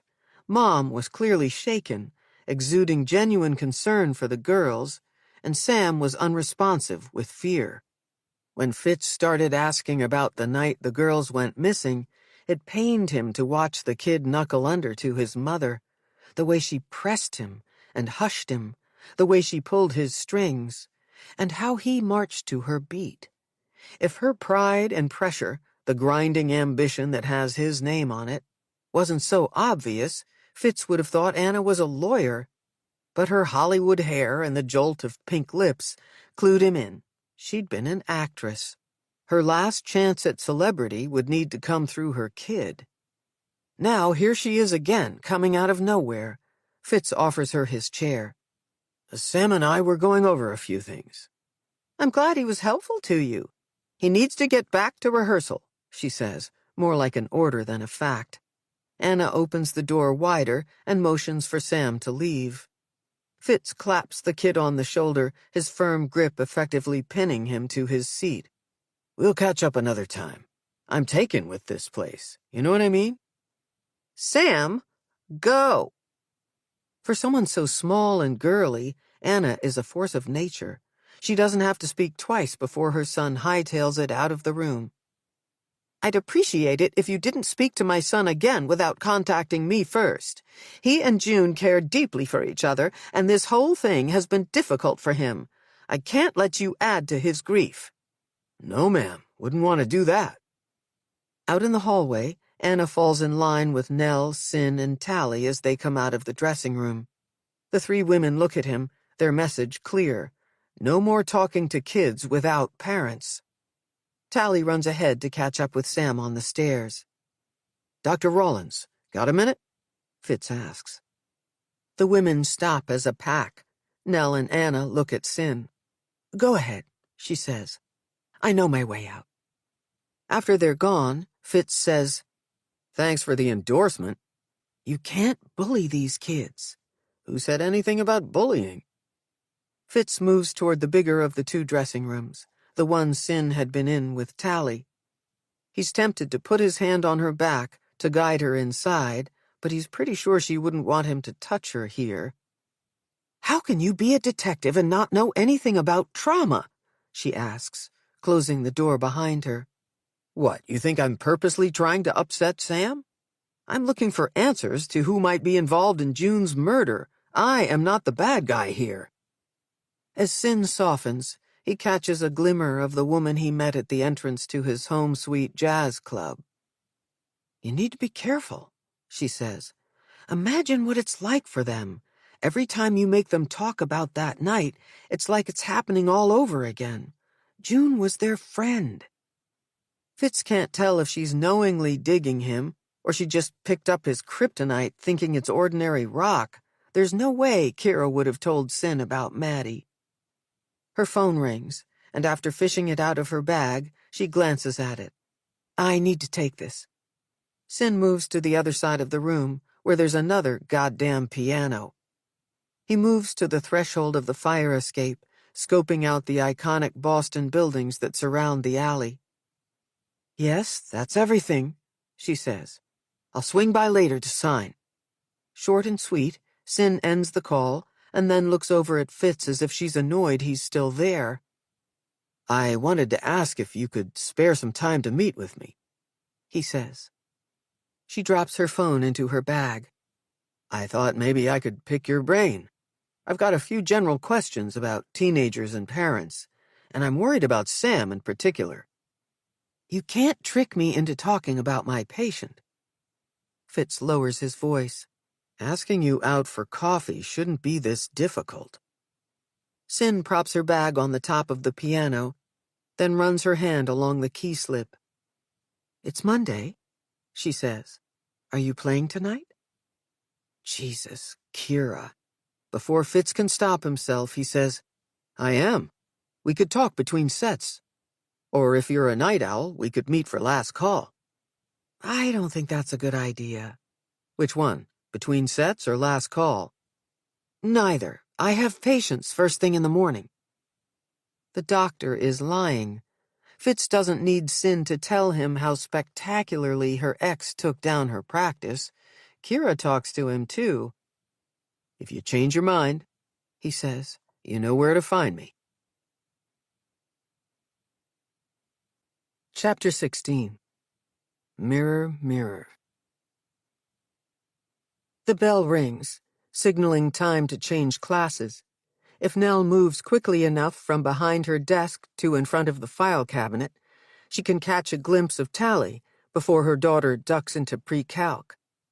Mornings at the high school are dedicated to traditional academics, and with all the classrooms located in the area near Nell's office, it's pretty easy to keep tabs on Tally's whereabouts. Up until 2 weeks ago, the only time Nell was aware of Tally in school was if she happened to pass a music studio and heard her distinctive voice ring out during a lesson, or if, on a mission to deliver a message to a teacher, she found her mid-rehearsal. A delightful surprise, Tally is the hyacinth you come upon on a walk, not realizing how desperate you've become to see bright colors bursting through winter. Now Nell can't go one full class period without angling for a way to make sure her daughter is safe inside the building. No sign of her. Nell pockets her phone and grabs a random file to take with her on what should look to others like a purposeful walk around the school. She doesn't make it to the center of the atrium when Anna breaks through the hallway traffic, charging straight for her. "There's the woman I came to see." "You'll have to make an appointment. I'm off to—" Nell can't think of where she might be going fast enough. She's a terrible liar, and Anna knows it. "I'm not here on school business," she says, lowering her voice. "I came to see how you are." Anna looks different today. She wears less makeup, no jewelry. Her hair is flat, and her clothes, a combination of softer-than-usual fabrics, are all light blues and blush. Almost muted, it's easier to look past this woman who's been known to drive Nell crazy. "If you're looking for Tally, she's with Sam," Anna says. "She's helping him run lines, so that prick Norman will get off his case about being off-book." Before Nell can deny she's been looking for her daughter, she gives Anna a watch-your-language look. "Oh, please. These kids call him much worse behind his back, and it's not like I haven't told him as much to his face. Imagine tearing into our kids after everything they've been through." Suddenly, Nell feels capable of strangling Anna. How dare she compare what Sam's experiencing to what Tally is dealing with? "I mean, it's been less than 2 weeks since the table read, and only a few days since June's services," Anna says. "It's bordering on vicious." "You can't be worried Greg will replace Sam." "Well, no. He didn't even cast an understudy for his role," she says with pride. "Look, I'm all for pushing Sam to do his best, but bullying him shuts him down, and I won't have that. I feel the same way about Tally. I'm keeping an eye on Greg. I told him if he crosses the line into intimidating her, I'll pull her from the production and he can give the part to Robin." Well, you can't do that. Robin's dreadful. No one but June could hold a candle to Tally. Go ahead and put Greg in his place, but whatever you do, don't take this away from Tally. This is everything to her. Did she tell you that? She doesn't have to, honey. Have you seen her in rehearsal? She was born to play Wendla. Mark my words, talent scouts and casting agents who see her in this will be fighting over who gets to sign her. At the second bell, Anna scans the atrium, and it strikes Nell that Sam's mother is about to divulge the real reason she came to see her. To be honest, I'm worried about Sam, Anna says.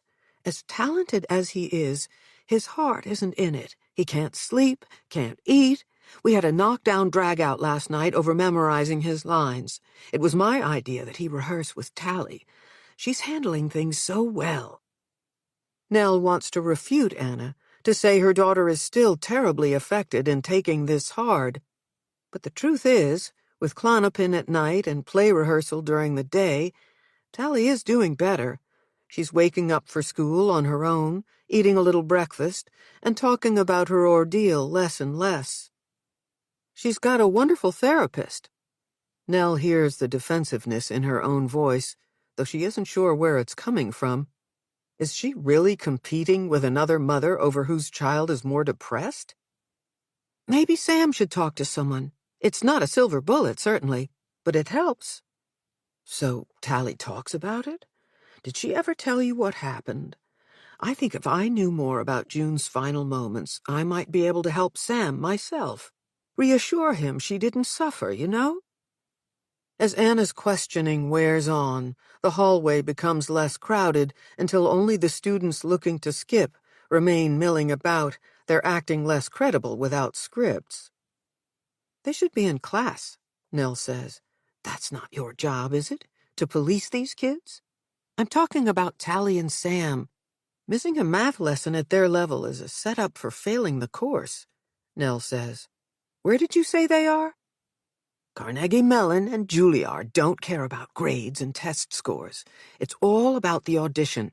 My money's on Sam and Tally getting whisked off to New York or L.A. before we even have to go that route.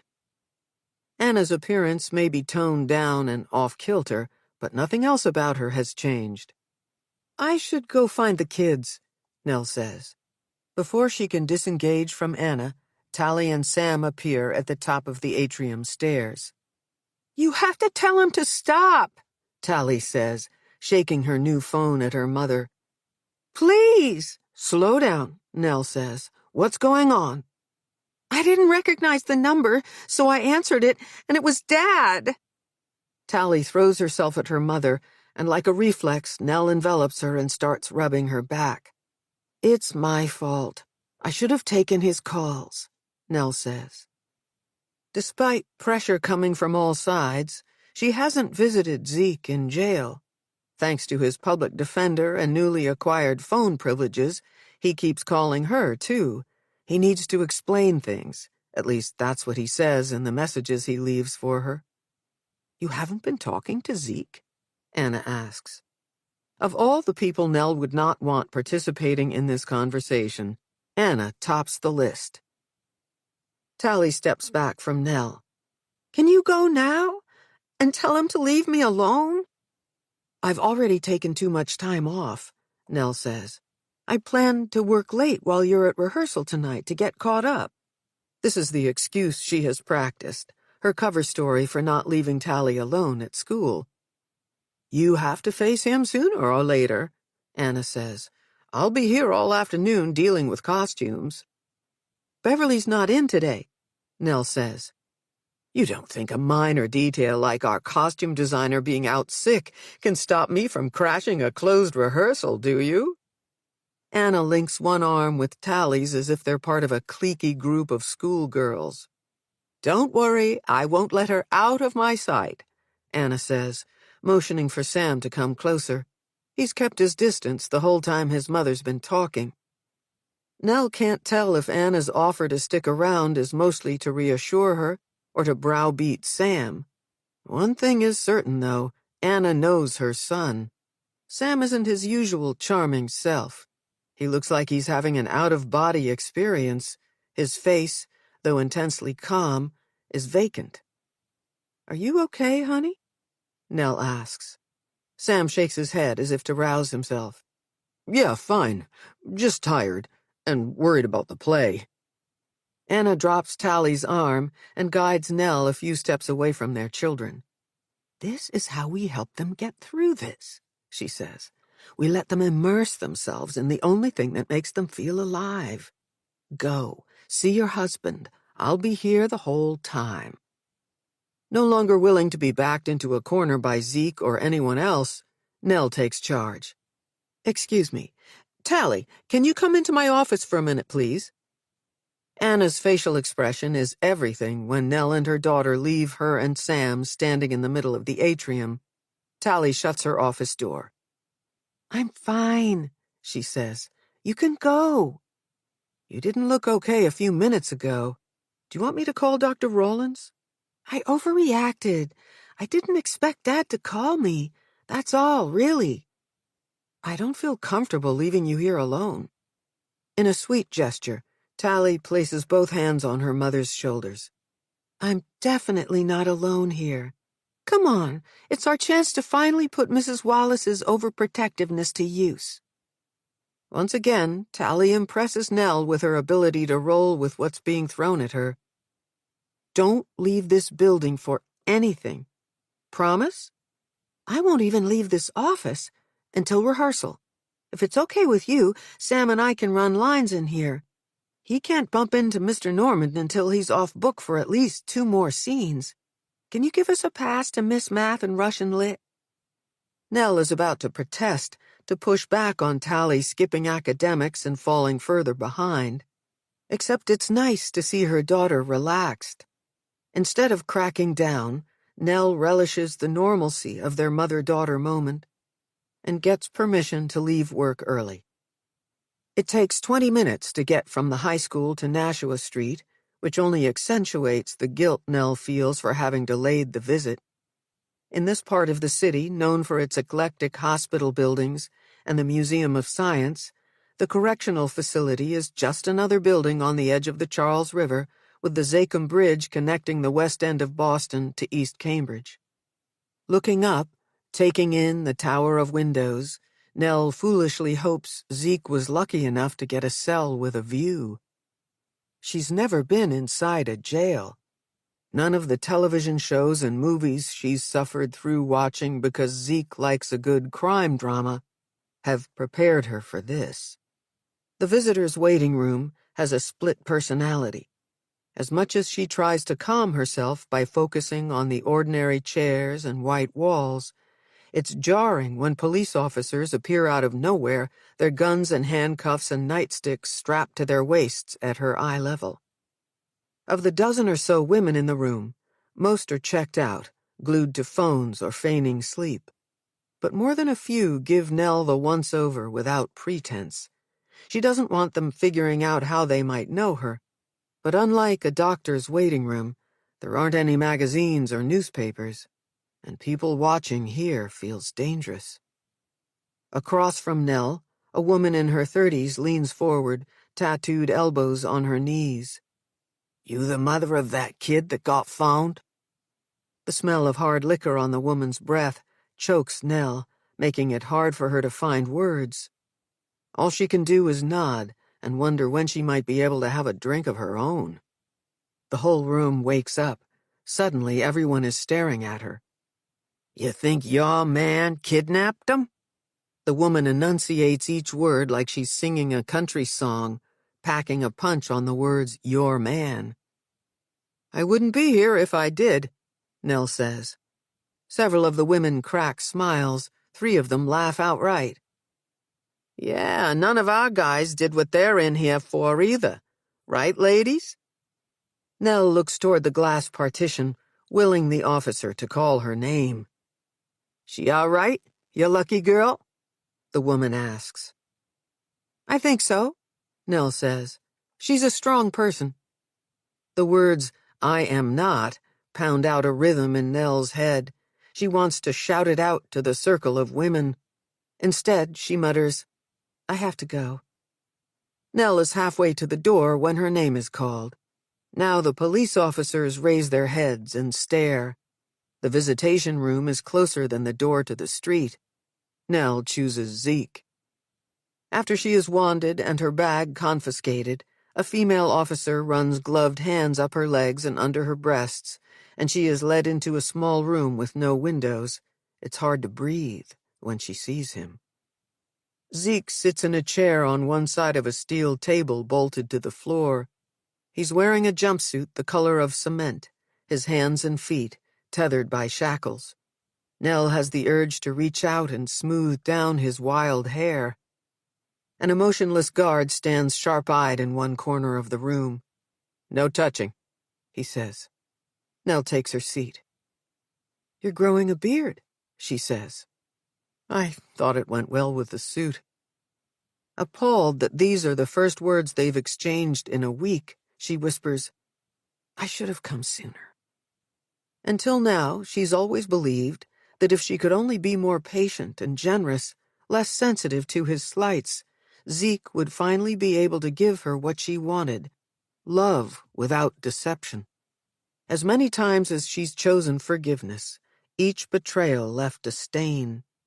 Sitting across from him, fully and totally soiled by all his bad choices, Nell realizes the only person she cares about now is Tally. "How is she?" Zeke asks. "Up and down, like Dr. Rawlins said she would be." Nell doesn't say that most of the downs have to do with him. The trouble with Zeke happened over time and began with imperceptible things. Like water cuts a path over ground, the divide between them went from a stream to a river, until it forced each of them to opposite banks. She never wanted Tally to have to pick a side, but now that she has, it's Nell's job to help her live with it. "Tally doesn't want to talk to you. You need to stop calling her." "I know. She hung up on me the minute she heard my voice." "Can you blame her? This whole thing with you being here, it's surreal." Nell uses a harsh tone. She wants to come out with things she's learned to keep to herself. Zeke unclasps his hands and moves them flat on the table. The clink of his cuffs, metal against metal, accentuate Nell's point. "All publicity is good publicity, right?" "What's wrong with you? Tally wants to be known because she's good, because she's great. This isn't anything close to what she wants. It isn't what I want." Nell clenches her jaw, afraid if she unloads on him, she'll never be able to stop. "Nell, come on. I'm not trying to piss you off.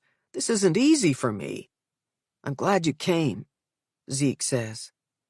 This is hard for him? Here we go. "I've done terrible things." Zeke pauses as if the next words are trapped in his throat. "What?" "Criminal things." "Shh, don't say that." Nell lowers her own voice, as if the guard nearby isn't trained to hear confessions from wherever he stands. She waits for the tears, or for the dam that holds back her rage to finally let go. There's no explanation for the absence of feeling. "After you kept me from getting at our money, your money, I got involved with some bad people, so I could gamble." "Oh, Zeke, what did you do?" Now the floodgates open. Nell is crying, wiping her eyes with the back of her hand. "When I couldn't pay them back what I owed, they threatened me. My only way out now is to tell police what I know." There it is. Confirmation she should have severed things with him a long time ago. "I need you to tell me you weren't at the beach with the girls." "Of course not. No. But these guys know where we live. They know where Tally goes to school." "You brought them into our house? Near our child?" "Never when she was home, I swear." "What about the jacket?" Nell asks. Zeke drops his head. Nell bangs her fists on the table. "What about the jacket? How did it get into our closet looking like that?" "I was as surprised as you were to see it. I haven't laid eyes on that thing in forever. The person Tally described to police, the guy she says threw them in the car, I think I know who that is. My best guess is that he took it from the house at some point and then put it back to implicate me, or to give me a warning. I was never at the beach, Nell. I didn't hurt Tally or June. But there's no question about it. This is all my fault. You're a horrible liar.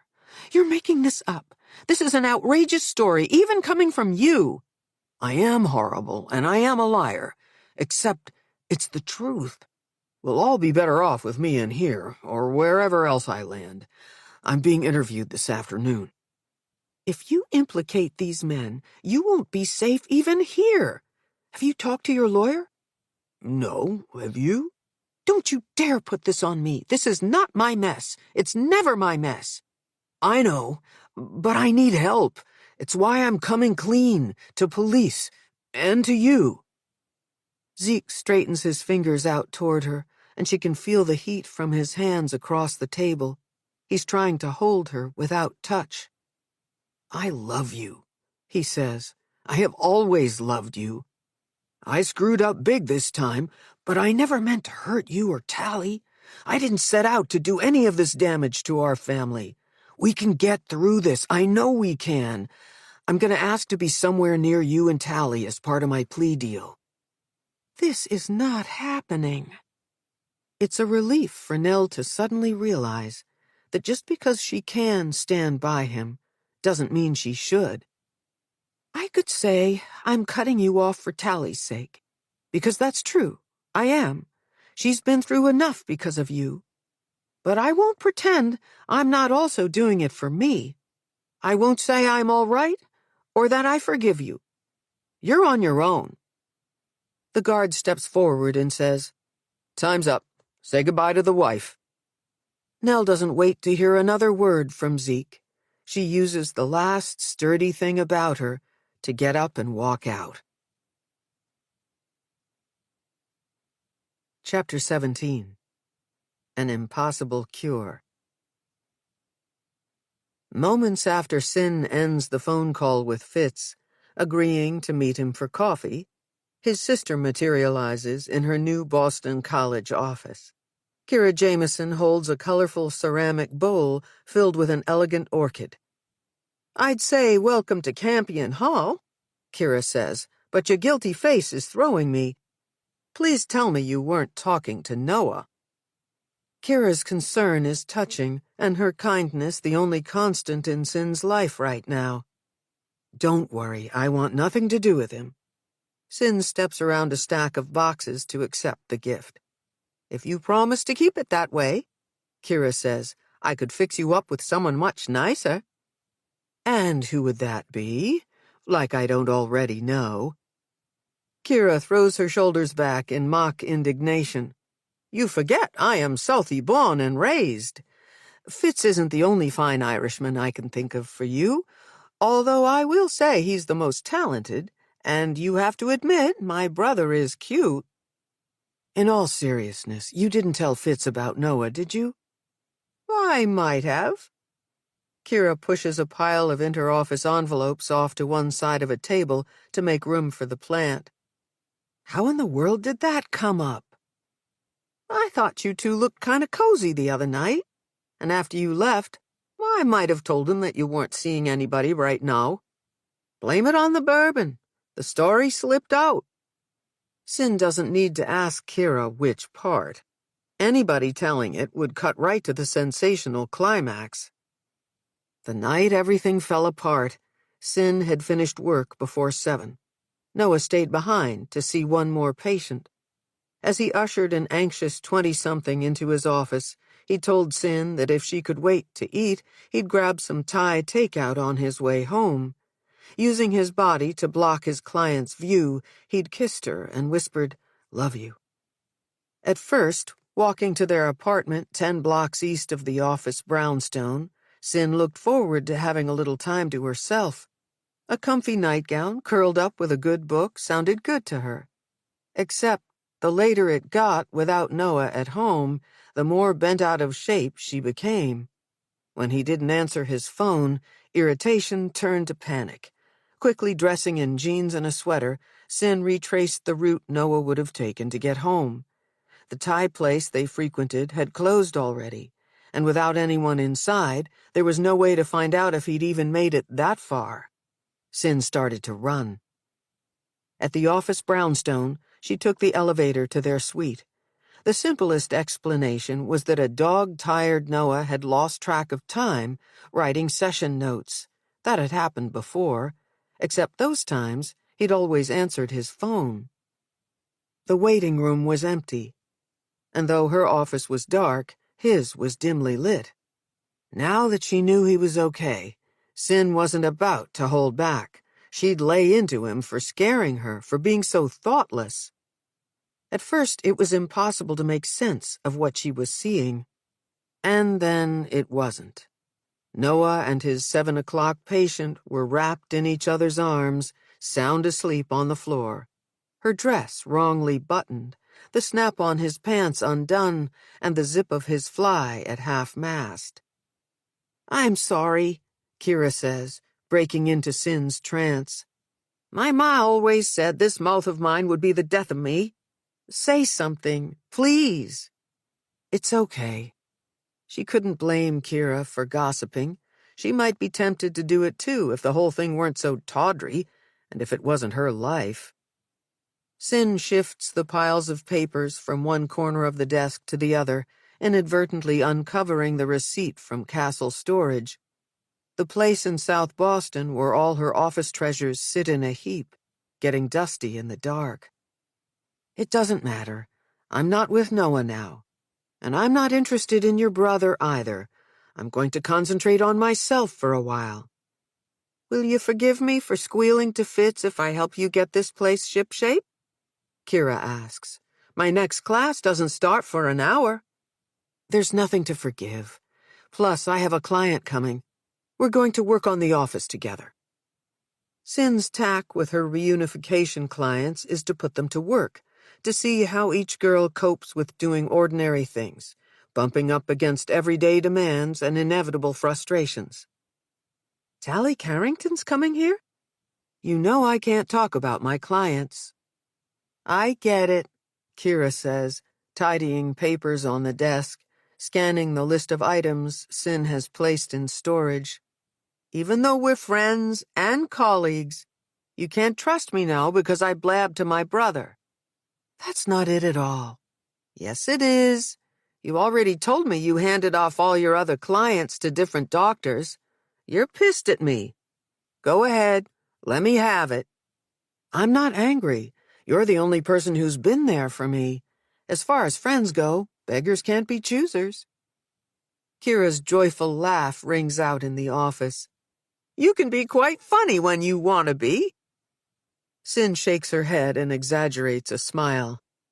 "Yeah, I'm a laugh riot." "I'll miss you squatting in my office before classes," Kira says. "Now that you've gone from adjunct to full professor and have this snazzy office all to yourself, I'll probably never see you." "Yes, very snazzy." Sin's been trying not to obsess over the reality of her space. The room with its cinder block walls and low ceiling is nothing more than an oversized shoebox. "You have my permission to come in here to annoy me any time you like." "Are you sure you don't want any of your things from the Beacon Street office? Your bookcase would look great over there." Kira points to a narrow space next to the window. "Or maybe replace that shabby table with one of your own." In the years they've been friends, Kira's always been easy for Sin to talk to. That doesn't mean she tells her everything, like how much she misses their things. Noah's leather chair, her Tiffany lamp. How foolish would she sound if she admitted to aching for their couch? Sin takes the storage unit receipt from the top of the pile Kira made and places it inside a desk drawer. "I'll make this work for now." "Can I say one more thing and then I'll shut up?" The Kira she knows isn't asking for permission as much as preparing Sin to hear something out of bounds. "Should I sit for this?" "In all seriousness, I know you're starting a new chapter here. But what you've done for so many girls over the years is remarkable." The catch in Kira's voice, the change in her otherwise cheery demeanor, moves Sin. "What's the matter?" "Nothing. I just wish I had someone like you to talk to when I was in high school, that's all," Kira says. "Did something bad happen?" "We lost a family friend when I was 18. She was the same age as June Danforth." "I'm sorry. That's awful." "Back then, no one thought kids like me needed someone to lean on. I had to figure things out on my own. I want you to know, I think Tally's lucky to have you." Kira's friendship is exuberant and honest and exactly what Sin needs. "I'm here to listen whenever you want. It's the least I can do." "It's a story for another day. Get me drunk and I'll probably spill the whole scandalous thing." "Well, anyway, welcome to Campion Hall," Kira says, trying to be cheerful. At the sound of a knock, both women turn to find Tally and Nell standing in the doorway, acting awkward, as if they've overheard some part of the conversation. Despite her penchant for inserting herself in Sin's social life, Kira is a consummate professional. Without introducing herself, potentially generating questions about a last name that matches a certain detective's, she says something innocuous and polite, and she's off, making room for Nell and Tally in the crowded space. "You weren't kidding. You really do need help." Nell takes in the disarray of the office. Tally lifts the lid on a box and sighs like she's wondering what she's gotten herself into. "When the movers came, I wasn't here to orchestrate where to put things," Sin says. "I appreciate Tally helping me begin to sort it out. As long as I'm back at school by 3:30. The girl's rosy cheeks and bright eyes have her looking healthier and more relaxed than she did during Monday's session. A good sign, given, as far as Sin knows, taking the T to the Chestnut Hill campus is the first time Tally's been anywhere but home and school, and that one trip to the beach, since they met. "You have my word," Sin says. Nell clears her throat and turns to her daughter. "Want me to wait? I could walk around a little, then grab us coffees. We could go back downtown together." "Dr. Rawlins doesn't want you to." Tally drops her backpack on top of a box. "I mean, this is part of what I'm supposed to do, on my own, right?" "Tally will be fine," Sin says. "I'll be sure she makes her rehearsal. Isn't that what you have to get back for?" "I always have rehearsal."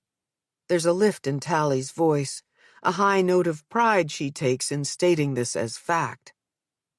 Nell waves goodbye like she's leaving her child at a play date, willing Tally to have a good time. With little direction, Tally is efficient shelving books and arranging chairs. Sin is quiet, giving her space, waiting for her to bring up what's on her mind. "Why don't you have any personal things to put around your office?" Tally asks. "I have a few. They're here somewhere." Sin opens and closes one box after another until she finds the one that holds the gifts she's been given by former patients. "Here we go. Want to see?" Tally walks toward her and peers inside. Sin encourages her to dig around, to take things out if she wants. She removes a framed piece of artwork. In the foreground, painted on a piece of old newsprint, is an open black umbrella. Colorful raindrops in the form of the words responsible, enraged, and hopeful take up the rest of the page. "I like this. It's sad, and it's not." The artist who gave it to me said she was inspired by a word association we did once. "She was your patient? What happened to her?" "I can't go into it. You wouldn't want me to talk to other people about your ordeal, right?" "I don't think I'd care." Tally props the painting between some books in a prominent place on the bookshelf. "Is she doing okay now?" "She is. You seem better, too, since the last time I saw you." "I'm all right. Are you going to do that word thing with me?" "If you're interested, sure. It's simple. You come up with 3 words to describe yourself, and together we figure out why you chose them." Does self-sufficient count as 1 or 2? Tally steps into the light from the window, making it hard for Sin to read her face, to know if she's teasing or serious. Let's call it 1, Sin says. Tell me what that means to you. I'm independent. I don't mind being on my own. Good thing. Why's that? Have you met my parents? Even when my dad's not gambling, I can't count on him. I act more like an adult than he does. It's the most pointed thing Tally has said about her father so far. If she's ready to talk about the innumerable ways he's let her down, she'll steer the conversation back to him. What about your mother? Sin asks. Is she there for you? Mom and I don't fight, but it's not like we're best friends. She thinks she's protecting me when she won't tell me things about my dad, but I'm not a little kid. And I hate the way she checks out after she's had a couple glasses of wine. It's not like she gets drunk or anything. It's more like she stops listening. When we met that first time at your house, you said you and your mom talk. Tally drops into Sin's desk chair and spins one full rotation. I wasn't sure I wanted to meet with you. I'm glad you decided to give me a chance. It sounds like your parents can be unpredictable. That's a good way to put it. What would it look like if your mom was honest with you? No answer. Tally pushes off the desk chair. We should move this table next to the window. Your mail and keys can go in the drawer, and the plant needs sun. Sin lets Tally direct the session, and together they move furniture. After the table is in place, they shift the desk and chair with an eye toward perfect symmetry.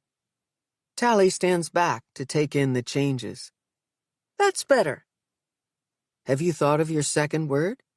Sin asks. Disciplined. I remember you telling me about the dedication it takes to act and sing, to memorize your lines and all the staging. That, and you have to constantly work to be better, to stand out. Before I started Arts High, not everyone got how much you have to give up to be good. Most of my friends get it now because they feel the same way. It's worth it. Tally looks right at Sin. I shouldn't have worried before, when I thought I might not want to still do it, because when I'm acting, nothing else matters. Does Sam feel like you do? He used to. Tally pauses, as though she's waiting to see if Sin will probe further, but she doesn't speak or move, leaving room for stillness to do its magic. He's worse lately, mostly because of June. Was Sam having a hard time before June died? Tally goes quiet again, and this time, Sin does nudge her. You can tell me. I don't share what we talk about with anyone. The only exception would be if Sam is planning to hurt himself. Is he? Not on purpose, no. But he's doing risky things? Sin steadies her voice. She is practiced at not shutting girls down by pressing too hard. Party drugs, mostly. Does anyone else know what he's doing? Someone who could help him? Our director knows. You should see the way he tortures him. That's probably not the best way to help him. How about you? I've tried to get him to stop. I help him constantly with the play, learning his lines and trying to find his character. I didn't mean you should try to make him stop. As much as you might want to, you're not responsible for his choices. Oh, you're asking me if I use? Don't worry, the only thing I'm addicted to is acting. Tally offers a weak smile. I'm not like them, Sam and my dad. I can't even stand how numb I feel on that stupid Klonopin you gave me. How much are you taking now? I let my mom think I take them at night, but I'm not. I'm lucky to be in this play, and I won't let anything screw up this one good thing. Is that awful to say? There is the inner strength Sin recognized running beneath the surface. Not at all, she says. But what's the harm in telling your mom the truth? She'd make it into a big deal. I mean, how many times can I say I don't know what happened that night or the next day on the beach? I told her what you said, that remembering isn't always the most important thing. I'll be fine if people let me power through. Sounds like you're angry. I don't feel rage like she did. Tally walks toward the bookshelf and the painting she'd only moments ago positioned there. Maybe not, Sin says, but maybe you could allow for the possibility that deep down you do, or that someday you will be very angry about everything you've been through, and I'm not talking about the abduction and losing June. You want me to say how pissed I am at my dad for absolutely everything? Or at my mom because she didn't tell me she protected our money from him?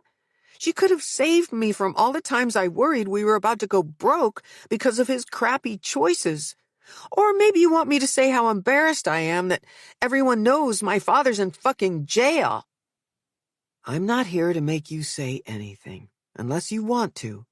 Well, I don't. She reaches into a box and pulls out a handful of books, loudly clacking their spines against wood as she shelves them. This is a place for you to take charge, Tally. Even if all it involves is where to put a table and some books. That especially goes for what you want to talk about. This thing you do, having girls do stuff with you so you can figure out how they are, it's kind of weird. Wouldn't meeting me at school to see me rehearse the play accomplish the same thing? Given the words you've chosen, I'll bet you can see the value in getting out of your comfort zone. I want to give you a safe space to do that, someplace away from home and school. Do you like the words I picked? I'm surprised you didn't say talented. I haven't told you my third one yet. Tally lowers her head and shoots Sin a sidelong glance. She is definitely playing coy now. That's it, then? You pick talented? I think I like bold better. Not all talented people are successful. I know what I've chosen to do with my life isn't going to be easy. You have to take risks to be noticed and get cast in high-profile shows. Whether it's the roles I go after or the way I tackle a character, I need to be confident and daring. You certainly are that. I was mesmerized by your performance the other day. I hope you know I'm not just saying that. Tally lights up as if she could live for 2 months on the compliment.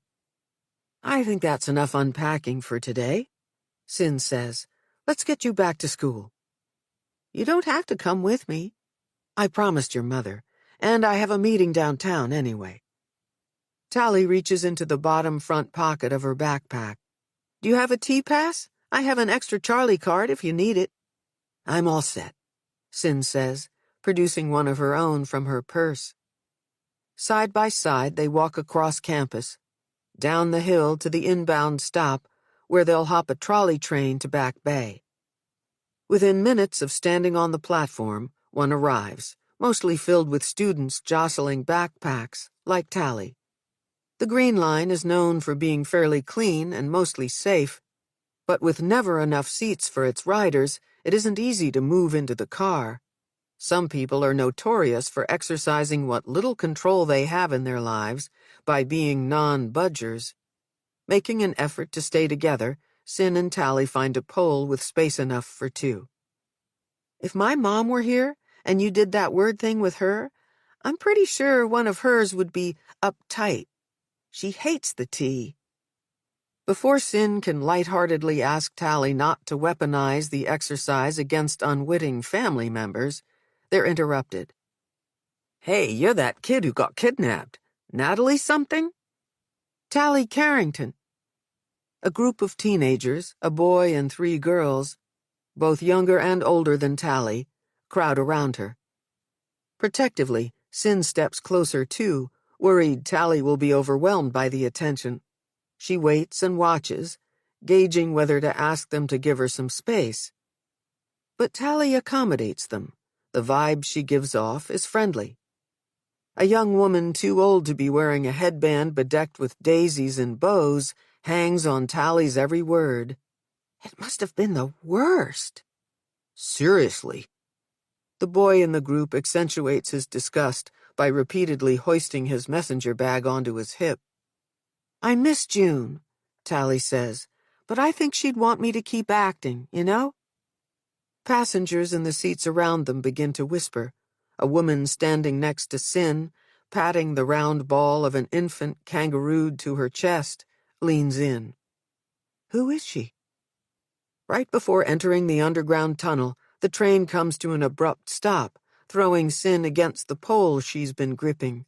Tally never loses her footing. As the girls in the group move closer to Tally to hear her talk about school and her play, a gap opens in the crowd. That's when Sin sees Noah. He's in a rear-facing seat with his head down, reading a book.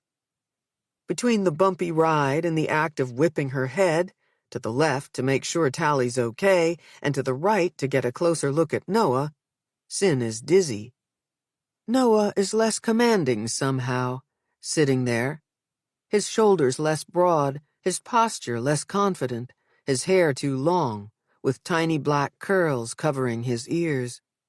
When Noah was with her, he preferred a clean cut and close shave. Sin wills him to turn around so she can see how he is, but when he does, she steps in front of Tally to avoid being seen.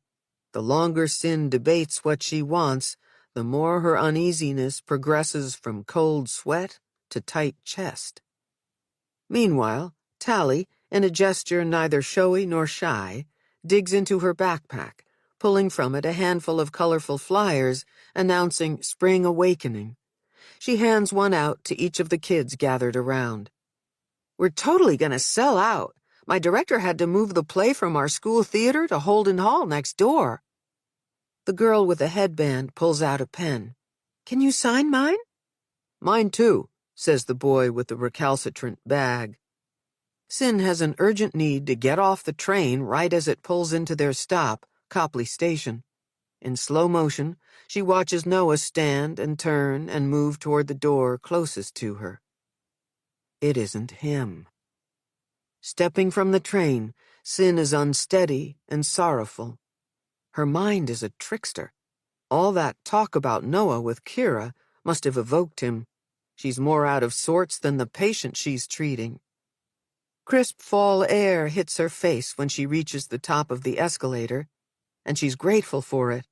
Out of the tunnel, up above ground, she can finally take a deep breath. How did I do? Tally asks. Sorry? At your office and taking the tea. Did I pass the test? Tally steps in front of Sin and keeps talking, walking backward.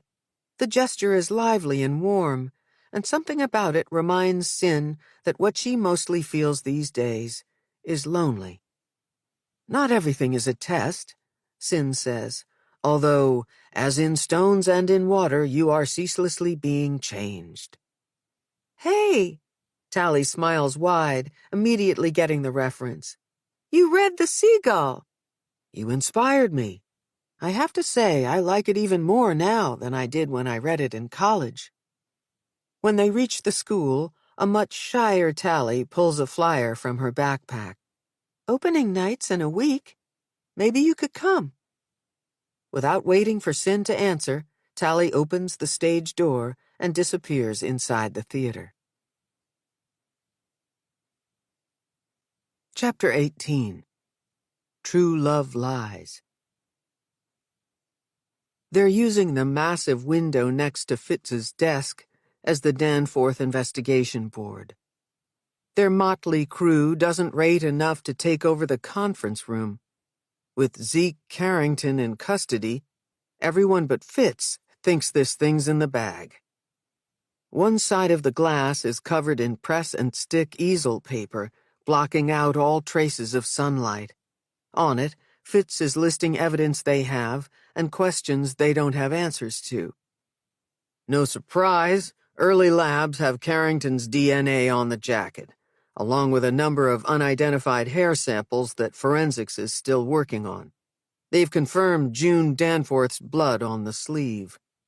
What's nagging me is that Charlie Stockbridge said he found June on her back, when the autopsy says she died face down. Fitz says, "What else are we missing?" Ross stands next to him in front of the other half of the window, covered by a compilation of maps, Back Bay to South Shore. He's drawing red dots and blue lines with Sharpies, plotting the movements of Tally and June from the night they were abducted to the night they were found. Neither of the girls' cells has been recovered from the scene, which means Ross is working from phone records and tower pings.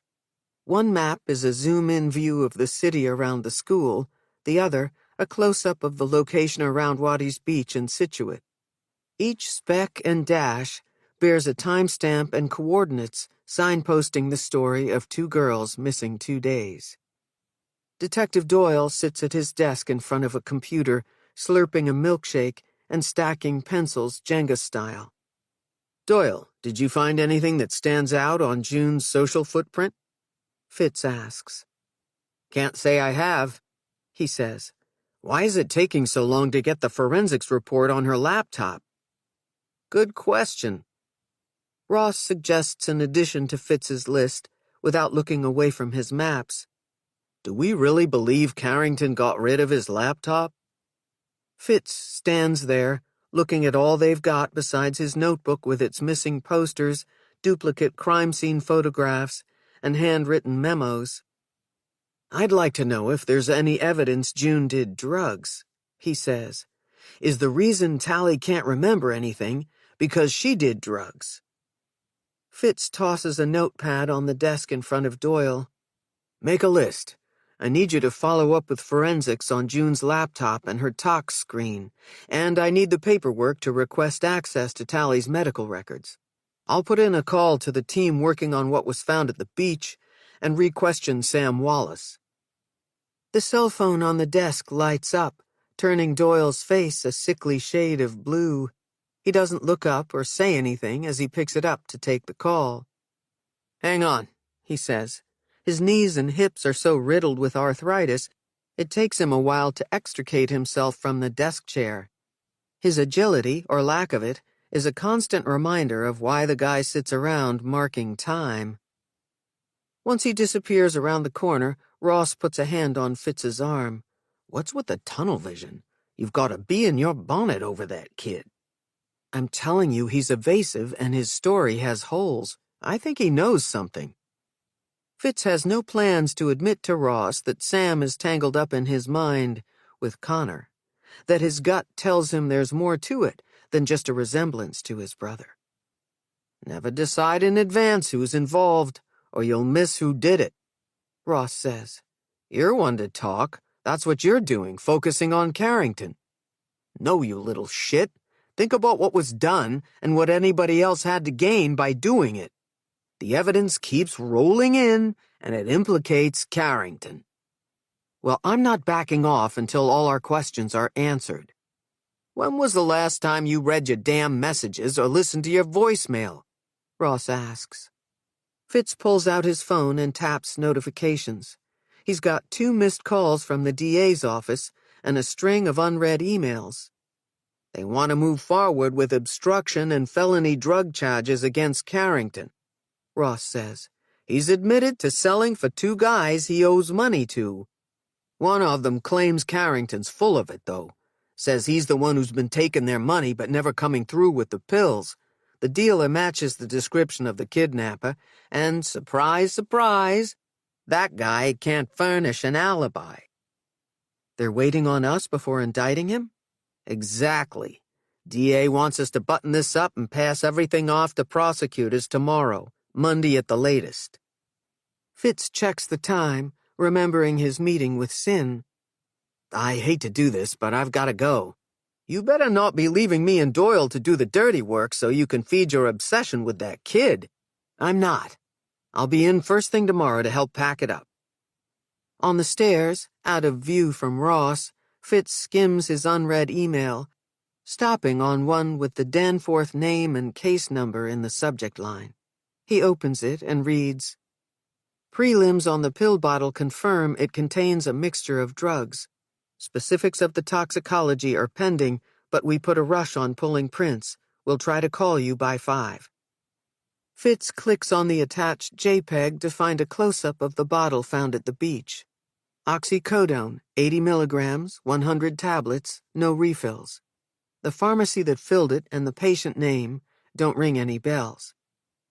When he finally makes it to the Bean on Stewart Street, it takes him a while to spot Sin at a table by the window.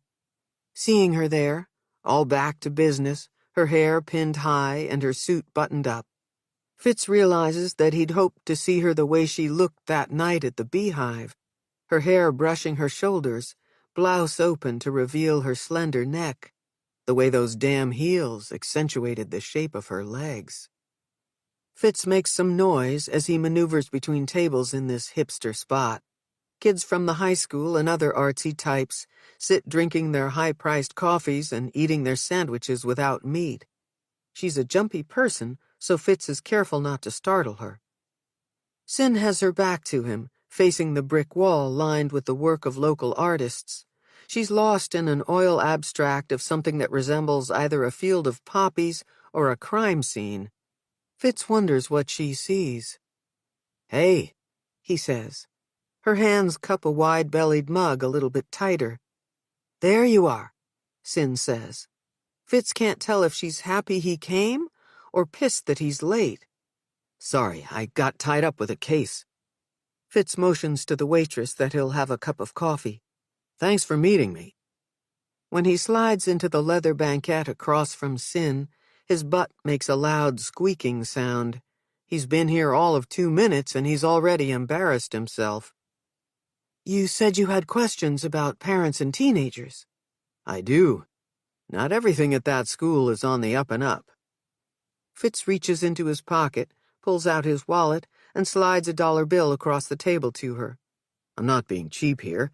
I only want to make it official." Sin slides the bill back in his direction. "I'm not a lawyer. I don't work on retainer." "I don't have authority to get you under contract as a consultant with the BPD. I'm just a detective who needs to catch a break." "I didn't say I wouldn't help you. If you want to talk to me as a forensic psychiatrist, I'm fine with that. But I'll save you the trouble about asking anything about Tally. You won't be able to charm me into talking about her."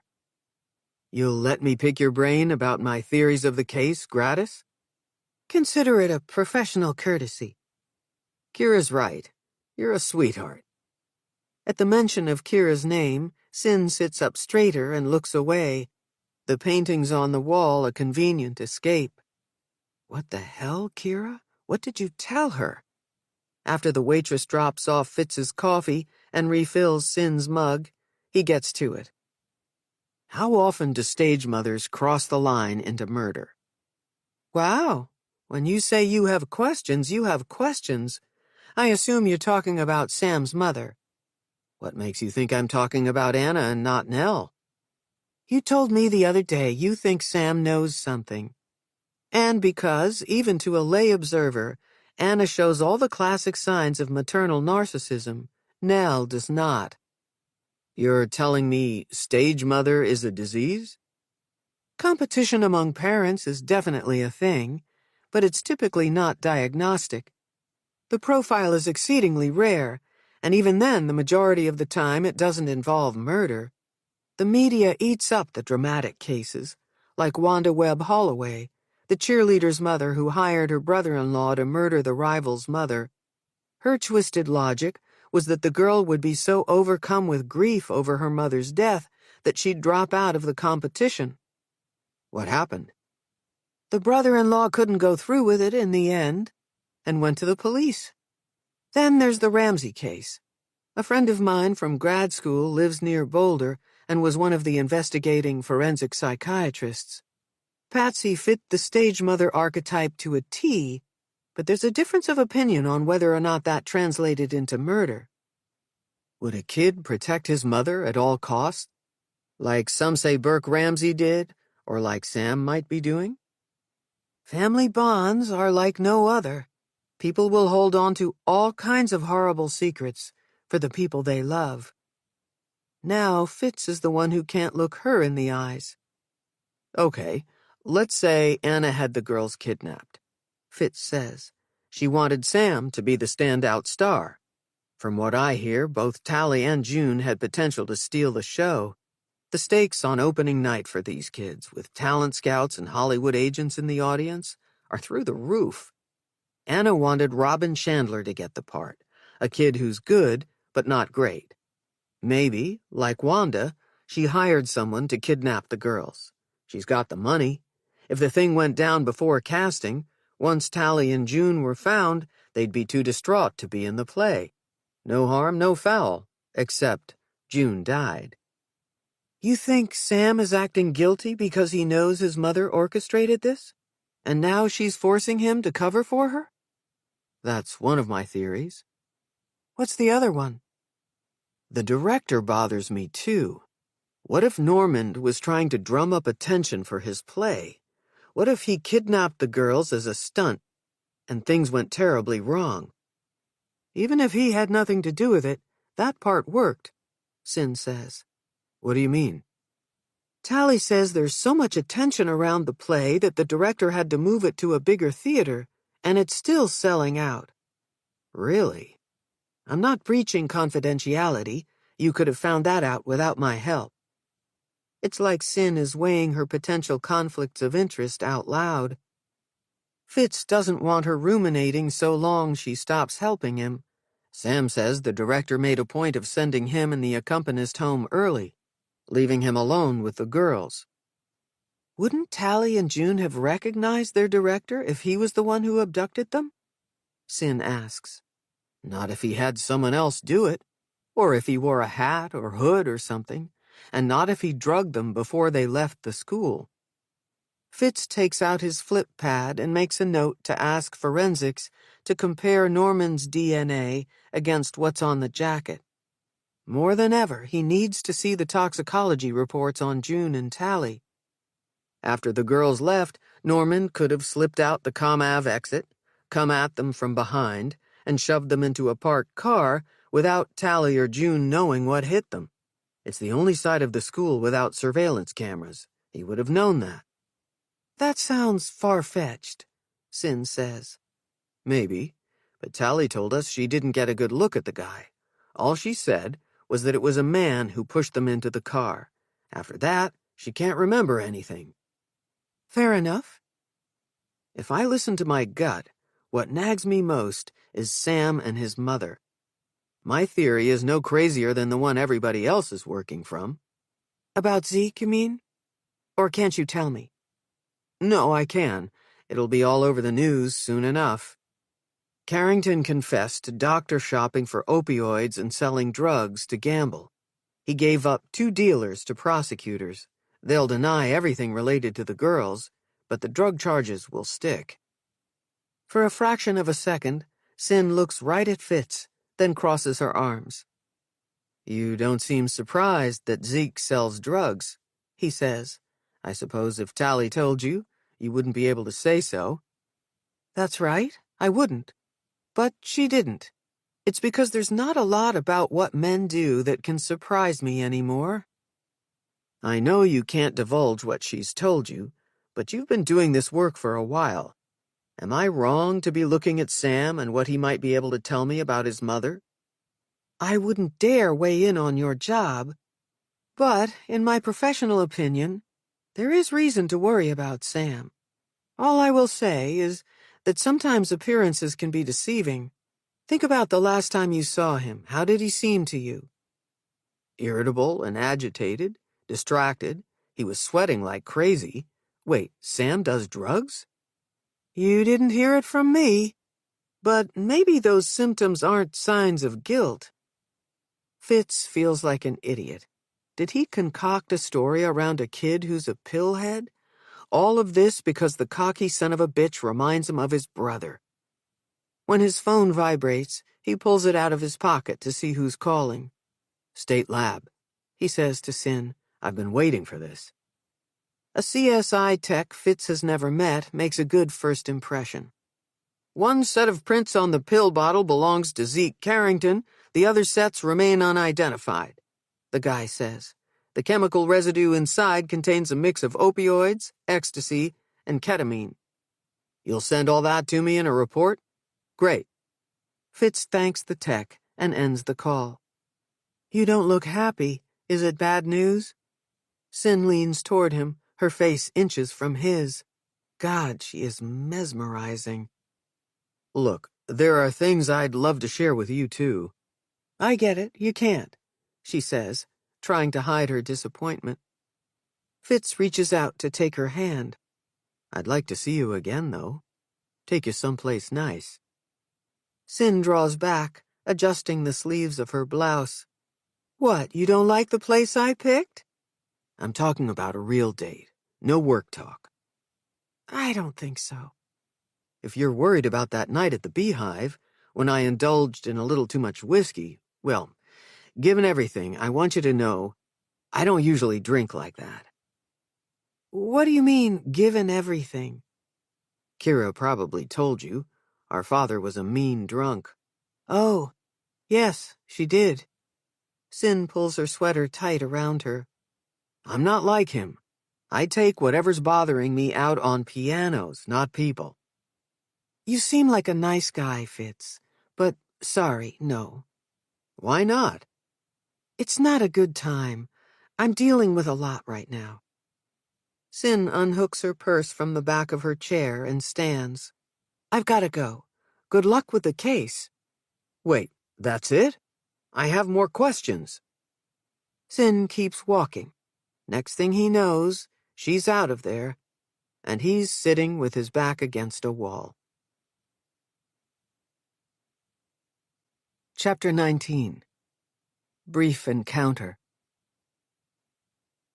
Walking down Marlborough Street, toward Peter's house, Nell makes a mental note to do something nice for Anna. Offer some token of gratitude for, yet again, looking out for her girl during rehearsal. Nell can't say when she stopped thinking of Anna as a schemer. It's hard to pinpoint exactly when she started to see the woman's actions as a type of odd generosity, albeit self-serving. When, days after June's death, Anna ushered Nell out of Peter's house, as nice as the offer to drive her home was, it had a whiff of calculation about it. During the short trip, Anna asked in as many ways as a nosy person can if Tally remembered anything about the kidnapping. On the night of June's wake, Nell was too preoccupied by the scene Zeke was making to fully appreciate Anna corralling the kids out of the funeral home so Peter could grieve in peace. It's possible she came to trust her motives only days ago, when Anna picked up on Nell's reluctance to let her daughter out of sight while she went to visit Zeke in jail, Anna's promise to keep an eye on Tally, and her uncanny ability later that day to recite a detailed account of Greg's notes to the cast, proof she'd kept her word, forced Nell to admit she'd misjudged her. It's not that Anna isn't obnoxious at times, driving parents and kids crazy with her endless demands for special treatment of Sam. But who is Nell to talk? She's desperate for others to take exceptional care of her child, too. It's twilight, and though the street is busy with traffic, it's no longer crowded with news vans. There's no police presence. Despite being lost in a sea of tall, narrow brownstones, the flagstone path leading to his door is familiar, lined with yellow and rust dahlias. Nell can almost put herself back 3 weeks, to a time when there was a world of possibility between them. Dependable, compassionate Peter, a man she can trust. Nell knocks on the door. It's been a few days since she last saw him, but Peter looks even more unlike himself.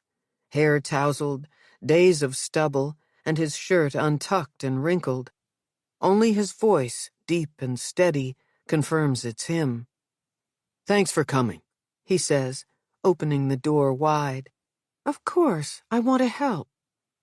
The entryway teems with overflowing black plastic bags. Every table within view is covered with dirty plates, half-filled glasses of water, cups of untouched coffee. Nell's never seen the place like this. She gestures to the heap of what must be June's things and bends down.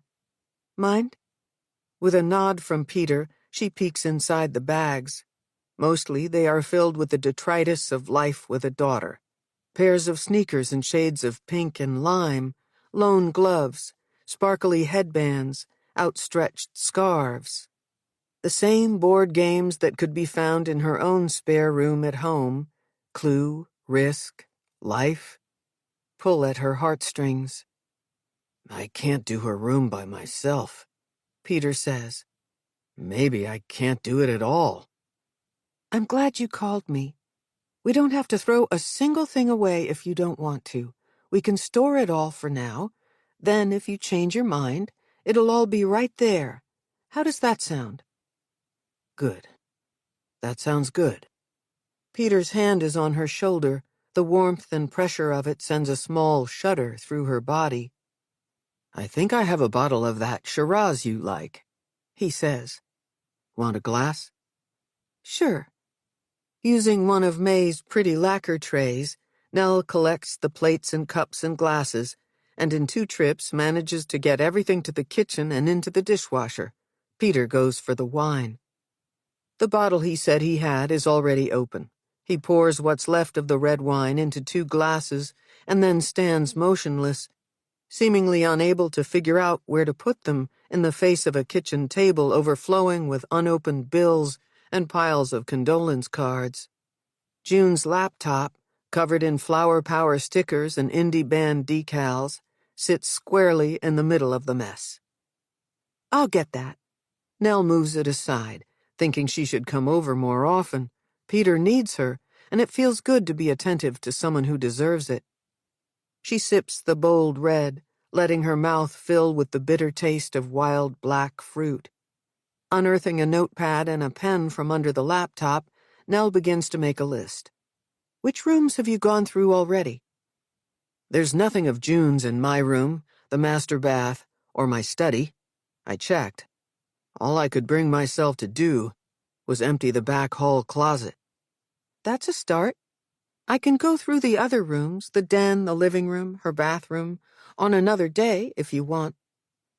Peter traces the outline of a bright pink daisy stuck to the lid of June's computer.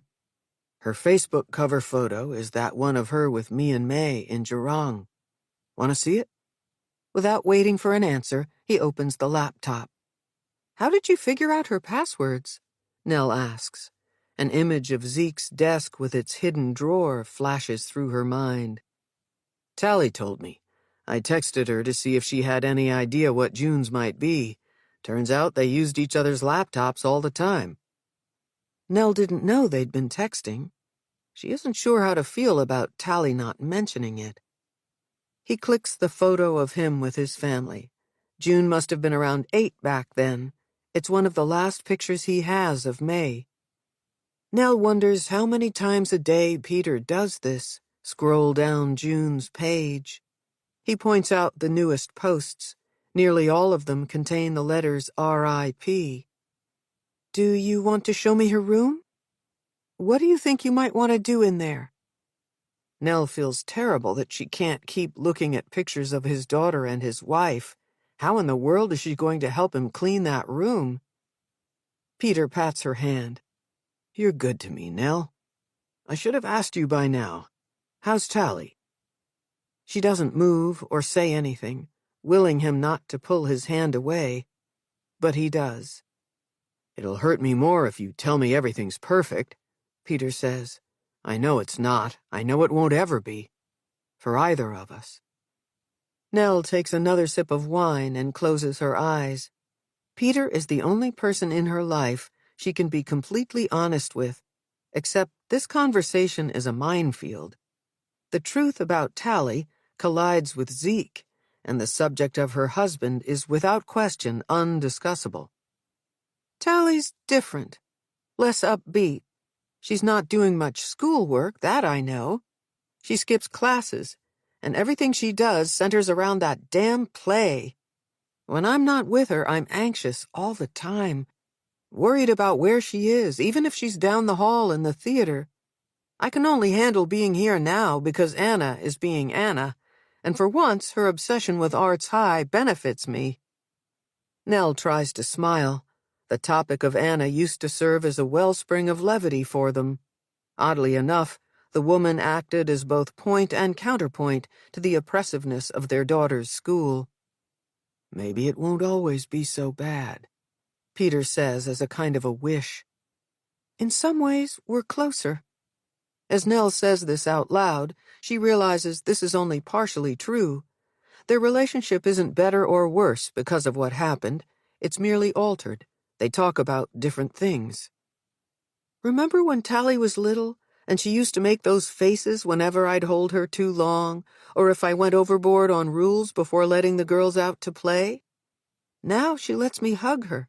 She lets me fret a little. Except the reason I'm needy hangs between us. It's like I got her back, and I didn't. Peter swills the rest of his wine.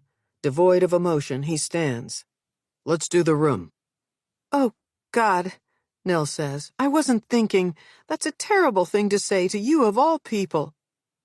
He slams the glass down on the table. Maybe you're trying too hard not to talk about Zeke.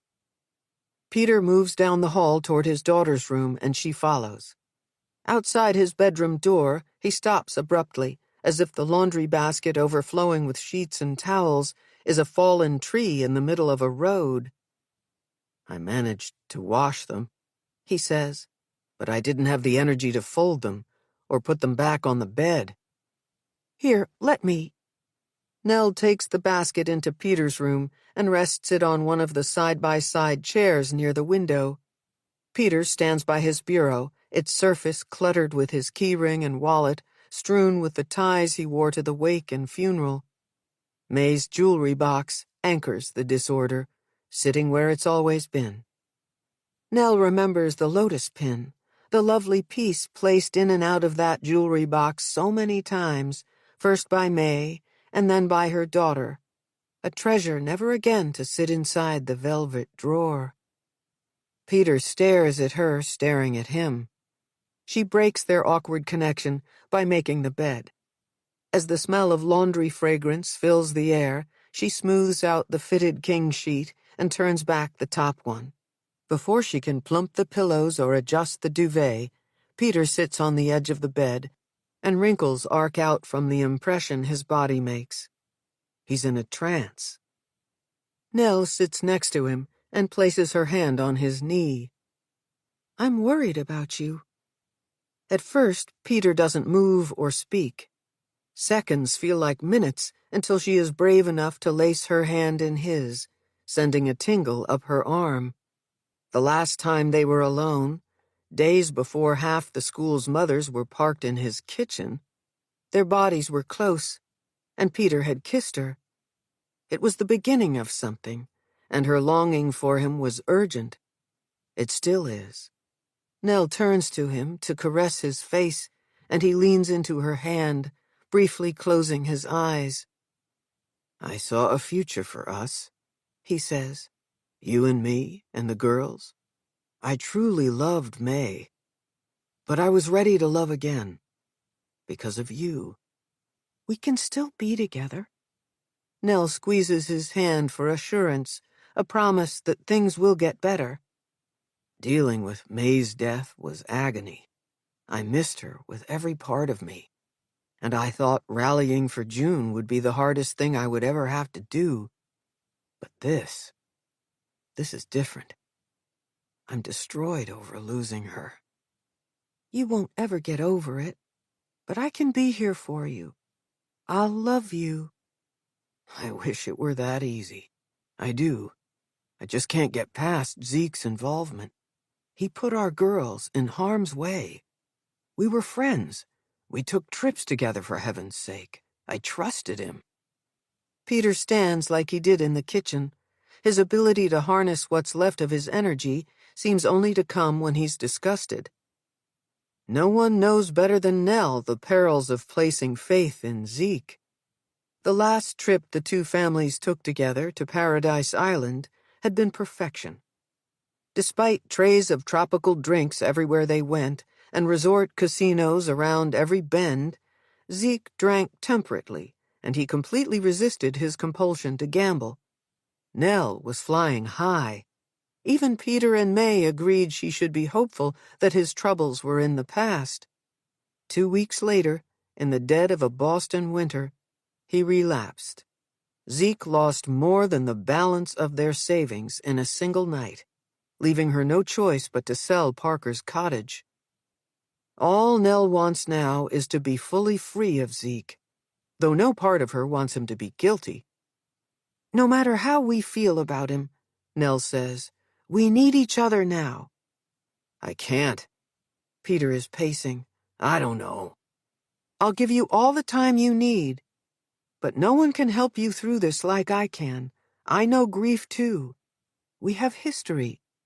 Nell moves toward Peter, though she resists the urge to touch him. You should know. I cut him off. For good this time. Don't be naive. Peter's voice is louder than it's ever been. This is completely different. It's not about Zeke behaving irrationally or cheating you out of your own money. It all points to him. Don't you see? His recklessness and complete disregard for anyone but himself got my child killed. This conversation is unlike any other time the two have sounded off about her husband. So why is it that in this terrible, horrible moment, Nell recognizes hope? She's already ended it with Zeke, for herself and for Tally. She will go back to his hiding place and scour his computer. When she finds something that proves, once and for all, that he did not do what he's been accused of, Peter will come around. As if to mark the clarity of her purpose, to emphasize that she is on to something, a bell rings. It's the back door. Afraid to let him out of her sight, Nell all but drags Peter toward the kitchen. Once there, he drops into the chair she pulls out for him. Within seconds, he's lost once again in June's Facebook page, hitting refresh over and over to see any new posts. At the door, Detective Jameson looks puzzled to see Nell standing there. I came by to give Mr. Danforth an update. I'm right here, Peter says from behind her. Fitz reaches out to shake his hand. Mind if Mrs. Carrington stays? I have some questions for her, too. Chapter 20. The Innocent One. It's the first thing Fitz sees when he enters the Danforth kitchen. June's father is tuned out, lifelessly staring at her computer. All this time, he believed the girly-looking laptop was already in evidence. While Fitz is making small talk, his mind is trying to work out how to ask the father of a dead girl for procedural details. Did Doyle ever confirm it was collected, or did some dipshit in forensics give it back to Danforth before the case even went to prosecutors? Just what he needs, another hitch in the chain. During the momentary silence, he nervously rejects thing after thing he could say, because all of it makes him look like a town clown. No way around it. There's no acceptable excuse for it to be here. You've finally come for it, have you? Peter grips the sides of the laptop as if he expects Fitz to pry it from his hands. I'm afraid it's time. Things are falling into place with suspects, but we need to cover all our bases. At the subtext reference to Zeke, Peter and Nell lock eyes, and a telepathic shorthand passes between them. Fitz might have expected an expression of apology or kindness from her to him, maybe anger from him to her, but both are devoid of emotion. It won't be easy to part with it, Peter says. Despite the house being bigger on the inside than it looks from the street, the kitchen is tight, with barely any clearance between the table and the imposing chairs that surround it. Fitz unhooks the backpack from his shoulder and reaches inside for an evidence bag, then walks behind Nell and drops to one knee beside Peter. I know it can be a comfort to look through past pictures and posts. I promise you'll get it back. Unless there are surprises. Nell's voice trails off as she staggers back a few steps. She is stopped by the hip-high edge of the counter. Sorry, I missed what you said. Nothing. June wouldn't have done anything to shock us, she says. Fitz rethinks bagging the laptop, tucking the plastic pouch under his arm. Peter will be calmer in the presence of photos of his daughter. In the seconds it takes him to straighten up, Fitz looks back and forth between the pair. I wonder if I can speak freely to the two of you. Together. Without pause, Nell says, "Sure." Peter says, "It depends." Fitz plows ahead. "I'm worried about Sam." "How so?" Nell pulls out a chair and sits, gesturing for Fitz to do the same. "Look, I'm no psychiatrist, but I've seen my share of grief-stricken people. I think there's more going on with him." "Dr. Rollins says with teenagers the swings can be wild. That's what's happening with Tally. But every time I see Sam, he's very, very down." "Take your time," Fitz tells himself. He's got Nell on the line, but he needs Danforth. Trying not to overplay his curiosity, he brings his hand to his mouth. "What is it, Detective?" Peter lowers the lid of the laptop enough to focus his attention squarely on him. "Could Sam have been in trouble before your daughter's death? I thought you'd know because they spent so much time together. Did you ever overhear him talk to her about family problems? Or see any out-of-whack behavior?" Danforth is looking at Fitz like he's speaking Gaelic. "I heard they were dating," Fitz says. "June and Sam?" Peter asks. "Who told you that?" Fitz hates being the one to blindside the poor guy. "It's common knowledge at the school." Fitz looks toward Nell. "Did Tally tell you about June and Sam?" Peter looks at her, willing her to say she hasn't kept this from him. "You know what they say about teenagers." Nell looks away. "Parents are the last to know." "Did she tell you?" Peter presses her. "I overheard kids talking only after June died. Anna mentioned Sam is taking this hard because he'd fallen for her. Apparently they were going out or about to be going out." "Tell me about the mother," Fitz says. "She strikes me as a bit much, you know what I mean?" "Anna can be high-strung," Nell says, "but she's only looking out for her child. There's nothing wrong with that." Danforth opens the laptop and angles it so Fitz can see June's Facebook page. "There isn't a single picture of her with Sam. He's in a lot of group shots, but most of the time he isn't even standing next to her." June is a living doll in photo after photo, which makes it hard to believe her page acts as a balm to her father. But then Fitz's mind briefly substitutes Maddie's face for June's, and he is reminded about the photos he keeps. Without them, he might be tempted to let go of her for good. "Why did you ask about Sam's behavior?" Nell asks. "I don't know," Fitz says. "Blame it on the things I see day in, day out. But when I think about teenagers, I worry about drugs." "You think Sam does drugs?" "Do you think Sam does drugs?" Fitz asks. "I have no idea." Nell crosses her arms and leans back hard, telling him this is not the first time she's wondered about what's going on with him. "I have to ask the questions," Fitz says. "There's another reason I stopped by." Peter looks at him with a pleading stare, begging Fitz not to drop another bomb. In her statement to Detective Ross, Tally said she didn't remember anything after she and June were forced into the car. "I've got to rule out that they weren't in some kind of altered state. We're waiting on June's toxicology results. I was wondering if you'd release Tally's emergency room records to me." "My daughter does not do drugs.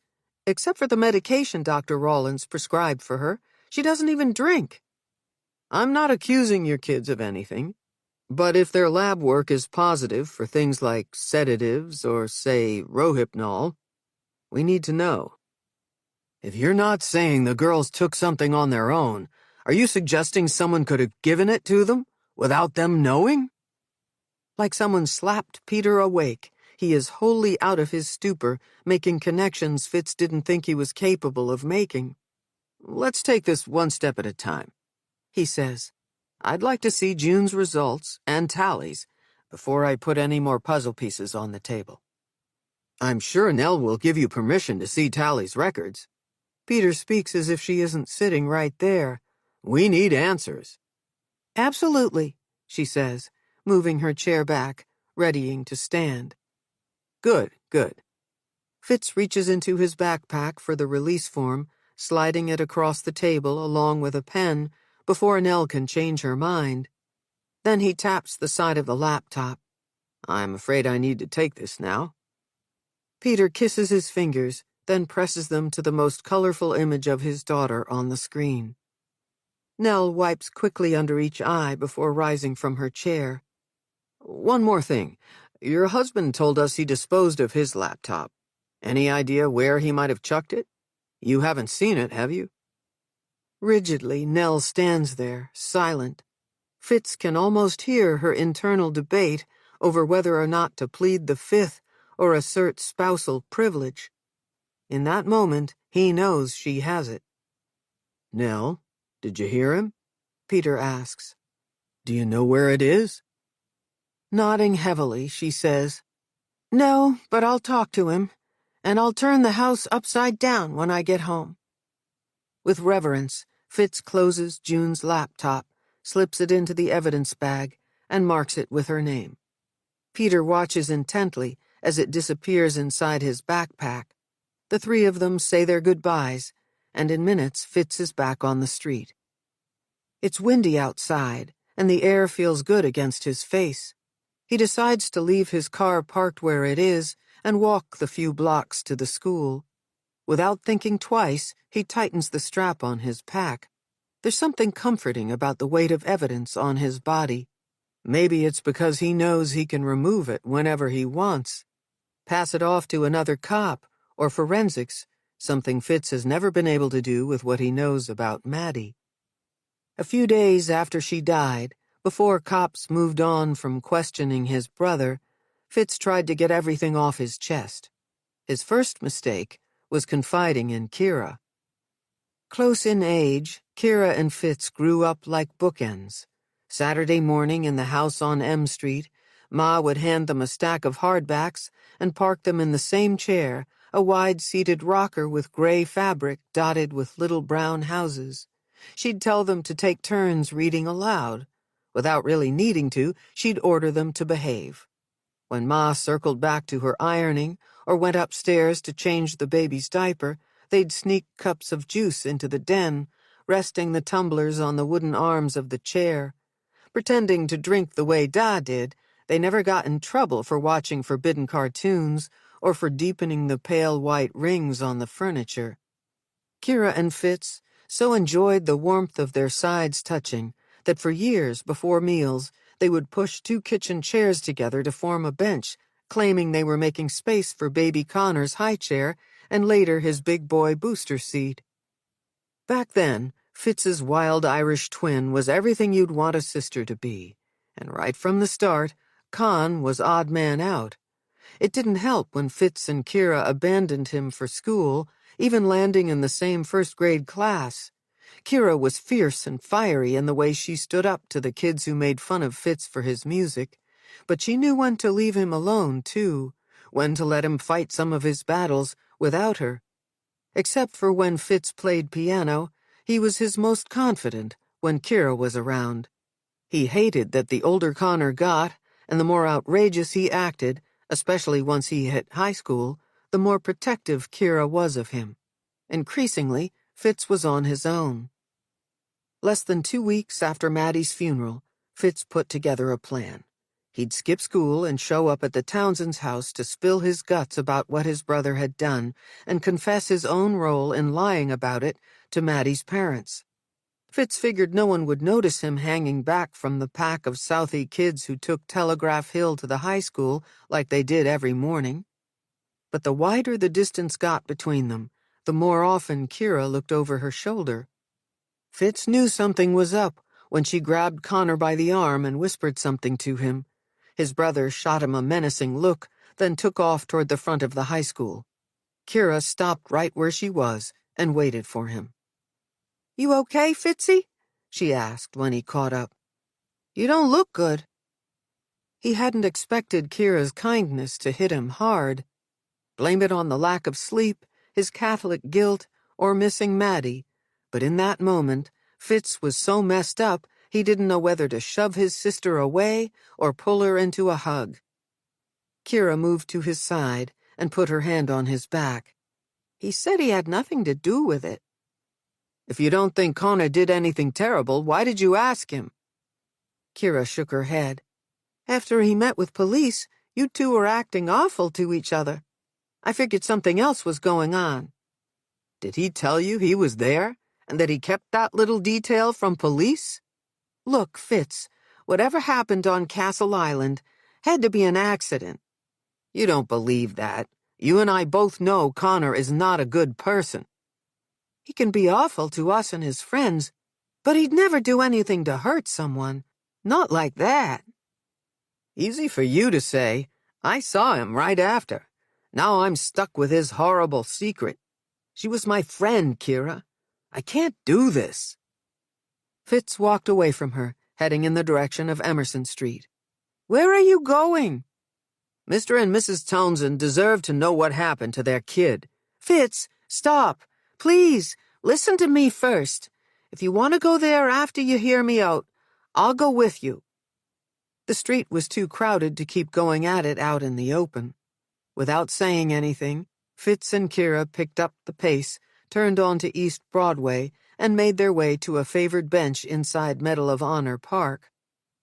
Here's what happens if you tell, Kira said. Connor gets locked up, unless Doc kills him first. Ma spirals into her black place, again. We both know that I'll have to take care of her. I can kiss Holy Cross goodbye. And the Townsends?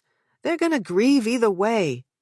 But starting now, they get to do it in peace. If you start pointing fingers at Connor, there will be a trial, and this whole thing gets a lot worse for everyone, most especially the Townsends. Do you want to be responsible for that? You want me to do nothing? Fitz popped off the bench. With one foot, he stamped the pavement hard, sending a flock of pigeons scattering. His remorse for unnerving even those dirty birds was crushing and immediate. I'm supposed to live at M Street with Connor walking around as if nothing happened? Come on, Kira. If it was an accident, he would fess up. We're letting him get away with murder. What if we make him pay? Come up with an excuse to send him away, back to Ireland. Make him swear he'll never come home and never talk to us again. He's 16. How would you ever make that happen? Don't underestimate me. It's not penance if it isn't hard. Detective, stop! Fitz comes back to the present, to the sound of shouting. He pushes aside his jacket, puts a hand on his concealed carry holster, and whips around to see who's behind him. He never goes through with pulling his weapon. Anna Wallace halts where she is nearly toppling off her mile-high shoes. Jesus, don't shoot me, she says. It's a reflex, ma'am. Didn't mean to frighten you. I'll use that thing on you if you're planning to go anywhere near my son. She swings her shopping bag in the direction of the main building of Arts High. Under an overhang ringed with Klieg lights, a group of teenagers dressed in crimson gowns and ruby capes are rehearsing a scene. Or maybe they're dramatic in real life, too. In a different circumstance, Fitz would tell Anna that threatening an officer is a bad idea, in some cases a crime, but he doesn't want to tick her off. Actually, I'm here to see you, he says. I have questions about Mr. Normand. Nell tells me you're here 24/7 and that no one knows the school and the people in it better than you do. Nell said that? As she gets nearer to the entrance, the kids recognize her and surround her. They exchange hugs and kisses all around, as if they haven't seen her in weeks instead of hours. Fitz takes advantage of the parting Red Sea to pull open the front door, holding it for her till she's ready to step inside. You know I don't always approve of your tactics, she says, but you are polite. My ma will be happy you said so. Do me a favor. Don't tell Nell we bumped into each other on the street. I promised her I'd keep an eye on Tally, that I wouldn't leave rehearsal. There's just a lot to do before opening night. Sam tells me you did theater once upon a time. I imagine you understand. I played a little piano, that's all. Come with me, she says, linking arms with him. There's a corner of the atrium where we can speak in private. Without Sam in the room, Anna has no trouble sharing her gift of gab.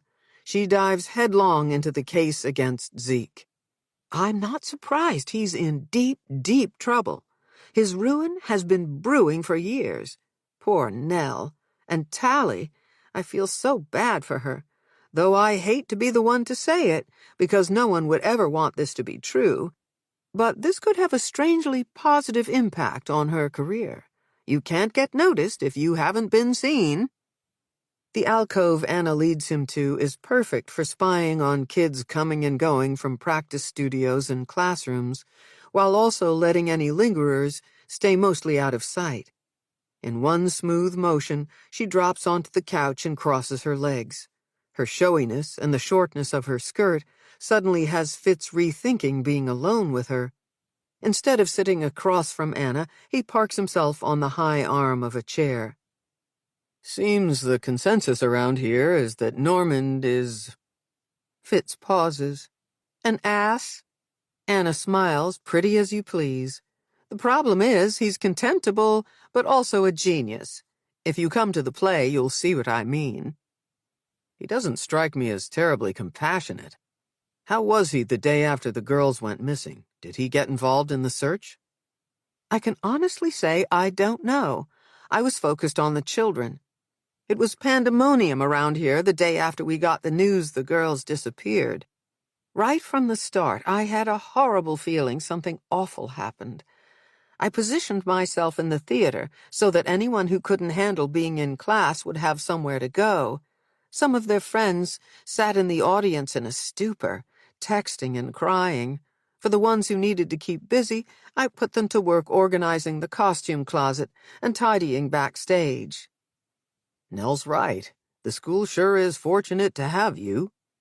Anna waves off the compliment, even though she waits a few seconds to see if there's more where it came from. Sam was born under some lucky star, Fitz says. So talented, and with this place right in your backyard. Actually, we're from L.A. Most of the families with a child enrolled here are transplants from all over the country, she says. Tally and June, they're the exceptions. Boston, born and raised. What about the teachers? I doubt they can afford to live in Back Bay. The majority are commuters who live in Cambridge, Alston, Brighton. A handful drive in from the South Shore, Cohasset and Hingham. Greg takes the tea in from Winthrop. He doesn't own a car? Not that I know of. Why do you ask? I heard it through the grapevine that he has a thing for the ingenues. It's probably just talk, but if I were a parent, I wouldn't want my girl in a car with that one.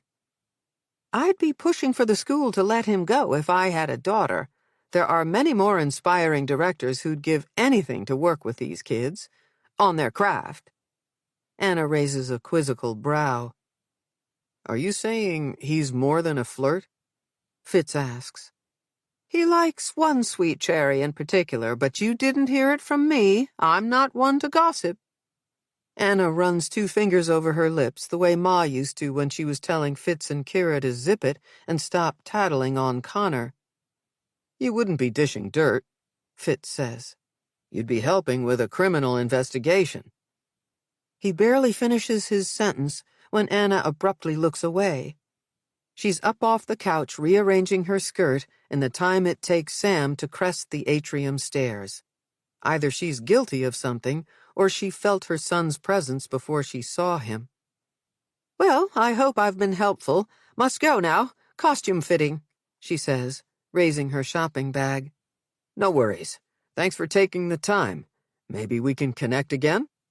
Fitz waits till Sam is within earshot. Before you go, do you happen to know a guy named Roger Davis? Not in real life. Anna's laugh is a tinny little bell. She's preoccupied now, staring at her kid like he's some mythical god. Fitz is looking at him, too.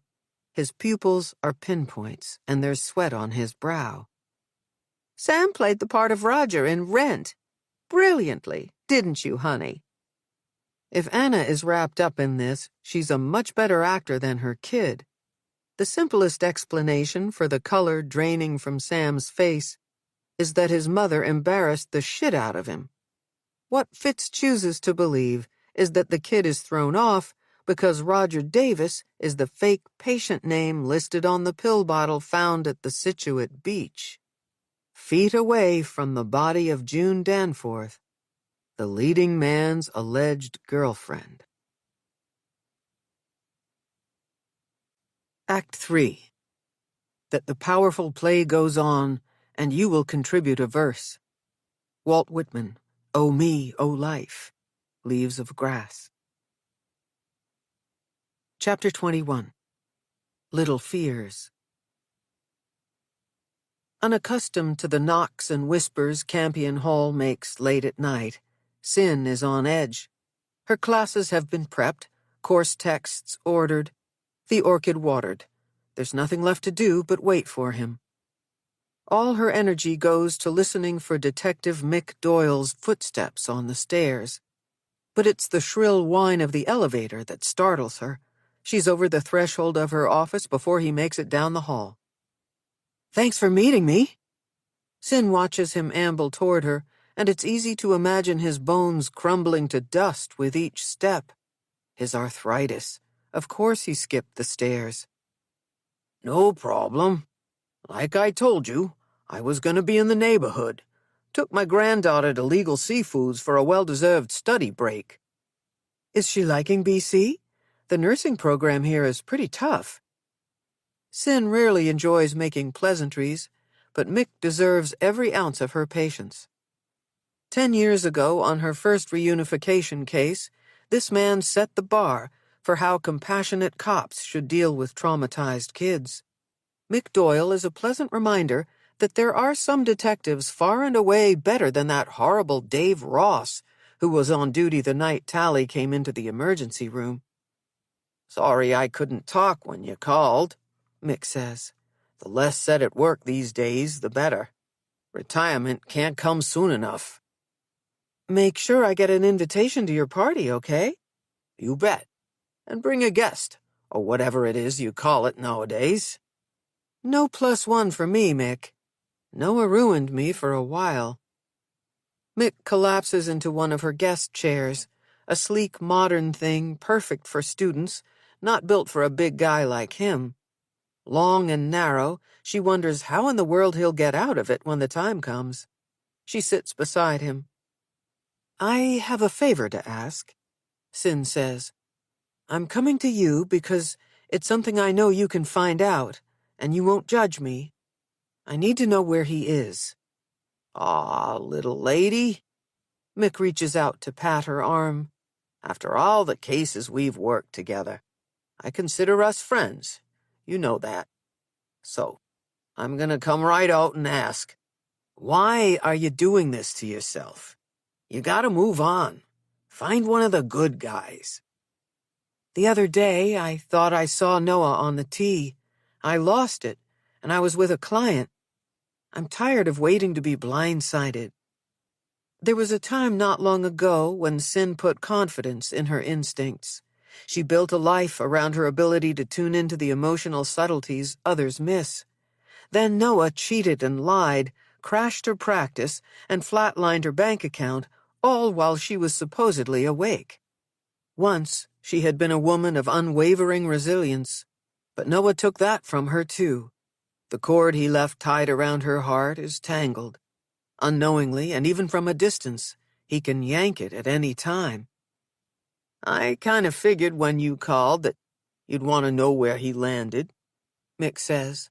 "I put a PI friend of mine on it, and she found him in Connecticut.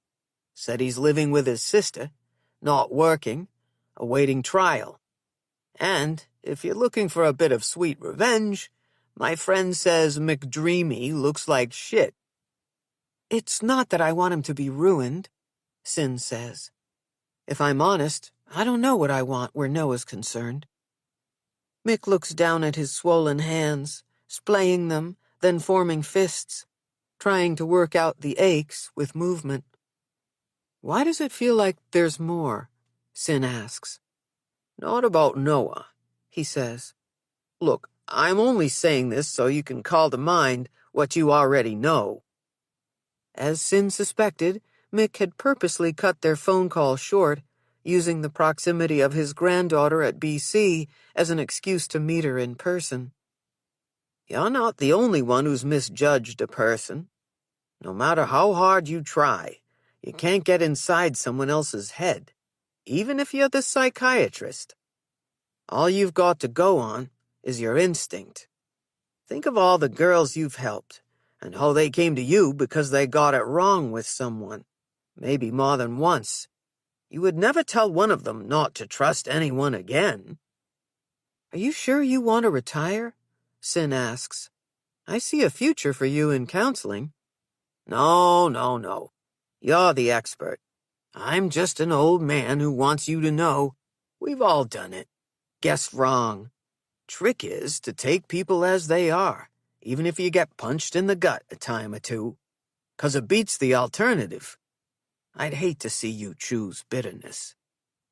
Mick grips the arms of the chair. He's wedged in good, and it takes time to work his body out.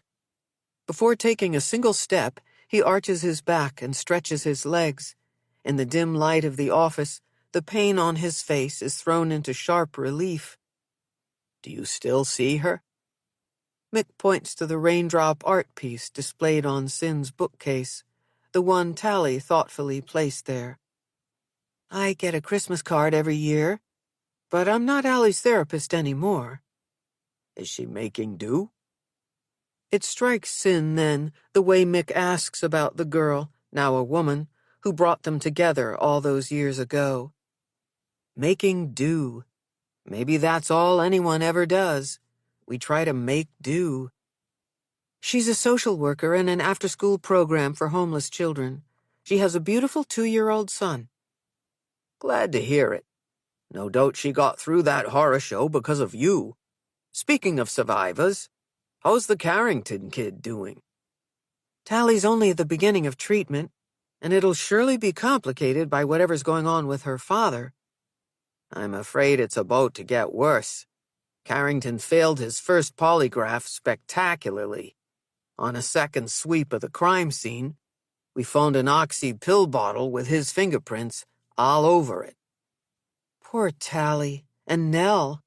I don't know how completely he's wrapped up in this, but it sounds bad. Worse than bad. To put pressure on him, the DA is damn near probable cause on conspiracy to commit kidnapping. Maybe even negligent homicide. That's terrible. Can you give me a heads up when he's about to be charged? Tally and Nell will be devastated. Will do, if you promise to take some advice from a friend. Put Noah Clark in your rear view. You hear? For the first time since Sin's known him, Mick gives her a peck on the cheek. His grandfatherly kiss calls up tears she holds back until he's in the hall, waving, heading back the way he came. It's late, and she has class in the morning, but the idea of taking the tea home to her barren apartment fills her with emptiness. If ever she deserved a stiff drink, it's tonight. Sin springs for a cab.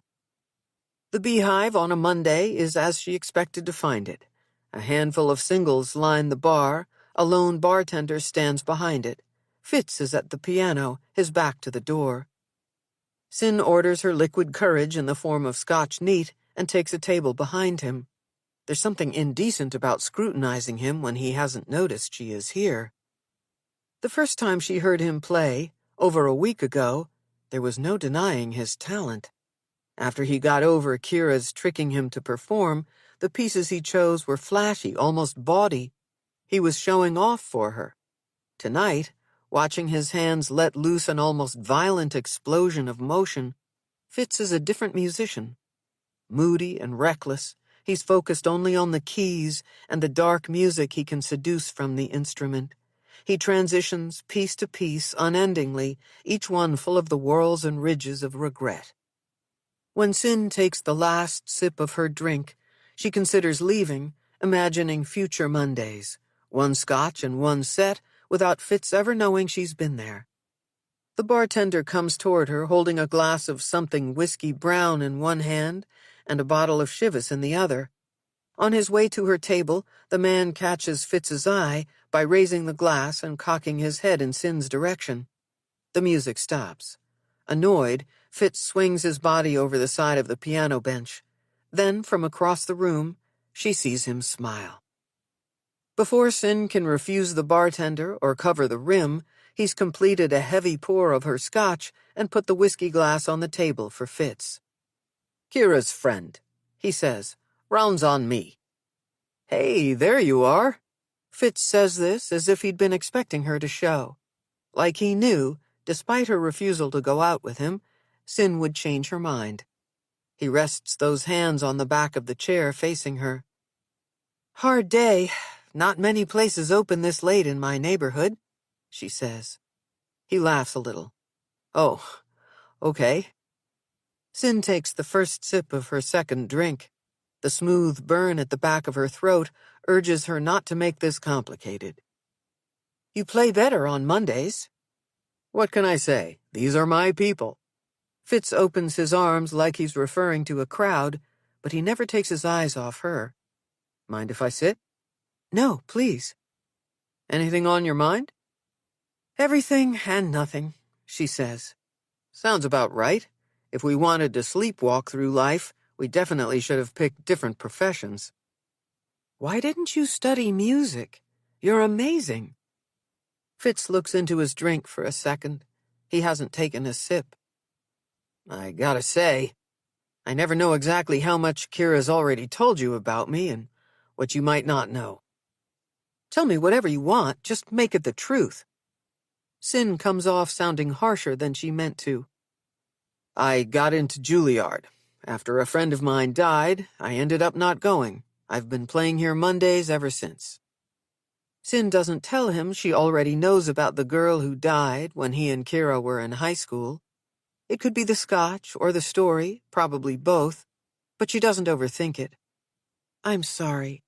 She slides her hand across the table. Pushing aside his drink, Fitz puts his on top of hers. Long fingers, veins visible. They're genius. The contact is almost too much for her. "How long will you play?" she asks. "If you're speaking generally, then forever. If you're talking about tonight, thanks to you, I'm done." "Do you want to leave with me?" Such is the terror and apprehension Sin feels at the impulsiveness of her proposition, she suggests they go to her place. Better to reveal what little fills her apartment than to deal with the hollow aftermath of a one-night stand in his. Won't it be more of a triumph to be with someone new in familiar surroundings? To stick it to Noah in their old bed? Brisk weather has been known to kill the mood, except there's something hypnotic about walking back bay streets, side by side with Fitz. She's tempted to lose her footing, to list to the left, to see if he can be counted on in this one small way to shore her up. With her key in the lock, Sin hesitates. They should have gone to his place. If he says anything about her sparsely furnished rooms, if she has to talk about why it is the way it is, she won't be able to go through with it. Cool autumn air on her skin is a memory. Already her head hurts from too much scotch, and even to her, this is taking too long. With impatience that isn't coercion, Fitz takes over turning the knob, pushing open the door. They aren't inside before he touches her face, lets loose her hair, unties the bow on her blouse. The first thing she notices is that Fitz is easy to kiss. His lips are soft, not rough. There's no straining her neck to reach him. Bass notes of his aftershave, more woody than leather, are unfamiliar, though pleasant. They move as one body down the hall to her bedroom. She likes the idea of his talented hands playing her back, gliding across her hips. What a fool she'd been to think he'd care what Noah took. Fitz wants her. This is about sex. Then, as if to contradict her, to prove she was right to worry all along, he steps back and surveys the room. "Help me," he says, pulling one end of the bed toward the window. "What are you doing?" "It'll be better over here," he says. It's hard to see his face in the darkened room, but there's something light in his voice. She grips the frame and lets him lead the way. When the bed is positioned under the window, Fitz twists the wand on the blinds a little, and moonlight spills across her peony sheets. "I want to see you," he says. She needs to see him, too, to stop comparing him to Noah. Sin is tired of thinking about how he left her and what he left her. Sick to death of what's left of her, she steps out of her skirt. After, when her body feels lighter than it has in months, freer than it's felt for years, Sin registers that being unloved is a different kind of choking vine. A heart deprived of touch doesn't stand a chance against intrusive thoughts and dark feelings. Fitz traces her lips with one finger. "You look happy." "Tonight turned out better than I thought it would." "What changed your mind about going out with me?" "We didn't go out. I went out for a drink, and there you were. And here we are." "That's as good a story as any." "What do you mean? That's what happened." "You can spin it any way you want, but after that Saturday night at the Beehive, I knew you'd be back. Then seeing you again at the Bean, I figured it was only a matter of time." "Look, I've got a talent for overthinking things," she says. "Can this be this for right now?" "What, you don't want me calling up Kira to give her the details?" "Please, no. I love your sister, but she'll have us walking down the aisle before the weekend." "Sorry, I've got plans. There's this hyped-up show I'm planning to see." "Did you go see Sam?" As Sin rises up on one elbow, she lets the sheet slide down a little. He plucks at it, teasingly, coaxing it lower. "How about Anna?" she asks. Fitz doesn't say anything. Her powers of seduction are rusty, his definitely aren't. His mouth is busy kissing her neck. "No work talk, okay? Not here." "Did you really move the bed because you like the light?" she asks. "The better to see you," he says, running his fingers through her hair. "You're not a wolf, are you, Fitz Jameson?" Sin leans into his hand.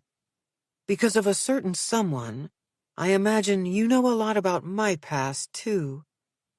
"Sometimes a person doesn't need to be told certain things.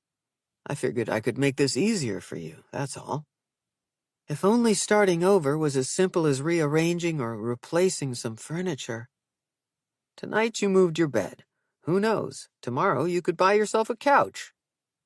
It's hard to reconcile that the brooding man who plays piano the way Fitz does can also be a master of the light mood. Suddenly she has no interest in pressing him about whether or not he can be trusted. For now, Sin relaxes against the pillow, noticing how, from this angle, her bedroom is pretty, wide open and full of moonlight. "I've looked around," she says. "I can't find anything I love as much as the one I've got in storage." "Hey, you brought me here when you were ready. There's hope for your couch." Chapter 22. A Steady Rain. The heaviness of his backpack reminds Fitz that he hasn't scoured June's laptop even a little, and he's already late to the precinct. He's supposed to be helping Ross get the case file ready to present to prosecutors. None of this stops him from leaving Sin's place, swinging by his apartment to shower and change so he can head back to Arts High. Whatever this is, an unhealthy fixation or finely tuned instincts, the place has its hooks in him.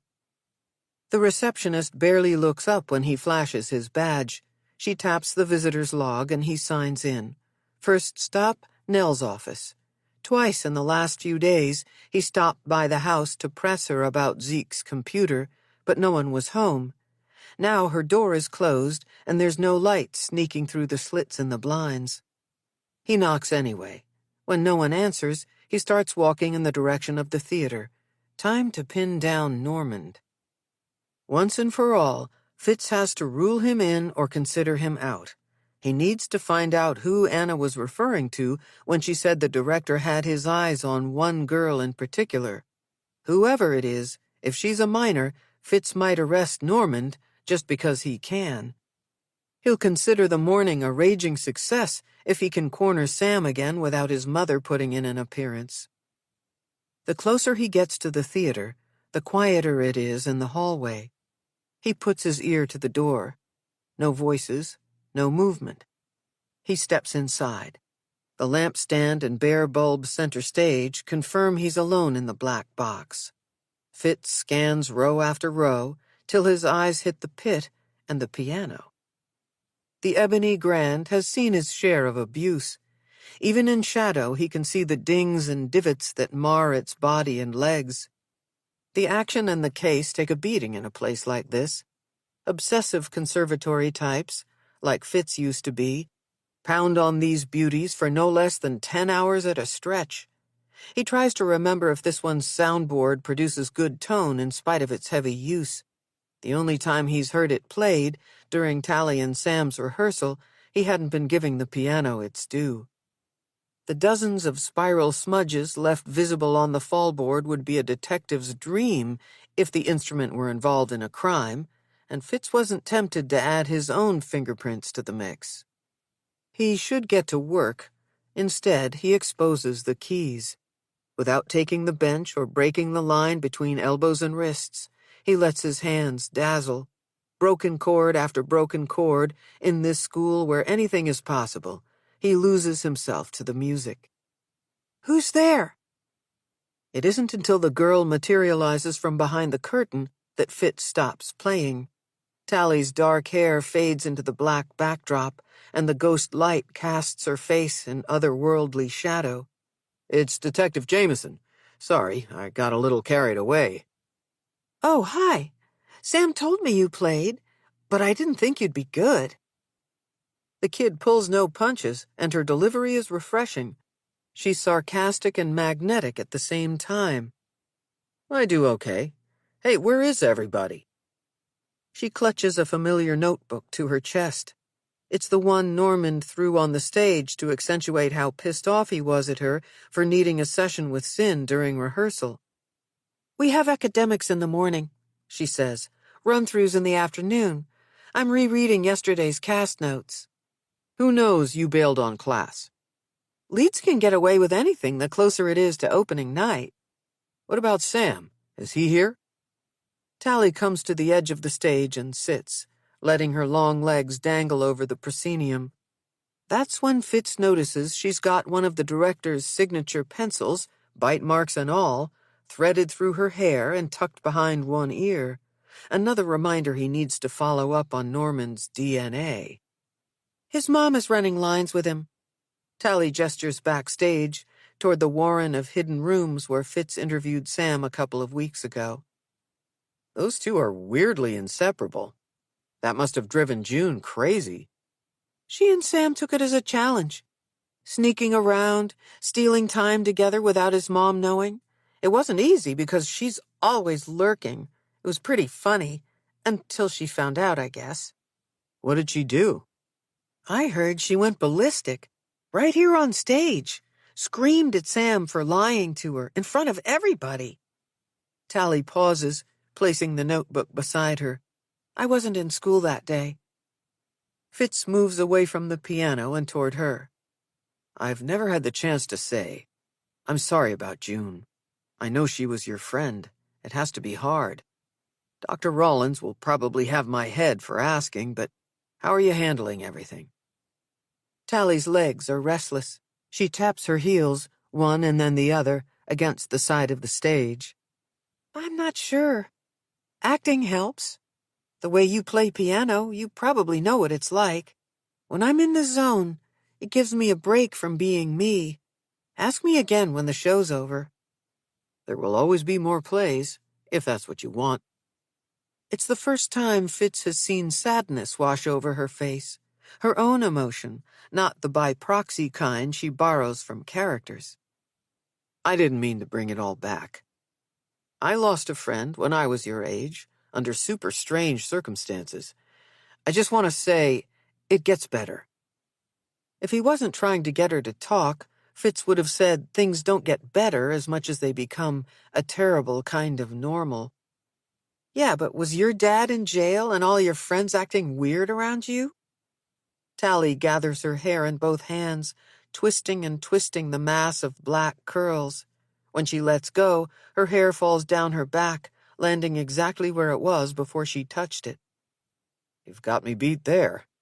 There's no way Fitz is comparing asshole fathers with anyone, never mind this girl. He moves in front of the piano and plays his favorite jazz lick. Then he closes the lid and asks, Is Sam one of your friends who's behaving differently? Tally shrugs. He and I are fine. We've been friends a long time. She looks at Fitz, waiting expectantly for him to ask another question. Do you talk about June? Sometimes. Mostly we talk about the play. There's a lot of pressure on us to nail our parts. From Mr. Normand? He asks.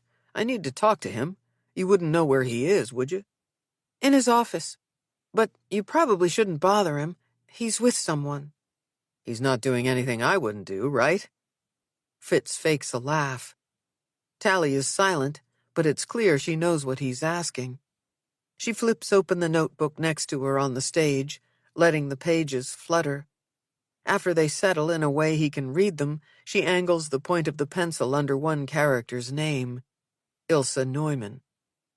His phone rings, startling only one of them. Fitz racks his brain, but comes up empty. He has no clue who plays that part. I should go, Tally says, picking up the notebook. Raising a finger, Fitz mouths, Please wait.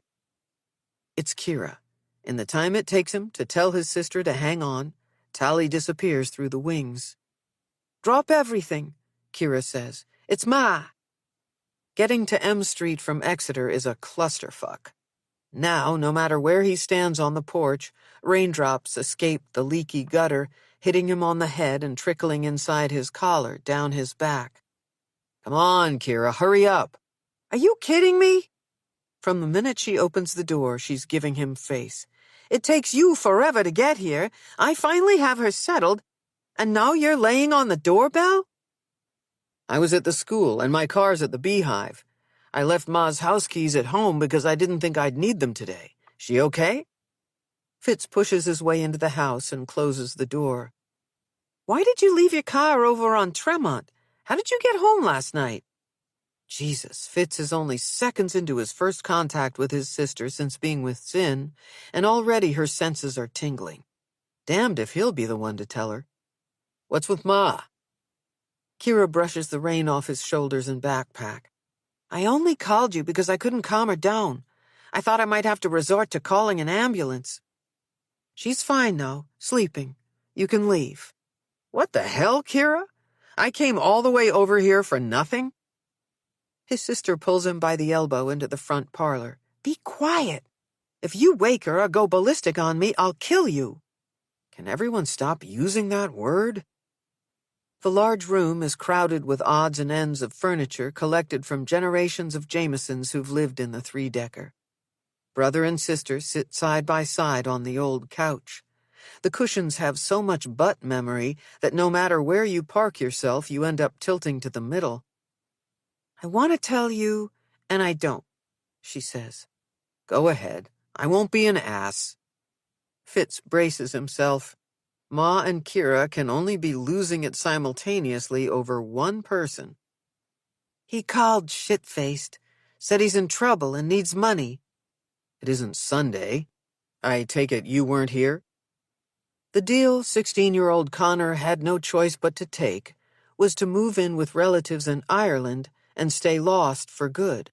The only exception was phone calls to Ma, when he was to keep things light and tell her everything was peachy. Early on, the calls were regular, short and sweet. Several years in, they started coming sporadically, but always in the wee hours of the morning. No matter the time, Con was smashed. For days after, Ma would be inconsolable. Finally, Kira put her foot down. She slept over M Street for 2 weeks straight, angling to intercept his next drunk dial. If Connor didn't want to be turned into police, he could call once a month when Kira was here, Sunday afternoon, not drunk, or not at all. Now he's blitzed on a weekday? Nothing in Fitz wants to know where his brother is now or what new mess he's landed in. He's never asked before. Why would he give a shit now? Kira's bottom lip starts to quiver. Fitz hasn't seen her cry since Maddie's funeral. She didn't lose it when Connor left. Or when Dad died. Fitz throws his arm around his sister and kisses her hair. There isn't a person on this earth who drives him as crazy as Kira does. There's no one he loves as much either.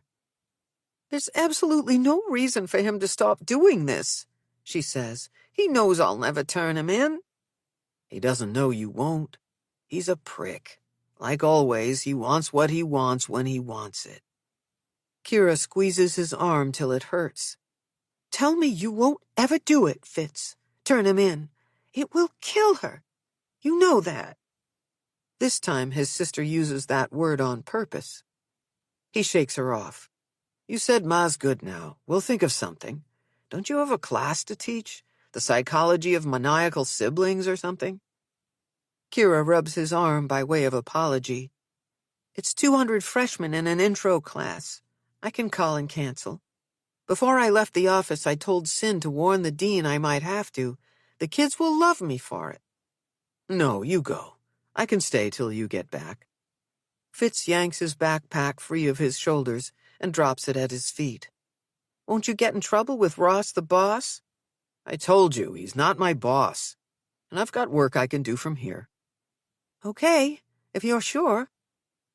Like he used to do when they were kids, Fitz pretends to push her away. "Go. And Kira, you promised not to tell anyone about Connor either, right?" "Who would I tell?" His sister gets up and moves through the maze of downstairs rooms, fully expecting Fitz to follow behind her. "I left the door to Ma's room open a crack so you can peek in on her without making any noise. Even if she wakes up, she'll be fine once she sees her Irish prince. I'll be back in time to make dinner." Kira leaves, and Fitz checks on Ma. From the doorway, he sees her diminished body curled up, facing the wall. Even in the dim light from the hallway, he can make out her breathing, slow and regular. Standing there, making sure she's okay, Fitz figures this is what it must feel like to be the parent.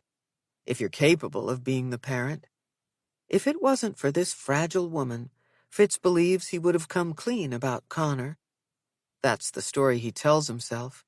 At least, it's the one Kira refuses to let him revise. Back to business, Fitz brews a cup of tea, grabs his backpack, and sets up shop at the dining room table. A walkthrough of this place feels like a bloody crusade. There's the Sacred Heart of Jesus painting on the wall in the kitchen, the Infant of Prague statue in the parlor, a Celtic cross above the archway to the dining room. Growing up Jameson, Fitz never had to ask what would Jesus do. The guy was always front and center, staring at him wherever he went. Maybe if he'd been a few feet further away, Fitz would have been forced to ponder existential questions, and things might have turned out differently.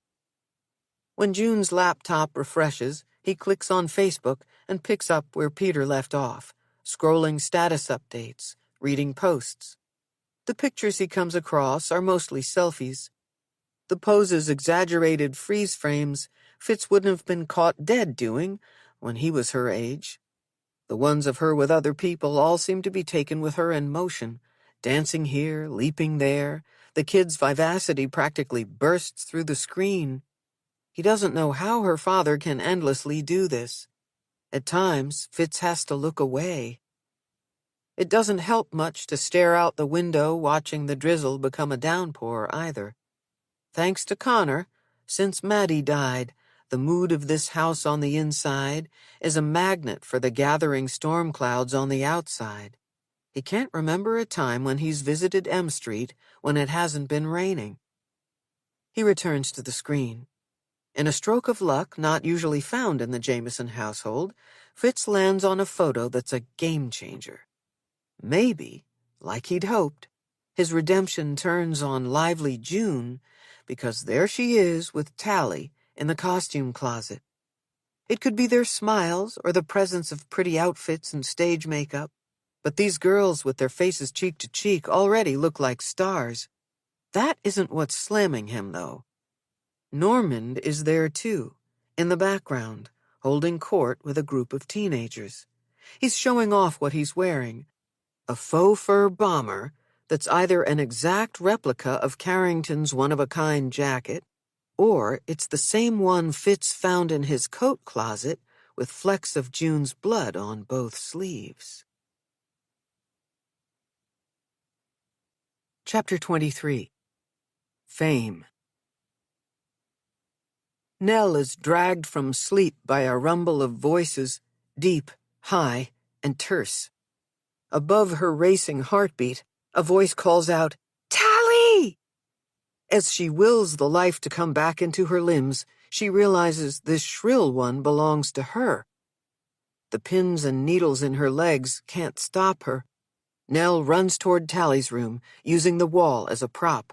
When she finds it empty, her heart is a Roman candle. The night of Tally's disappearance is replaying itself, except this time Nell is home, not Zeke. She's the one responsible for losing their daughter. "Wake up," she chides herself. "Let this be a nightmare." The voices get louder and more real the closer Nell gets to the stairs. Then she remembers. Sam is here. Nell agreed to let him sleep over last night. Tally and Sam camped out in the living room. As pleased as she was with the normalcy of it, it frustrated her too, because it made it impossible for her to get at Zeke's computer. Though the relief is overwhelming, by the time she gets to the bottom of the stairs, she's confused all over again. Greg and Anna are standing with Sam and Tally. Having been ripped from sleep, Nell's mind isn't clear enough to register if they're acting or arguing. "What's going on?" "Oh, good, you're up," Anna says, grabbing the blanket from the back of the couch. "Great news! Arts High and our little darlings are going to be featured on Boston Live. They're filming today." It's only when Anna drapes the throw around Nell's shoulders like a shawl that she realizes her threadbare nightgown is nearly see-through. Sam knows enough to look down. Greg doesn't bother to. "I don't think it's a good idea for Tally." "This isn't about her. It's about the school," Anna says, "and all the talented children who deserve the exposure." No surprise, Anna thinks this is a breakout moment for Sam. "If it's such good news, why are you arguing?" Nell pulls the blanket tight around her chest, reinforcing the firmness of the gesture with crossed arms. Only then does Greg look at her face. "I'm with Mrs. Carrington." Sam moves closer to her, as if it's safer to disagree with his mother from a distance. "I think they're only saying it's about the school. If it weren't for June, they wouldn't even know about us." "They promised not to go there." Tally looks to her director for confirmation. "Right?" She's practically bouncing as she speaks. Her daughter is desperate for this to be about talent over tabloid. "I've spoken to the producer," Greg says. "She knows the subject of the kidnapping is off limits, and even if they were to ask about it, I can show Tally and Sam how to pivot, spin it back to the play and the program. Sink or swim, live television is something they'll have to learn to roll with if they want to make it in the business." Sink or swim? Did that asshole really use that phrase in this house, in the presence of her daughter? "Go ahead and showcase the school. Focus the interview on Sam and Robin if you want," Nell says. "Tally's not doing it. There will be other times, honey." She reaches out to rub her daughter's back. Tally flinches. "I can handle it. Dr. Rollins says I'm doing great. You said from now on you'd listen to what I want, that we talk about how things affect me before you make decisions." "Maybe you'd feel better about this if you did speak with Tally's doctor," Anna says. "And I'm sure Greg could arrange for you to connect with the show's producer if that will give you peace of mind." Nell's outnumbered, 3-2. Her daughter will never forgive her if she says no. Anna will hound her until airtime and then throw this in her face for all of eternity. Greg will go forward, with or without her daughter. "What about you, Sam? Will this be too hard for you?" Nell's been worried about her daughter's friend ever since Detective Jameson brought up his suspicion that Sam does drugs. Then last night, like old times, Sam and Tally watched some of their favorite movies, eating pizza and reciting the lines. They were overly silly for the first few hours, as if they'd been storing up their good humor and finally had permission to release it. However fleeting their laughter was, it was a balm to Nell, and it convinced her they'd both be all right. Now she's not sure. "It's to be expected that he's trepidatious," Anna says, making it clear to her son and to the rest of them that Sam's position on the interview is moot. "He'll be fine." Anna is convincing, not because she's letting her child do this, but because she isn't listening to a word Sam is saying. Her domineering ways make Nell want to treat her daughter differently. "You can do it," she says to Tally, "on one condition." "What's that?" "I talk to Dr. Rollins. Get her thoughts on how to prepare you in case they ask you difficult questions. I'll pick her brain about how to help you if it doesn't go as planned." "I like it," Anna says. "Expect the best, but prepare for the worst." The rest of the quote is, "Capitalize on what comes." Quintessential Anna leaves out the part of the motto that best describes her.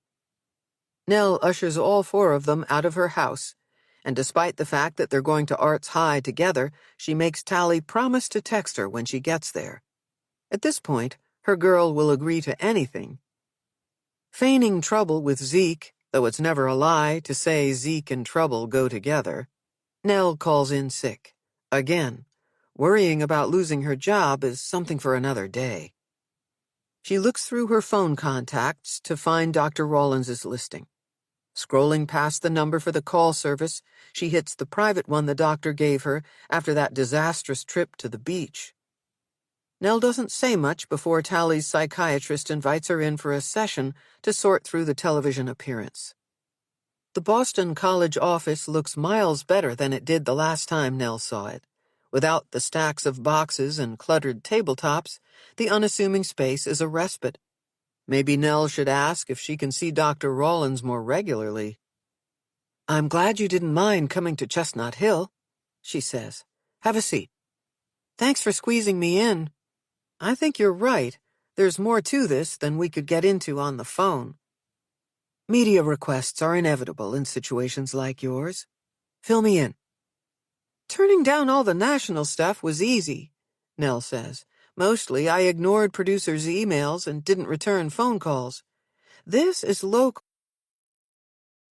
and it came through the director. Boston Live doesn't do expose-type pieces, and they say it's not about the kidnapping or June's death, but I don't trust they're being honest." "I take it Tally's excited to do it." Nell smiles. Dr. Rollins knows her girl. It's a relief to sit across from someone who knows what she's doing. "She says she can handle it, and that if I asked you, you'd agree. Imagine if I put my foot down, and then the whole thing turns out to be this great big wonderful deal for the kids. It would hurt Tally unnecessarily to miss it, and I'd feel awful. This play is everything to her right now." Her acting is more than a positive outlet. It's possibly the most effective way she has to compartmentalize the trauma. It seems to be how she's channeling her anger toward her father, too. How can I be sure they won't ask her anything, especially about him? You can insist they steer clear of it, but there are no guarantees. The good news is that it's not that kind of show, and Tally's not the only person they plan to interview, right? Last I heard, they plan to grab footage of rehearsal this afternoon and then go live tonight with Sam, Tally, Robin, and the director. I'm not sure why Robin's included. The part of Ilsa is more of a featured singing role than lead actress. That's a lot of people for this kind of interview. Live segments tend to be short. It isn't likely the anchor will hijack it. That said, if you want, I can come to the studio with you and Tally. Sometimes they behave better when I'm in tow. Dr. Rollins is more relaxed than Nell's seen her. Loose auburn strands of hair surround her face, making her look younger, brighter, less tense. "You'd do that for Tally?" Nell asks. "What about your other commitments?" "It's pretty obvious my life has changed of late. If I didn't have the time or thought it wasn't appropriate, I wouldn't offer. Tally's my patient. I'd like to help. Nell tries to focus on her generosity and not the flicker of irritation she hears in her voice. I'd appreciate it. I have no trouble admitting I've hit the limit of my abilities as a mother. Dr. Rawlins relaxes again. She leans in as if Nell is her only care in the world.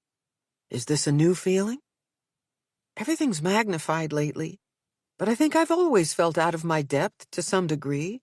It has less to do with Tally and more to do with the fact that nothing is easy when your husband acts like the bigger child. That sounds stressful. At times, it's been unbearable. Whenever Zeke would lose a ton of money, he'd become irrational if I got upset. He'd say I was melodramatic, that all I wanted to do was control him. Off and on, I worried about the effect all of this was having on Tally, but she seemed unfazed by our turmoil. Or maybe she learned to work things out through her acting. In the space of a few weeks, Dr. Rawlins is grasping things it's taken Nell years to comprehend. I think her love of theater started back when she was a very little girl. I remember when she was 5, Zeke got her this beautiful antique dollhouse. I told him it was more for a collector than a child, but he insisted on refurbishing it for her, no matter what I said. Night after night, I'd find her out of bed, curled up next to him, watching his every move as he glued back the scalloped trim at the edge of the roof line, or replaced missing pieces of wood in molding. I didn't think he'd follow through and finish it, but he did. After it was sanded and painted, she played with it for hours, delicately. I've never seen a child play more carefully with a toy. Dr. Rawlins slides the tissue dispenser across the nearby table before Nell knows she needs it. Tally had this one storyline where she'd pretend to move the family out, furniture and all. I'd overhear her tell the dolls on move-in day, "In this new house, everyone is happy. Lower your voice. Shh. No yelling, no crying." But then the little family would start to argue about something silly or have some ridiculous misunderstanding, and she would act out their fight, only to stage an elaborate apology with lots of hugs and kisses. Tally entertained herself with some version of that play for years. Nell rips a tissue from the box and dabs her eyes. Even to her own ears, her laugh is pitiful. Maybe she still is. Tally's got a lot going on under the surface. I think counseling is a good idea. Now more than ever. She's slowly opening up to me, and I'd like to see her a few more times. Then I might want to do some psychological testing. What exactly are you worried about? Projective assessment is another way I have to uncover hidden emotions and internal conflicts Tally may have. I've only known her a short time. We're not there yet. I only ask you to think about it before we mention it to her. Should Nell have done this years ago? Find someone like Dr. Rawlins for Tally? Women like Anna are consumed by mothering as a cure for what's missing in their own lives. Nell always had enough to do to manage Zeke. Back when Tally was young, Nell remembers feeling grateful to her for needing so little from her. What a fool she'd been to think Tally had been unaffected by his addiction, her parents' constant arguing, and the childish way Nell could sometimes behave because of Zeke. "I've ended things with my husband," she says. "I've talked around it with Tally, but I haven't come right out and told her." "What's holding you back?" "She's had so much to deal with lately. It feels like I'd be piling things on. When I tell you I've barely had enough energy to deal with Zeke all these years, I'm not exaggerating. If I could do things over, I would have asked for help from someone like you. I would have paid more attention to what Tally and I needed." "I'm sure you did the best you could. You weren't concerned about her before the kidnapping. I see both of you making progress. I remember you telling me you had trouble leaving her at school, and here you are." "The tech week schedule helps," Nell says. "The kids are in classes all morning, and then from lunch till 10 at night they're in rehearsal. Someone's with Tally at all times." "It sounds like you're less worried about her these days?" "I wouldn't quite say that. Right before the wake, Anna told me June and Sam had been dating.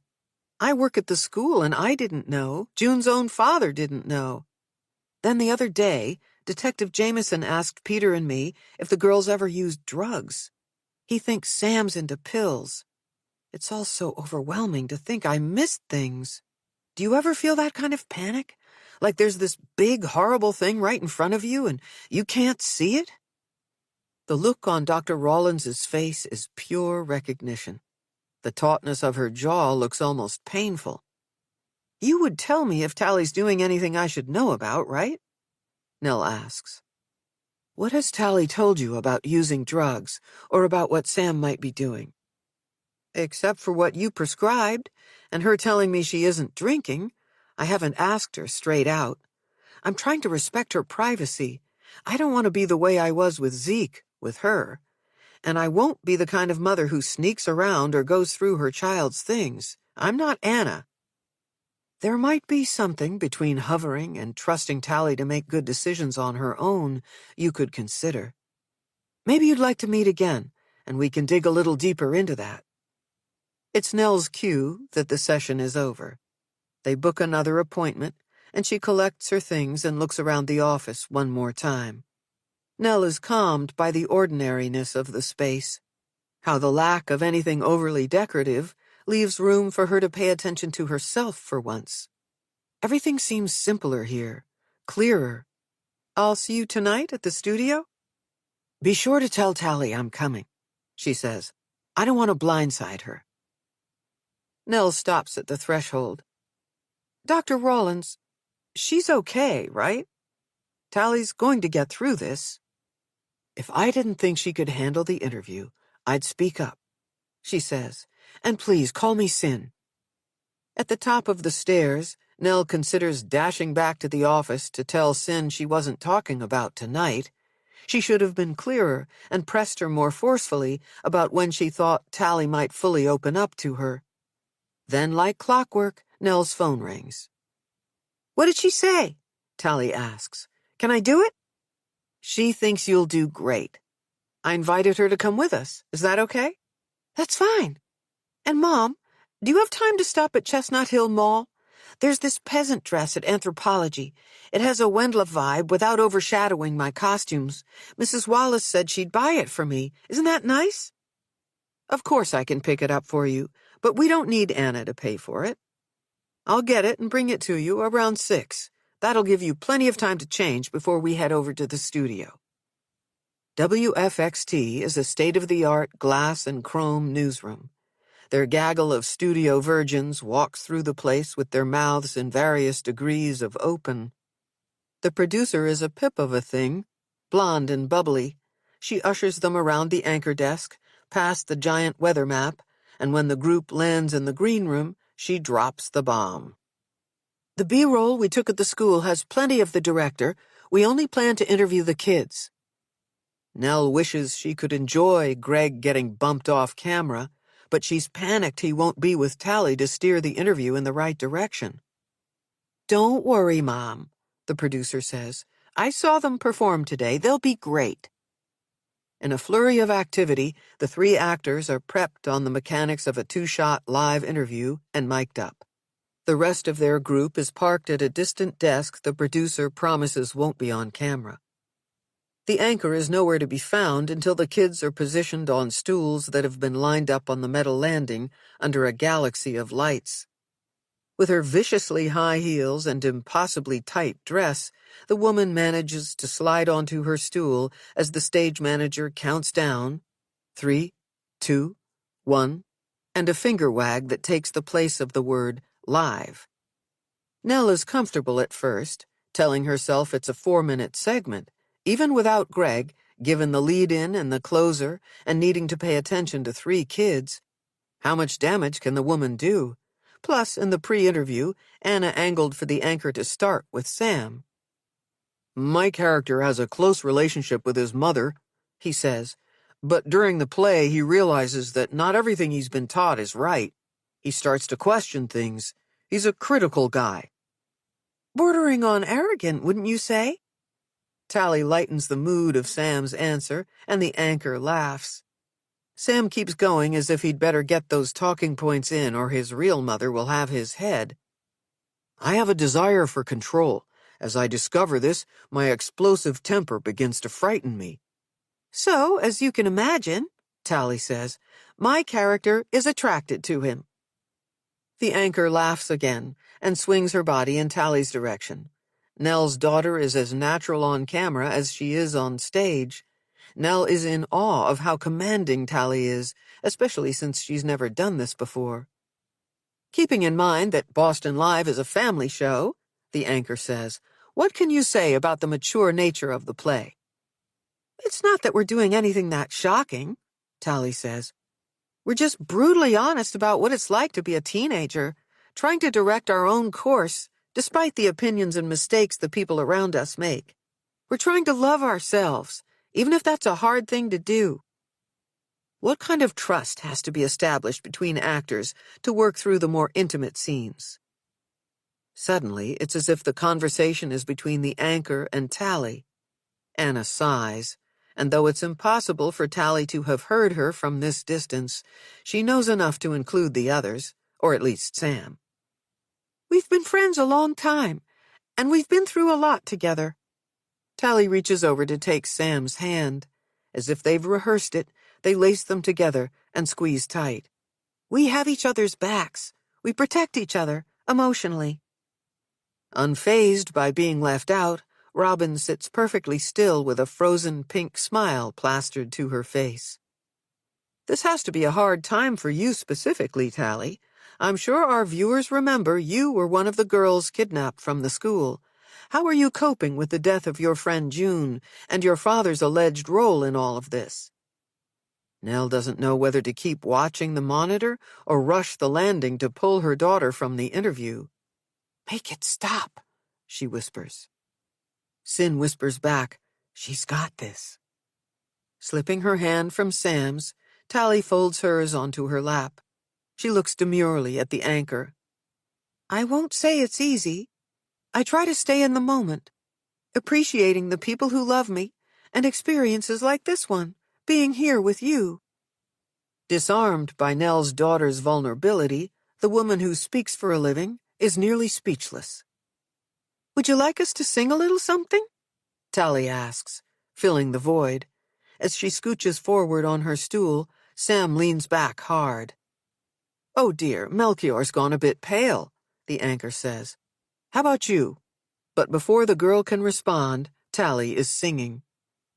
Just too unreal, all this, watching the words fall from my lips, watching his world slip through my fist. Nell grabs Sin's arm. It's that horrible song. Why is she singing this one here? And then, as if Tally has performed this version 1,000,000 times before, she stops mid-verse, before the lines about bruises and bodies. That's all I'm giving you, she says, flashing a camera-ready smile.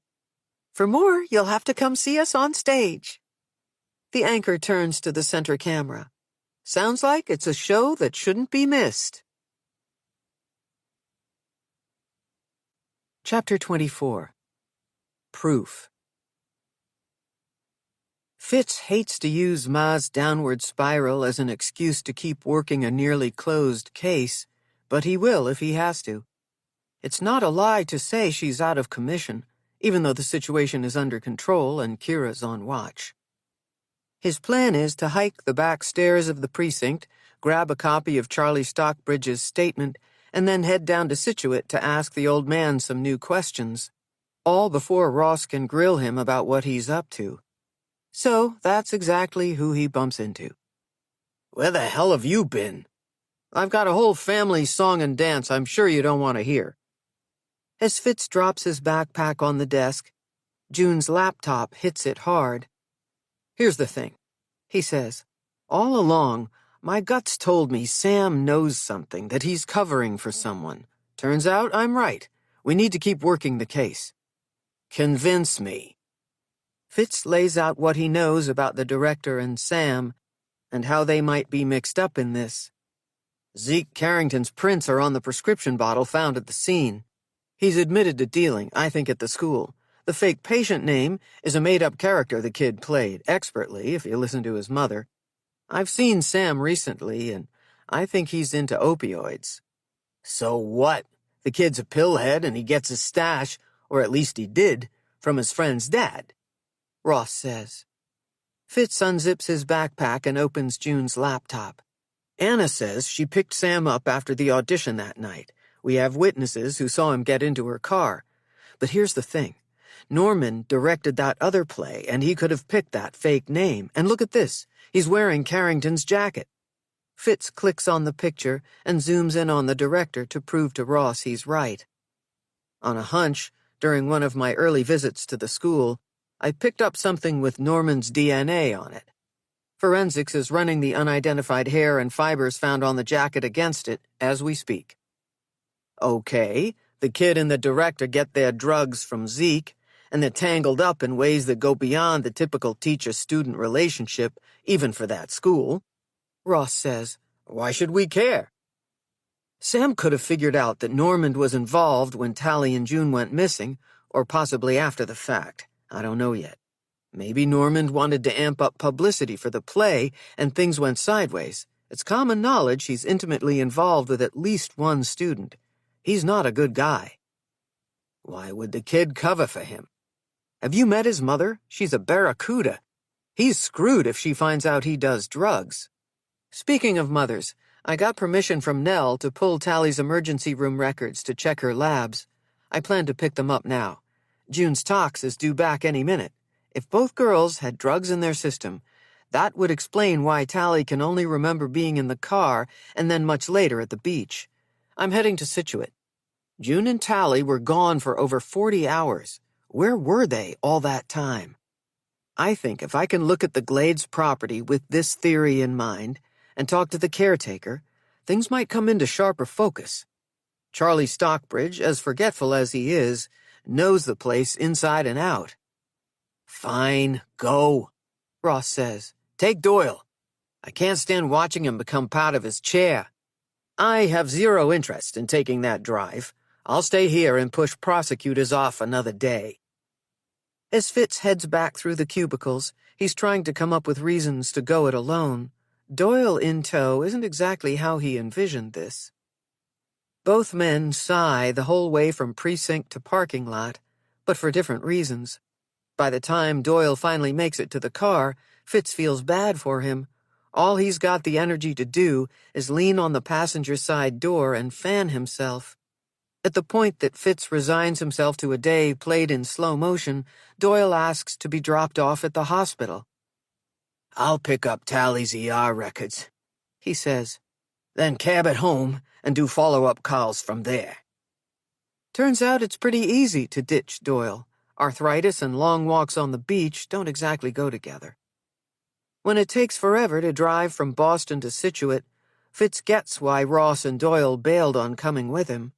Between the bird-flipping, crazy lane changers and the continuous, meandering, single-lane road that takes him from the off-ramp through Hingham and Cohasset to the Scituate town line, Fitz wonders who in their right mind would put up with this commute to Boston. Then he comes to the end of Glades Road. The sunbeams above the razor-sharp horizon. He's never seen this color blue, or this much of it, in his life. Fitz wishes Sin were here to see it. Driving toward the old Glades Club, he has a hard time keeping his eyes on the road. To his right, below the seawall and beyond the rock ledge, the sandy beach stretches for miles in both directions. As beautiful as it is in daytime, these roads must be treacherous at night. It makes him wonder why Normand would pick this place, and whose car he used to get here. At the entrance to the property, there's a gate stretched across the road. Despite the no trespassing sign, Fitz gets out to open it, then he's back in the car to keep driving. Beyond the gate, the road narrows, and it feels like nature is closing in around him. Down go his front windows. Fitz needs the air, but could do without the sound of waves crashing. He remembers Charlie talking about the thick stone lighthouse that sits in the middle of the sea, and he knows it's his marker for how far out on the point the estate goes. As picturesque as this place is, the longer it takes to get to the caretaker's house, the more he can't imagine Charlie living out here alone. Blackbirds and large birds and seabirds fly high, then dip into and rise from the ocean. Fitz has no clue what species these are. There are no birds like these on Castle Island. His tires screech as he pulls into a circular drive covered in crushed shells and packed sand. He's barely out of the vehicle when his phone rings. It's Doyle. "June's talk screen pops up on ketamine and ecstasy," he says. "Tally's is clean except for the Ativan she was given by paramedics at the scene. The guy at the lab says you can't rule out she was dosed with Special K, though. It's notoriously short-acting and could have been out of her system by the time she was tested." Fitz can't believe his suspicions, one right after another, are being confirmed. "Okay, I'll call you when I'm 20 minutes from Boston. We'll head back to the precinct to fill Ross in together." There is high-pitched yipping coming from somewhere close by. Because of the swells, Fitz can't pinpoint exactly where the dog is before it jumps him and his phone goes flying. "Daisy, get back here!" "It's okay, she's okay." Fitz bends down, moving the dog aside to retrieve his phone. He doesn't know his corgis from his elk hounds, but the little thing is cute, and she's definitely happy for the attention. "Good to see you again, Charlie." "This here's private property," he says without a glimmer of recognition. "You can't be parked out here. Beach is off limits." "It's Detective Jameson. Remember me?" Fitz flashes his badge. "I'm investigating the kidnapping of the girls." "Oh, for heaven's sake, yes. You're that nice fella who interviewed me 100 years ago." "That's me. Daisy sure likes it better out here." "We both do. Gotta be near the sea. Right, girl? You're a good Daisy." Charlie is playful with his dog, rubbing behind her ears, patting her back. On site, not reliant on photos and second-hand accounts, Fitz can see that the caretaker's residence and the main Glades property are connected in an L shape, making it easy for Charlie to keep an eye out for trouble. It would be a challenge to penetrate the compound, hiding the two girls inside for any amount of time, without him noticing. Plus, it's ringed by black steel poles with glass globes. "Those switch on automatically at night?" Fitz draws Charlie's eyes up to the lights. "Newfangled things are tripped by movement. They can give you a shock when they come on sudden, and you ain't the one doing the tripping." "Do you remember them going on unexpectedly the night you found the girls on the beach?" "Sorry to say I don't." Charlie looks toward the beach, as if he can see June and Tally there the way he found them. "How's that Parker girl doing?" he asks. "You mean Carrington? She's doing okay. No worries about not remembering things. Some witnesses can call up every last detail, and some none at all." Daisy is a bundle of joy, romping between the two men's legs. Fitz wonders if Pops might have lived longer if he'd had a dog to keep him company. "How have you been?" Fitz asks. "Must be unsettling to have had a crime take place right outside your back door." "Oh, there's plenty of tall tales involving this place, including rum running and bootlegging, all back before I was born. They called it Strawberry Hill in those days.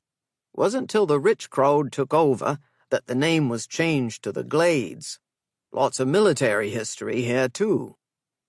Charlie's off topic, and Fitz is tempted to redirect him, except that some of the best stuff he ever learned from Pops came when he let his grandfather ramble.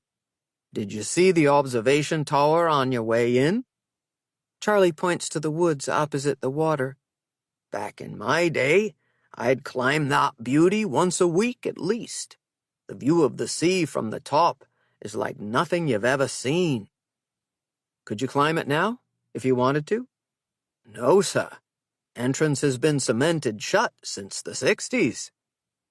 Fitz stifles a laugh as Charlie calls up details from 60-plus years ago like it was yesterday. "So there's no other way in, If, say, a person wanted to camp out around here? No, sir. Not inside that tower, anyway. But somewhere else? Another place where 3 people could fit to take shelter? Well, there's the cottages, but only Tonys like me know about those. Can you show me? Fitz asks. Charlie might not remember what he had for breakfast, but he knows exactly how to navigate the forest canopy that takes them away from the sea. Fitz looks ahead, then down and up again, trying not to lose his footing. Daisy yips and skips over the exposed granite ledges like it's the best treat in the world to head in this direction. I've got to thank you, son, Charlie says over his shoulder. Daisy and me, we haven't walked this way in a long time. I forgot how pretty it is back here. You won't come out here by yourself, will you, Charlie? I'd hate for you to get lost. As if to prove that Fitz is right to worry about the old man's memory, 10 minutes in, Charlie comes to a standstill in the middle of nowhere. Fitz thinks he's confused after all, until he sees what the caretaker wants to show him.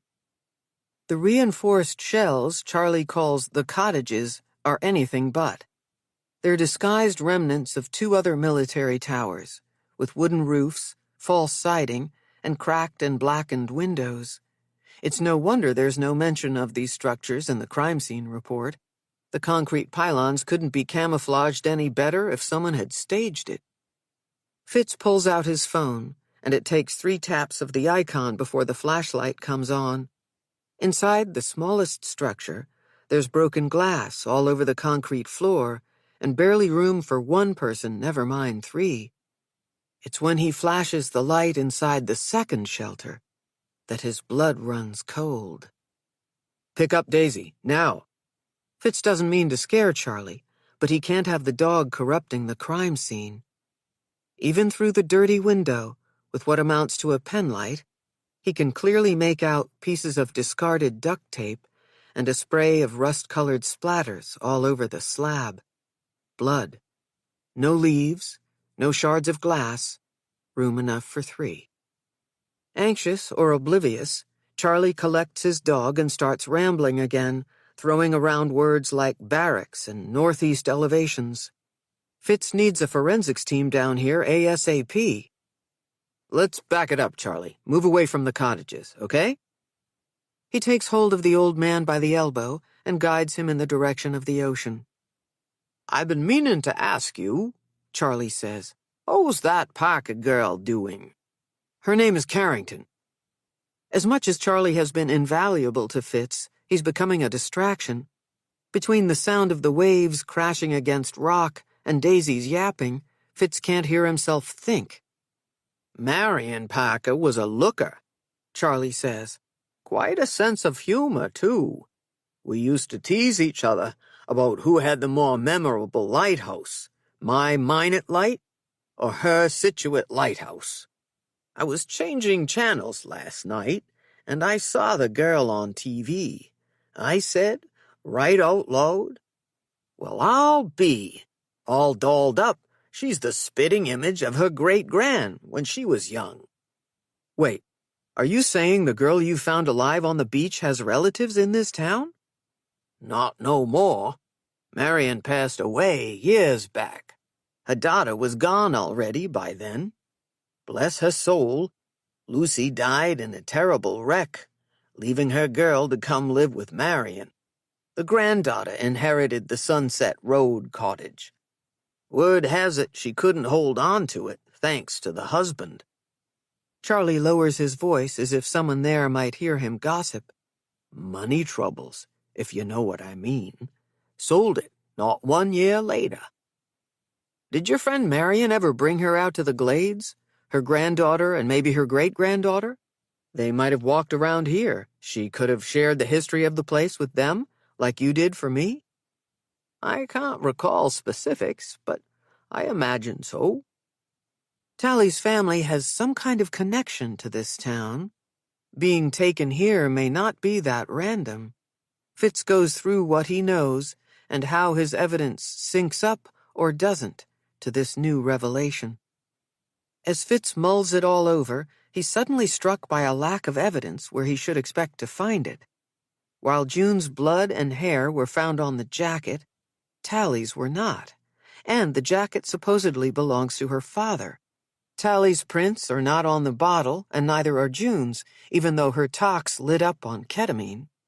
Anna doesn't remember the director being at the school the day after the girls went missing.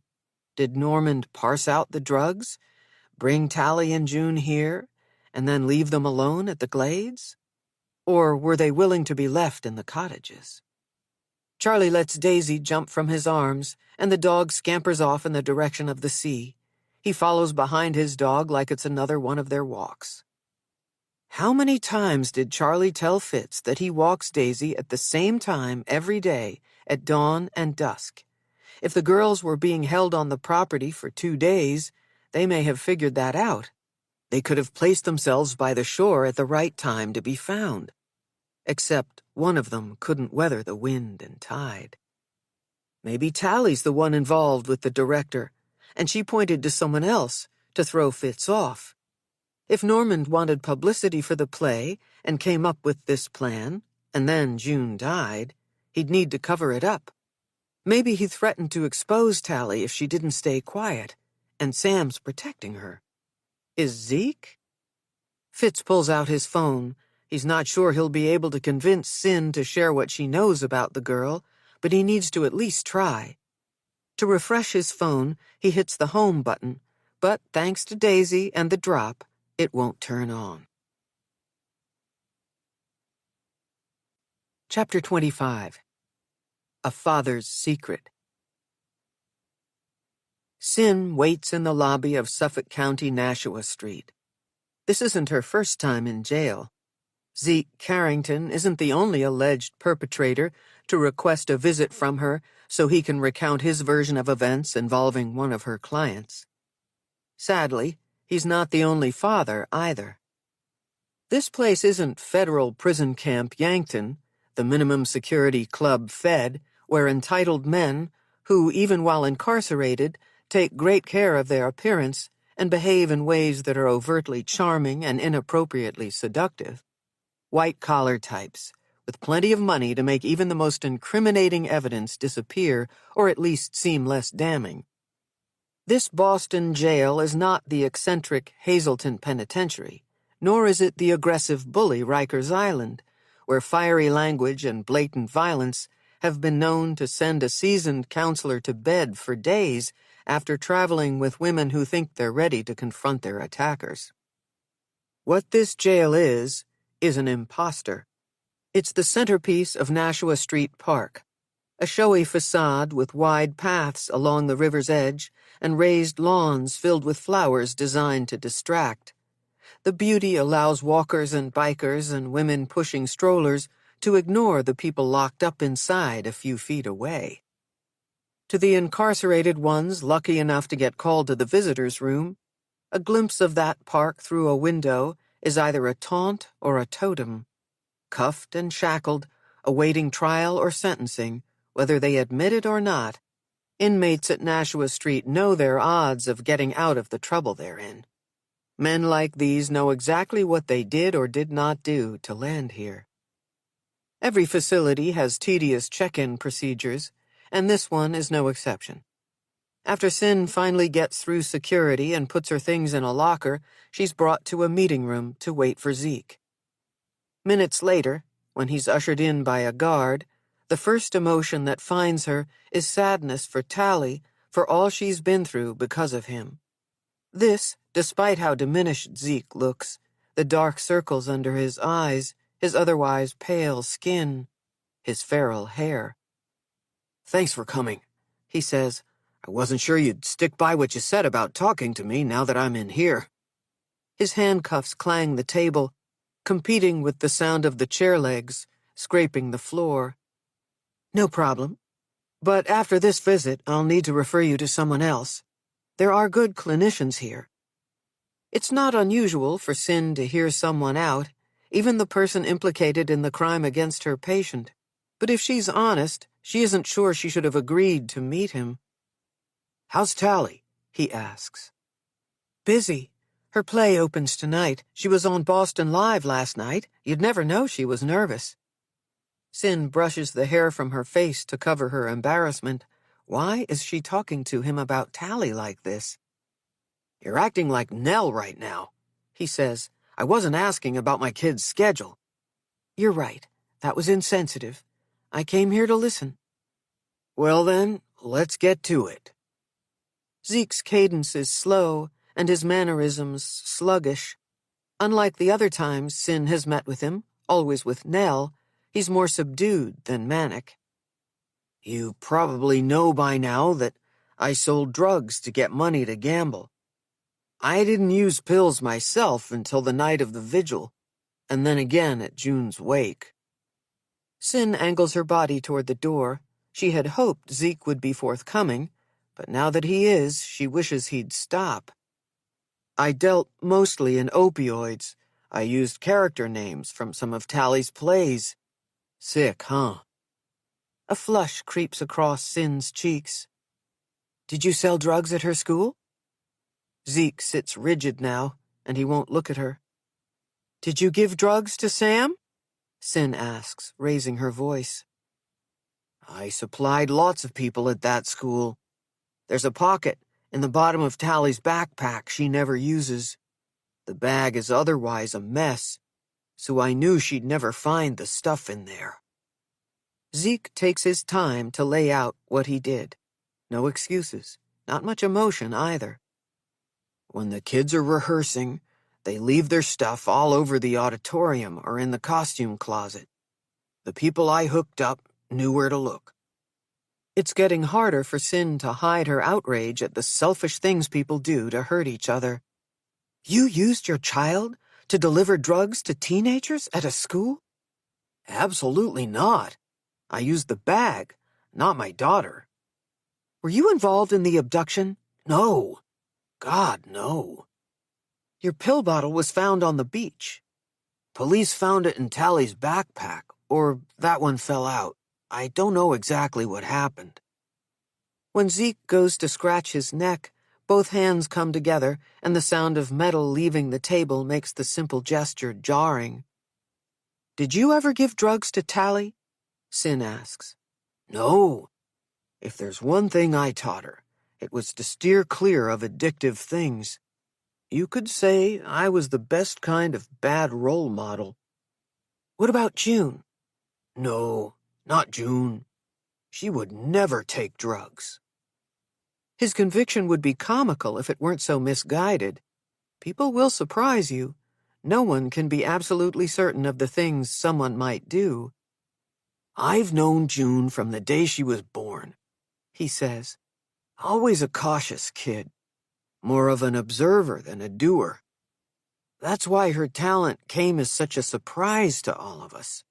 Over the years, when our families hung out together, Tally would create these elaborate plays where she was the star, and poor June had to raise the curtain, move the set pieces, hand her props.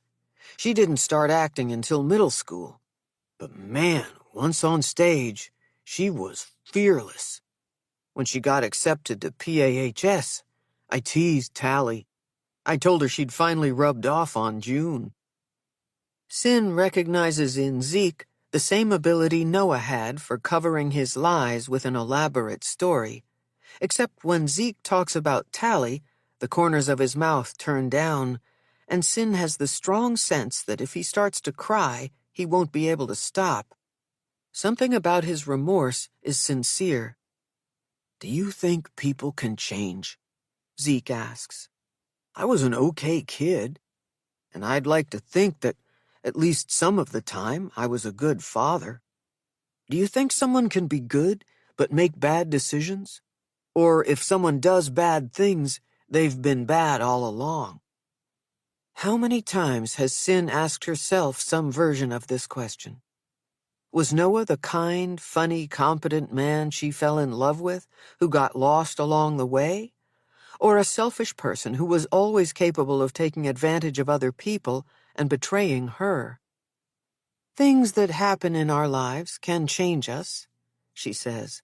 "Who we are evolves and shifts, and other people's behavior can force us to become different people, I think it's hard for us to admit that we're all a little unstable. What if I'd gotten counseling when I was younger?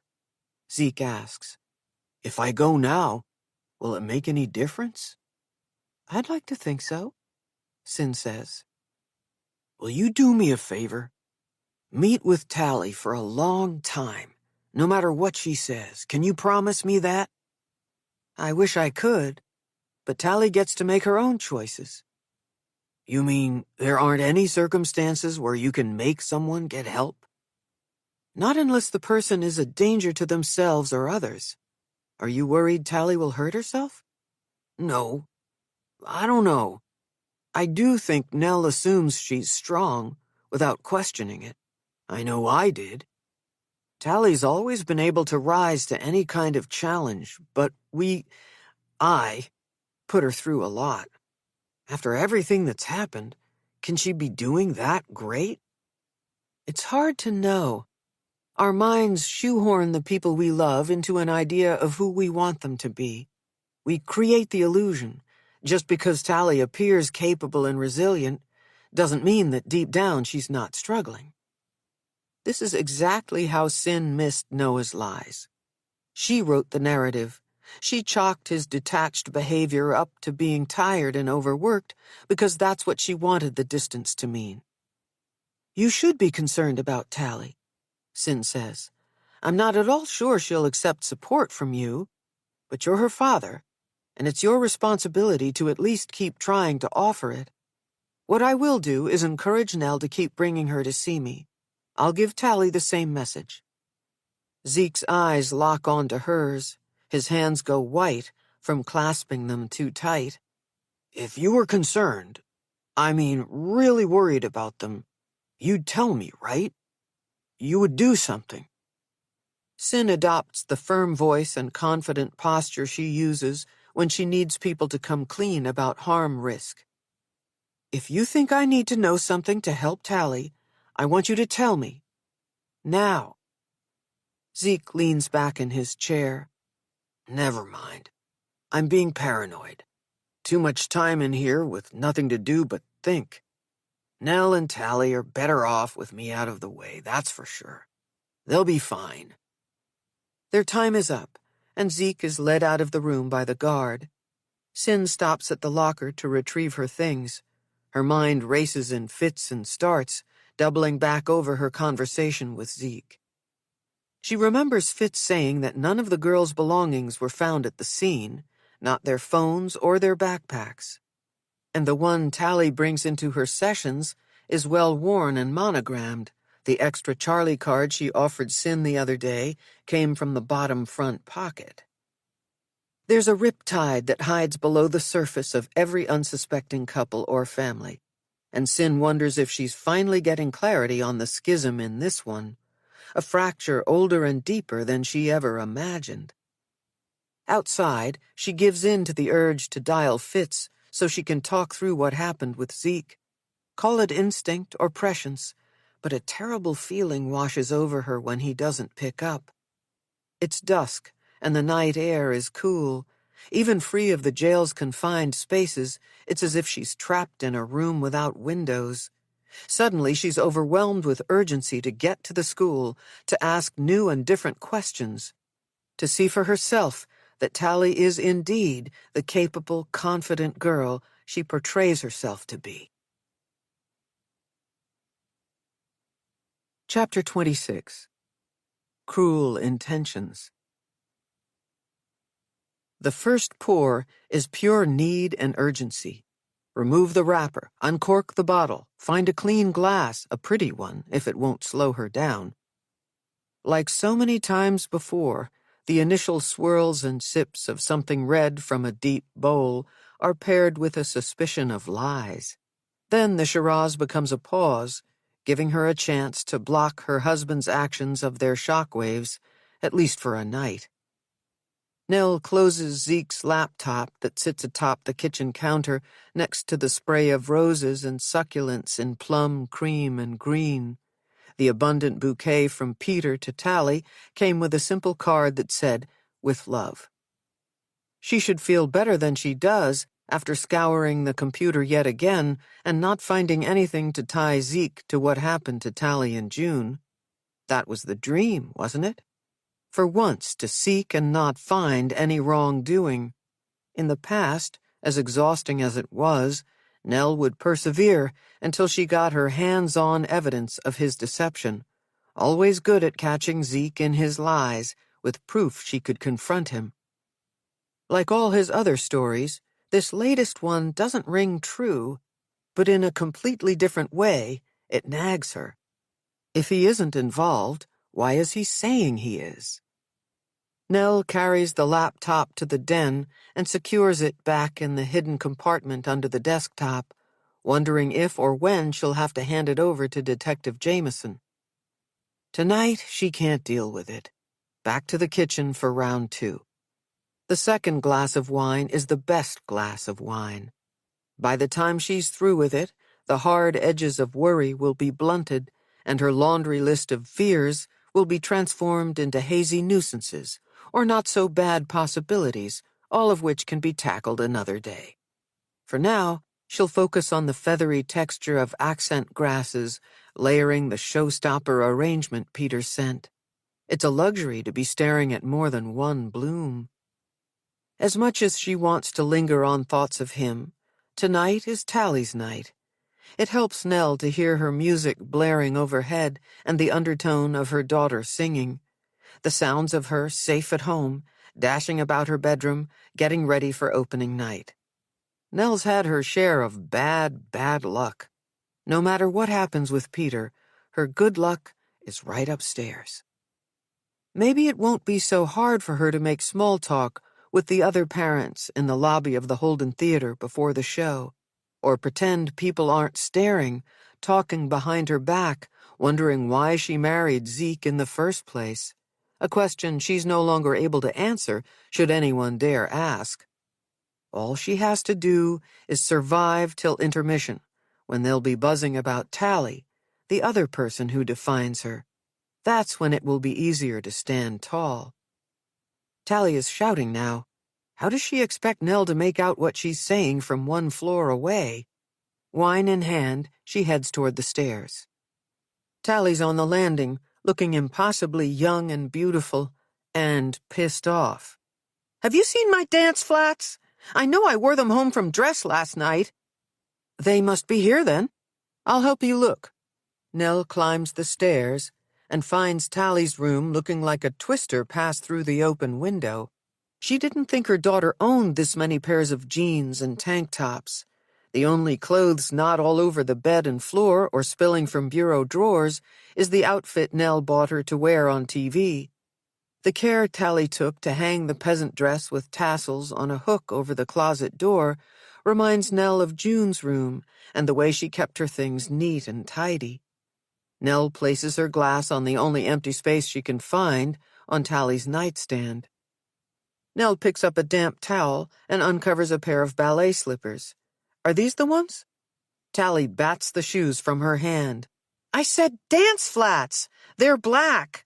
Hey, I know you're nervous, but watch it. What about these?" She tries once again to offer a pair of shoes to her daughter. Tally accepts them. "Sorry. You know how I get opening night. One song in and I'll be fine." She shoves the shoes into her backpack, one compartment away from the baby doll dress and thigh-high stockings she'll wear in the first scene. "Does Mr. Normand know which scouts or agents might be coming tonight?" "Way to make me less nervous, Mom." Tally fakes a worried face, then smiles. "American Conservatory and Carnegie are sending people. There's one more I'm too frazzled to remember right now. It'll come to me. Can you grab a few hair elastics and throw them in my makeup bag?" Helping her girl pack for the theater is something they've done countless times together. It's nice to be doing it the way it's always been done, Tally needing her there, while Nell takes her cues to pitch in or stay out of the way. Where her daughter is concerned, she's always been able to read her, something that's impossible to do with an irrational husband. Nell tidies the top of the bureau of its unsightly clutter, lining up cosmetics off to one side, hooking earrings and bracelets onto jewelry trees. "I'd like to take you out after the show, treat you to Mistral." "We can't afford it," Tally says, "and a bunch of kids are going to Wallace's." The arm of her new PAHS sweatshirt hangs limp from a drawer like it's reaching for Nell. She pulls on it. "Maybe you should take this with you in case the temperature drops. You've been so cold lately." Tally dives toward her, angling her body in front of Nell, shoving the sweatshirt back in its drawer. "Stop adding things! I'm already late. Let's go." Downstairs, Nell fills Tally's water bottle and reaches for her keys to drive her to the theater. "You know I can get to the Holden faster if I walk," Tally says. "Not alone. I'll walk with you." "Come on, Mom. It's light out. You're being ridiculous, and you need to get ready." Tally unzips the bottom pocket of her backpack and produces a small envelope with bent corners. "Don't miss opening curtain, okay? Here's your ticket." After smoothing out the edges, Nell peeks inside. She's slammed by the presence of an extra one she can't use, but pretends not to notice. "Wow, center orchestra." Nell kisses her cheek and then watches Tally make her way to the end of the flagstone path. "Break a leg, honey. Text me when you get there." Tally waves and keeps going. Back inside, Nell leans against the front door, and the tears come. At the top of her voice, she shouts, "Fuck you, Zeke!" She needs her wine. Tally's room, by the nightstand. Inside her daughter's disordered space, she finds the glass where she left it. She takes a sip, and then another. Nell sits down on the bed and looks around. The messy room is at odds with her daughter's ability to shape things to her own liking with people and things real or imagined. It's like a reverse sanctuary, where Tally gets a break from the perfection that's expected of her everywhere else. Nell is reminded of Sin's office and how comfortable she felt there. She gets up to fold her daughter's clothes. Smoothing out her sheets and comforter, Nell wonders if Tally will see her well-intended cleanup as a kind of invasion. How often has she heard her say, "Stay out of my room"? There could be some order to this chaos. Except Sin says there's a middle ground between diving in and butting out. Perhaps the most motherly thing Nell can do now is leave everything physically as it is, but snoop a little. The top drawers of the bureau, left and right, are jammed with underwear, bras, and odd socks. Nell's heartbeat ticks up when she remembers Tally blocking her from the drawer nearest the bottom. The sweatshirt is balled up on top of turtlenecks and cardigans. It could be the wine, but Nell's hands shake as she pushes aside the clothing to uncover a stockpile of prescription pill bottles. Ambien, Percocet, Xanax. Shoved all the way back is a nearly full bottle of Klonopin with Tally's name on it. The rest of the stash is labeled with Zeke's name and a half-dozen other strangers. The knot in her stomach tightens. It aches with both sharp and dull pains. When Detective Jameson asked if Tally did drugs, she'd rejected his inquiry outright, without thinking twice, without having looked. But if Tally's using drugs, wouldn't Nell be able to tell? And why are all the bottles and pill packs full? Nell frantically empties the rest of the drawers, looking for some kind of explanation. As if to build to the blow, it's in the very last one that she feels the scalloped edges of a hard object she recognizes. From its shape and glossy finish, before she even gets a good look at it, Nell knows it's the Chinese lacquer box June gave Tally as a birthday gift back when they were girls. There it is, hand-painted in vivid reds and yellows. The picture is of two happy children holding hands and dancing across the top. Nell lifts the lid. Her face is hot, her chest booming. There's a tightening in her throat like she swallowed the exotic, sharp thing. Her mind can't make sense of the wrongness of her fingers touching the lotus pearl pin. How can this be here? The last time Nell saw the unmistakable treasure, It was pinned to the pretty pink neckline of June's forever dress. Beyond panic now, Nell needs to know if Tally is all right, because this does not look like she can be okay. Get to the theater. No matter what diminished her capacity to do it before, she needs to force a conversation with her daughter now, to find out what's going on. Put the pin in your pocket, grab your purse, a coat, the keys. Her legs are weak as she moves out into the hall and down the stairs.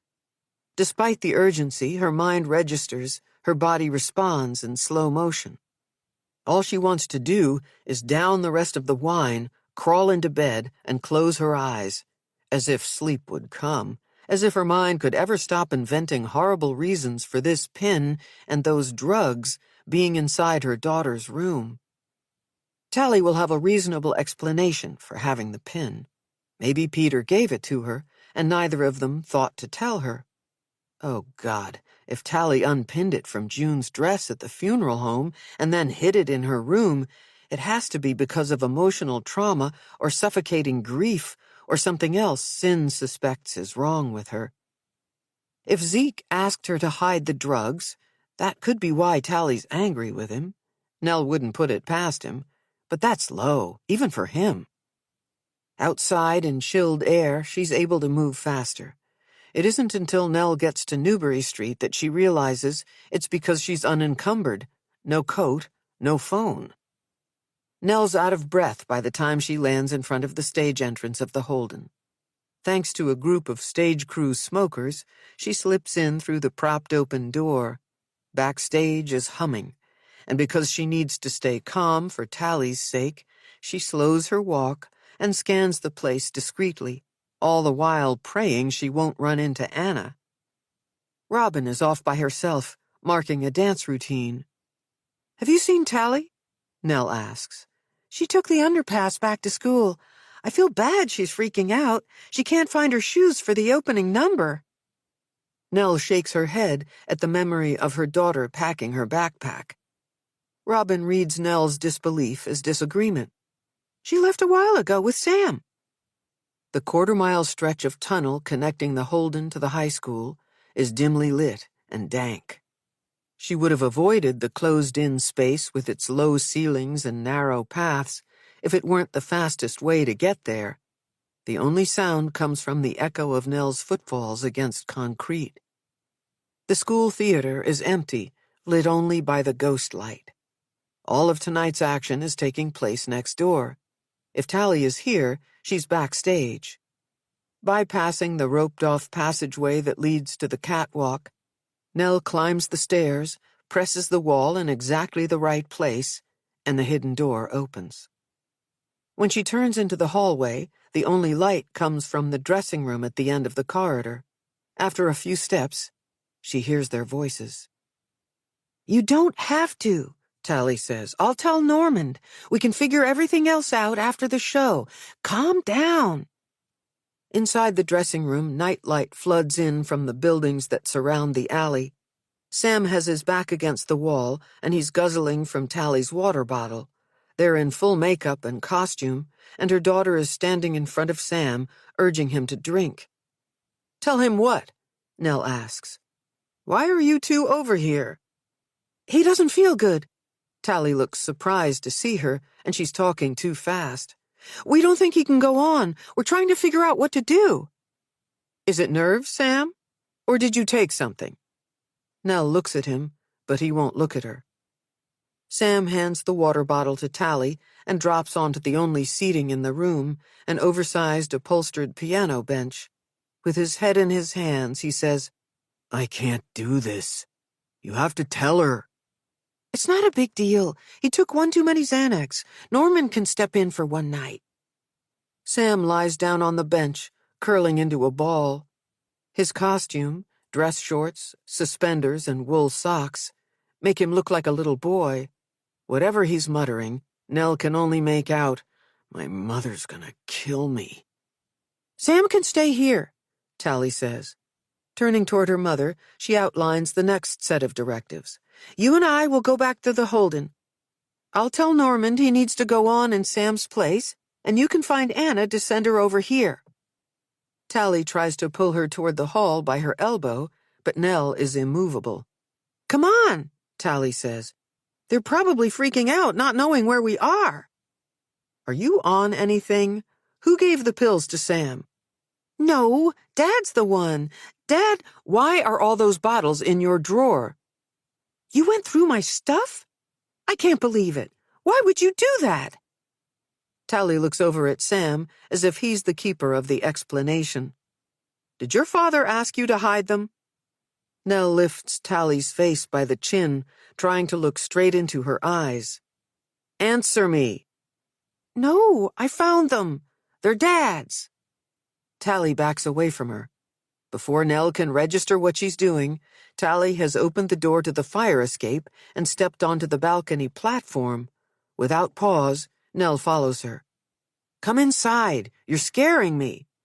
Nell wants to reach out to her, but she's afraid Tally will go closer to the ledge. 5 floors below them, the alley is paved in stone. When Tally stops moving, Nell searches her pocket for the pin, hoping this is the thing that will bring her daughter closer. Palm out, she shows it to Tally, who looks at it a little too long. How did you get this? Nell asks. Mr. Danforth gave it to me, she says, her eyes shining with tears. The night of the wake, when I lost it overseeing June, he said he wanted me to have it. He told me not to tell you because it would hurt you too much. Nell stands motionless, disbelieving, anchored to the brick wall. This is a twisted version of what June told her when she gave her the pin after her mother died. Nell doesn't stop to wipe the tears from her own face. Instead, she reaches out to brush away Tally's. Are you telling me the truth, or are you acting? That's what happened. Ask him yourself. Why don't you believe me? Once someone lies to you, it's impossible to know when they're telling the truth. I need to go, Mom, please. We can talk all you want after the play. Tally looks left, then right, considering whether to push past Nell to get inside or take the metal stairs that zigzag their way down the side of the building. Her child, who isn't afraid of anything, will choose the stairs. This time, Nell is a step ahead of her, gripping the iron railing, blocking the fire escape steps. Tally, no! The wrought iron landing feels precarious under her feet. The building is old, and in this moment, Nell can't remember whose job it is to pay attention to things like the safety of children at school. Tally follows her gaze to the rusted bolts and the thin space between the collection of brackets and the brick. At the same time the platform trembles again, there is movement inside the dressing room. Nell can make out Sin, with Detective Jameson beside her. She doesn't care how they found them or why they're here. All she knows is that she's never been happier to see anyone. The detective stops at the bench to check on Sam, his fingers at his neck, his cheek near his lips to feel for breathing. He mouths the word phone, and Sin hands him hers. After seeing the detective lift the water bottle to sniff it, Nell looks back to Tally. Did you give Sam something? When Tally notices them there, she moves toward the ledge. Nell wants to scream, "Get back! Please answer me!" Instead, Sin's voice is a relief coming from the threshold of the fire escape. I came to see you, Tally. You said you had a ticket for me to see the show. You can't trick me. My mom called you. She told you about June. She didn't. I went to see your dad. What does all of this have to do with June? Nell asks.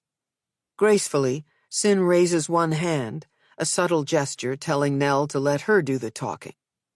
I know you're angry with him for all the mistakes he's made, but he's worried about you, and so am I. Then what's he doing here? Detective Jameson comes to stand beside Sin. For a brief moment, Nell notices him put a hand on her back. He's my friend, Sin says.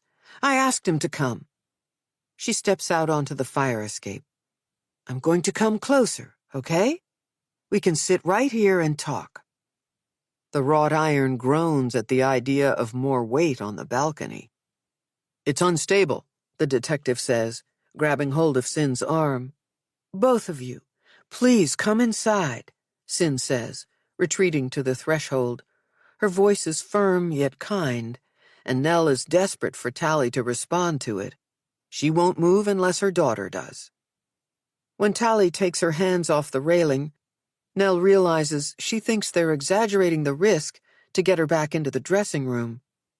I'll throw myself over if anyone comes any closer. Tally looks over at the detective. You know, don't you? What do you mean? Nell asks, breathless with fear. Not all of it, he says. I think you left the school with June like you said you did. There aren't cameras on the Com Ave side of the building, but I think either Sam or Mr. Normand met you there. Tally stands in the center of the platform now. Above her, the moon is brilliant white, so large it owns the sky. Surrounded by incandescent light, the flimsy costume, more nightgown than dress, makes her look simultaneously nubile and innocent. Everyone knows about the cameras. It's the side of school where kids get away with smoking. Mr. Normand and Robin stayed behind. I wasn't lying when I told you they have a thing. So it was Sam. There's an odd note of satisfaction in Detective Jameson's voice. Nell is less able to feel the iron bars under her feet. It's like she's outside her body watching them stand there, hearing someone else say her words. You weren't abducted? She asks. You faked it? It's not like I planned this horrible thing. I didn't. I was mad at Dad for what he was doing to us, and I was angry at you for thinking you could take a new job and move me to another school without asking me. I needed a break from everything, so I convinced Sam and June to go for a ride that night after auditions. I thought if we didn't come home till morning, Dad would be freaking out. And he deserved it. Nell wants to ask Tally, what about her? Did she want to punish her, too? At least Anna's up front with Sam. She lets him do whatever he wants, as long as he gets the lead in whatever play he's auditioned for. But June didn't want to go at first. Sam was the one to talk her into loosening up. Have a little fun, try a little pill. I told her to relax. Nothing bad was going to happen. You chose Scituate? Nell asks. Parker's cottage on the water. Another thing we lost because of Dad. I love everything about that town. I told Sam and June there was a great place for skinny dipping in North Scituate. We stopped for snacks and drinks and then headed toward the point. Nell hears her daughter's words, but she doesn't understand them. If all of this was teenage mischief gone awry, ending in a terrible accident, why didn't Tally say so? At first, we had fun. We parked Sam's car at Minot and walked out to the glades.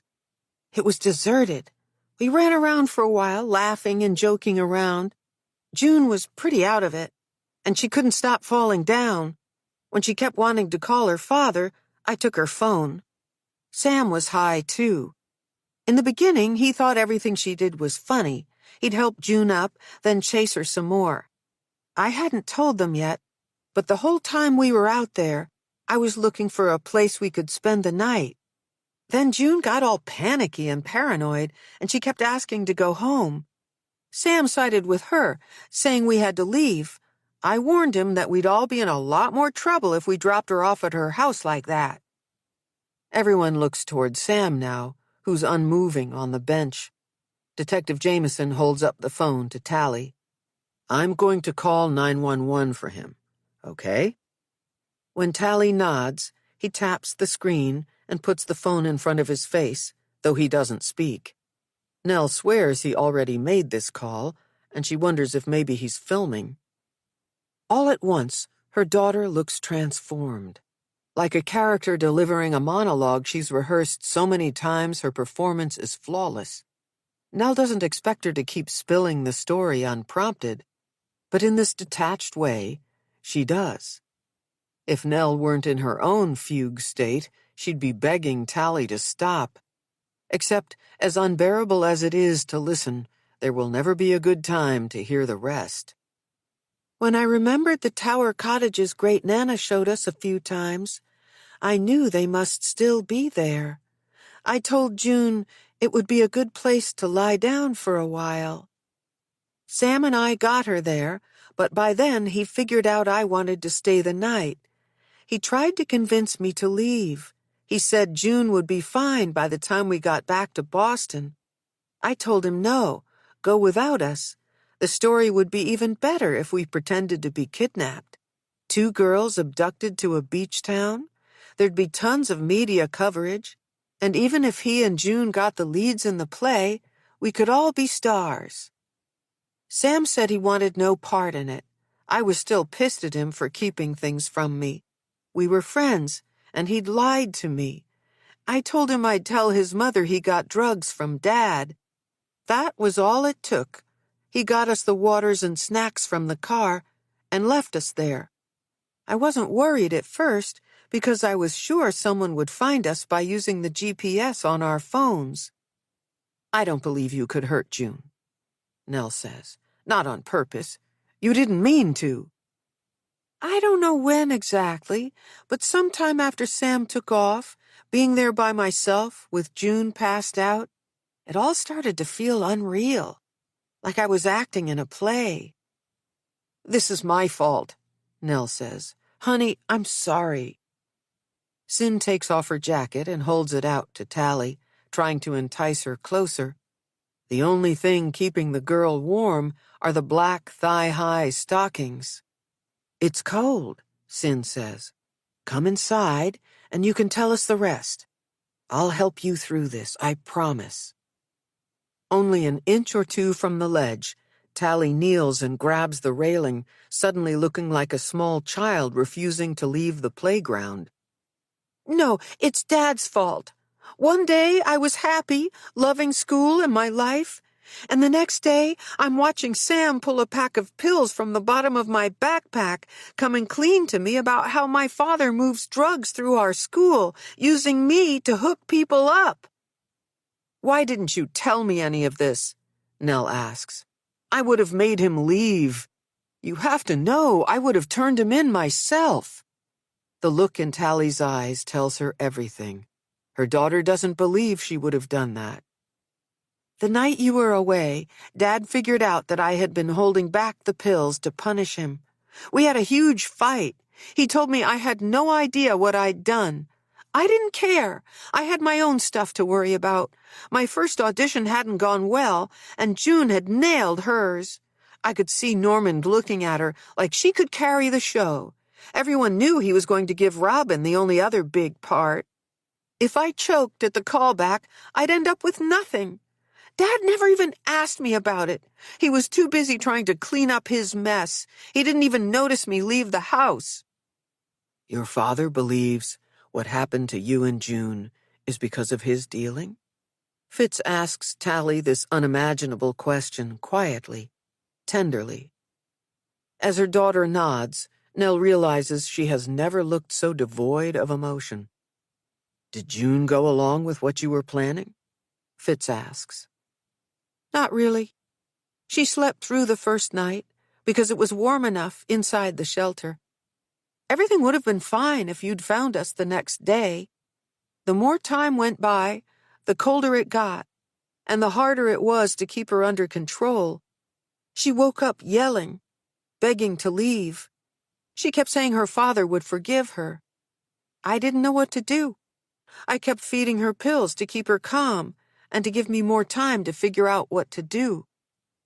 I went back over the whole night like I was blocking a play, thinking of things to make it look more real. Inside the cottages, there was glass all over the floor. I used shards of it to give myself scrapes and cuts. June already had plenty on her arms and legs from running through the woods high on pills. The windows were duct-taped in places, so I used that to bind our wrists. The second night, June was seeing and hearing things that weren't there. I knew she couldn't prove that I'd done anything wrong, and Sam wouldn't tell as long as I kept his secret. I focused on what would happen after. We'd be found, and everyone would be relieved to have us back. There'd be lots of media coverage, and maybe June would be too messed up to take the lead, even if it was offered to her. Did you put yourself on the beach so the caretaker would find you? Fitz asks. After the next day, when you didn't come for us, I couldn't wait any longer. I buried the water bottles and snack bags and threw the phones in the ocean. Fully inside the story, Nell imagines the girls lying on that cold, wet sand. Poor June, slipping away, while Tally waits, desperate for someone to rescue her from this out-of-control scene. June started shaking and making horrible breathing noises. Tally closes her eyes, the tears streaming down her cheeks. I turned her over, but it was too late. I didn't mean for her to die. Nell's mind is flooded with images. Fitz at the vigil, telling them the girls had been found in Scituate. Zeke hugging her far too tight when they learned Tally was alive. Peter collapsing to the ground when Fitz told him June was dead. And finally, her family at the hospital, Nell sitting next to her husband as they tried to console their daughter. Unbeknownst to her, both of them complicit in completely different ways. Did you leave the pill bottle at the Glades that night, or did you plant it there later? Fitz asks. Oh, Tally, you did that the day we went there together? Nell asks. You were right there, and you didn't even suspect me. Why in the world would I ever think you'd be involved in something like this? Anna would never have missed it. Tally's words are a knife. Sam and June weren't going out, were they? Nell asks harshly. That was another lie.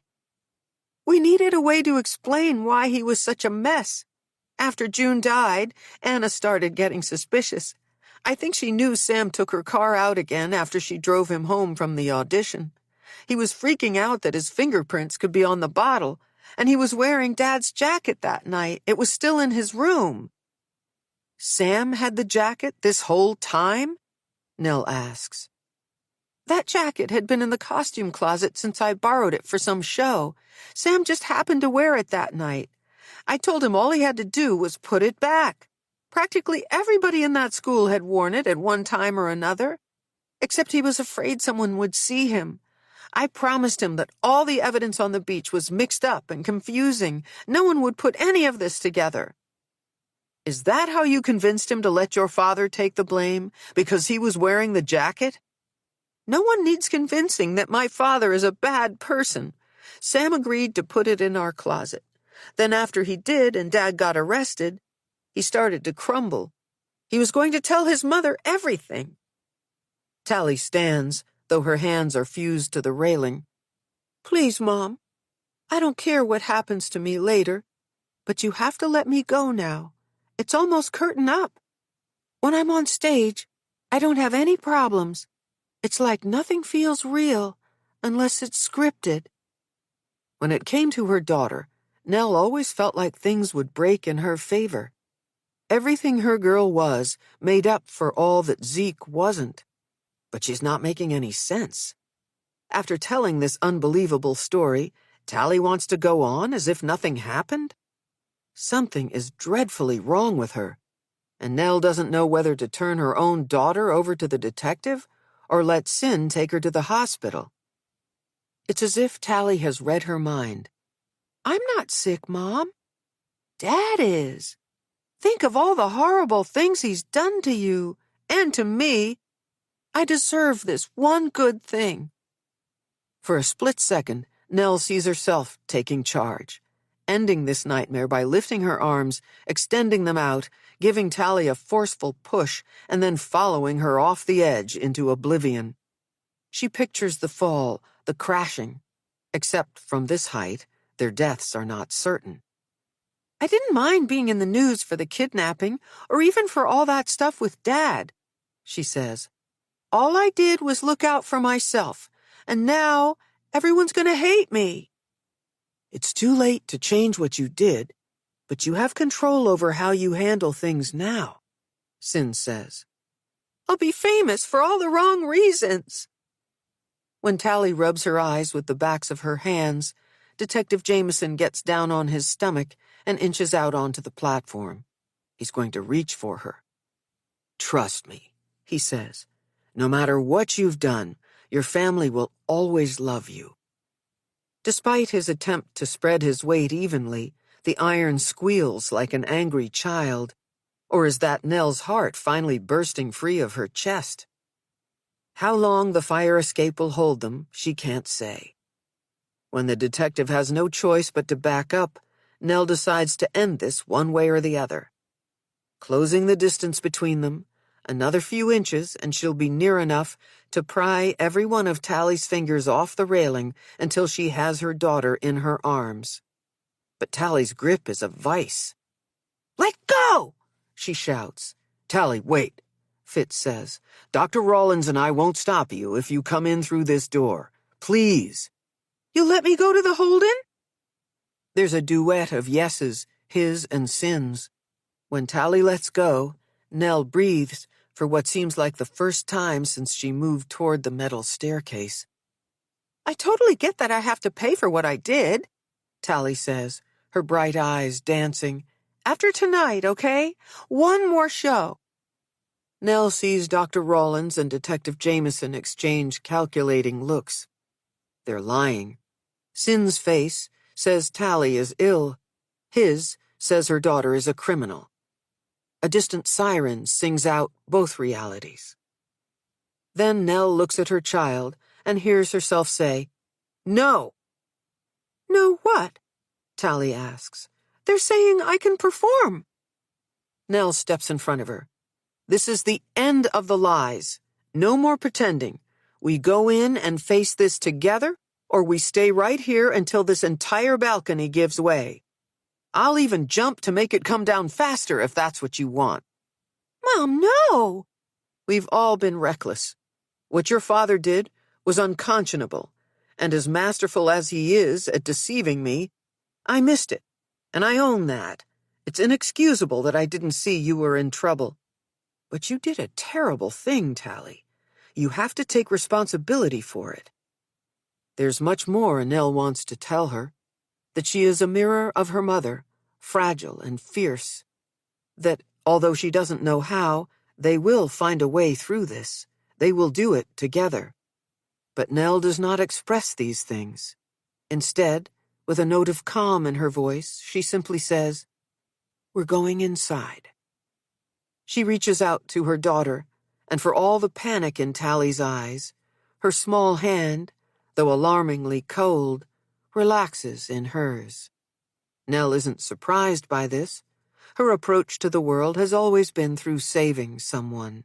She knows how to do this. Chapter 27. People, Places, and Things. Sin visits Nell on a late fall afternoon, the time of year capricious New England breaks the day in two, pretending to be summer in the morning, forecasting winter by night. In a startling arrangement, Nell has been staying at the Wallaces' brownstone, and from the look of the sparse traffic on Gloucester, reporters have yet to figure out that both women are holed up there. Anna ushers Sin in, guiding her toward an airless Victorian great room with showy wallpaper and heavy wood furniture, everything ornate and tinged in amber.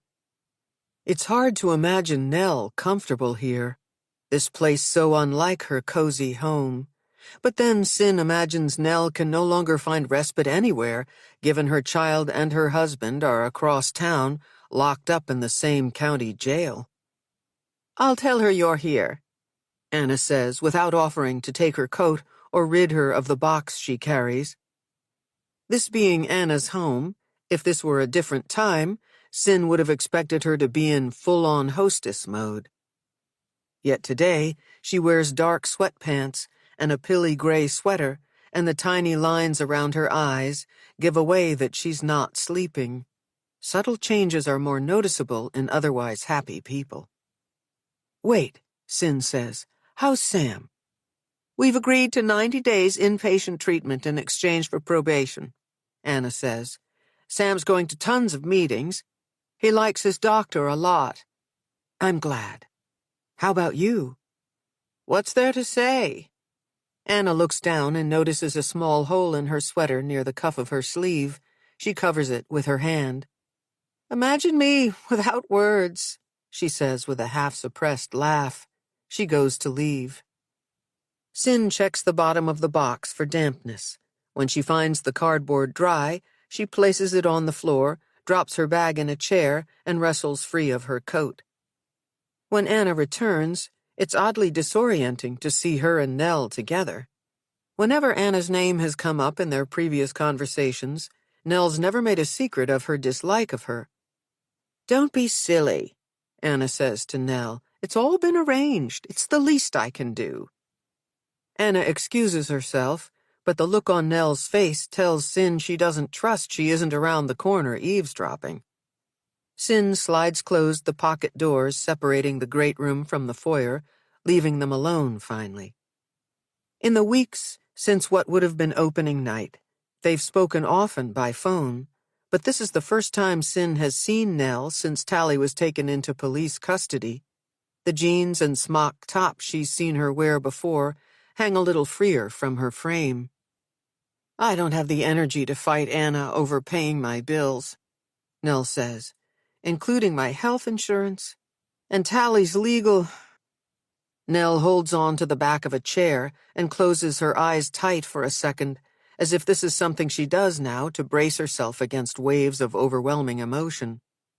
That's generous, Sin says, motioning for them to sit. I'm out of other choices. I don't have the kind of money I need to help Tally, or to pay for sessions with you. It seems like Anna genuinely wants to help, and I'll bet it's her way to make up for not coming forward once she suspected Sam's story didn't add up. Who am I to judge? She's been good to me. Right now, I need all the help I can get. If your arrangement with Anna changes, as long as you'd like to keep seeing me, we can figure the payment part out, Sin says. When we first met, you laid out all these rules of counseling. Why the exceptions now? Sin feels her face harden when Nell brings up the conflict of certain therapy ideals, refusing to treat more than one family member, discounting rates, ordinary practices imposed for good reason. But not all boundaries are equal. Look what Noah did. Sin can bend whatever norms she wants from now on, and she won't come anywhere near his iniquity. Yours is a special case, Sin says, reaching down to pick up the box by her feet. At first, Nell shows reluctance to reach for it, as if she needs to locate the energy it takes to simply move her arms. When she struggles to open the top to extricate the plant, Sin leans over to help her. Now you're giving me gifts? Nell's eyes become glassy as she admires the prettiness of the waxy red blooms. I picked it out, but it's not from me. Nell wipes her eyes with her sleeve. Tally told me she gave you a plant like this for Christmas once, Sin says, when she was little. She remembers it flowered all winter. Tally asked you to give this to me? Nell traces the outlines of the heart-shaped leaves. I visited her this morning, and she didn't mention it. There's no need to point out that there's a raft of unspoken things Tally has yet to broach with her mother. It's not easy to apologize, Sin says. I'll never forgive myself for not figuring out what Zeke was doing, and worse, for not knowing our messy marriage was making her sick.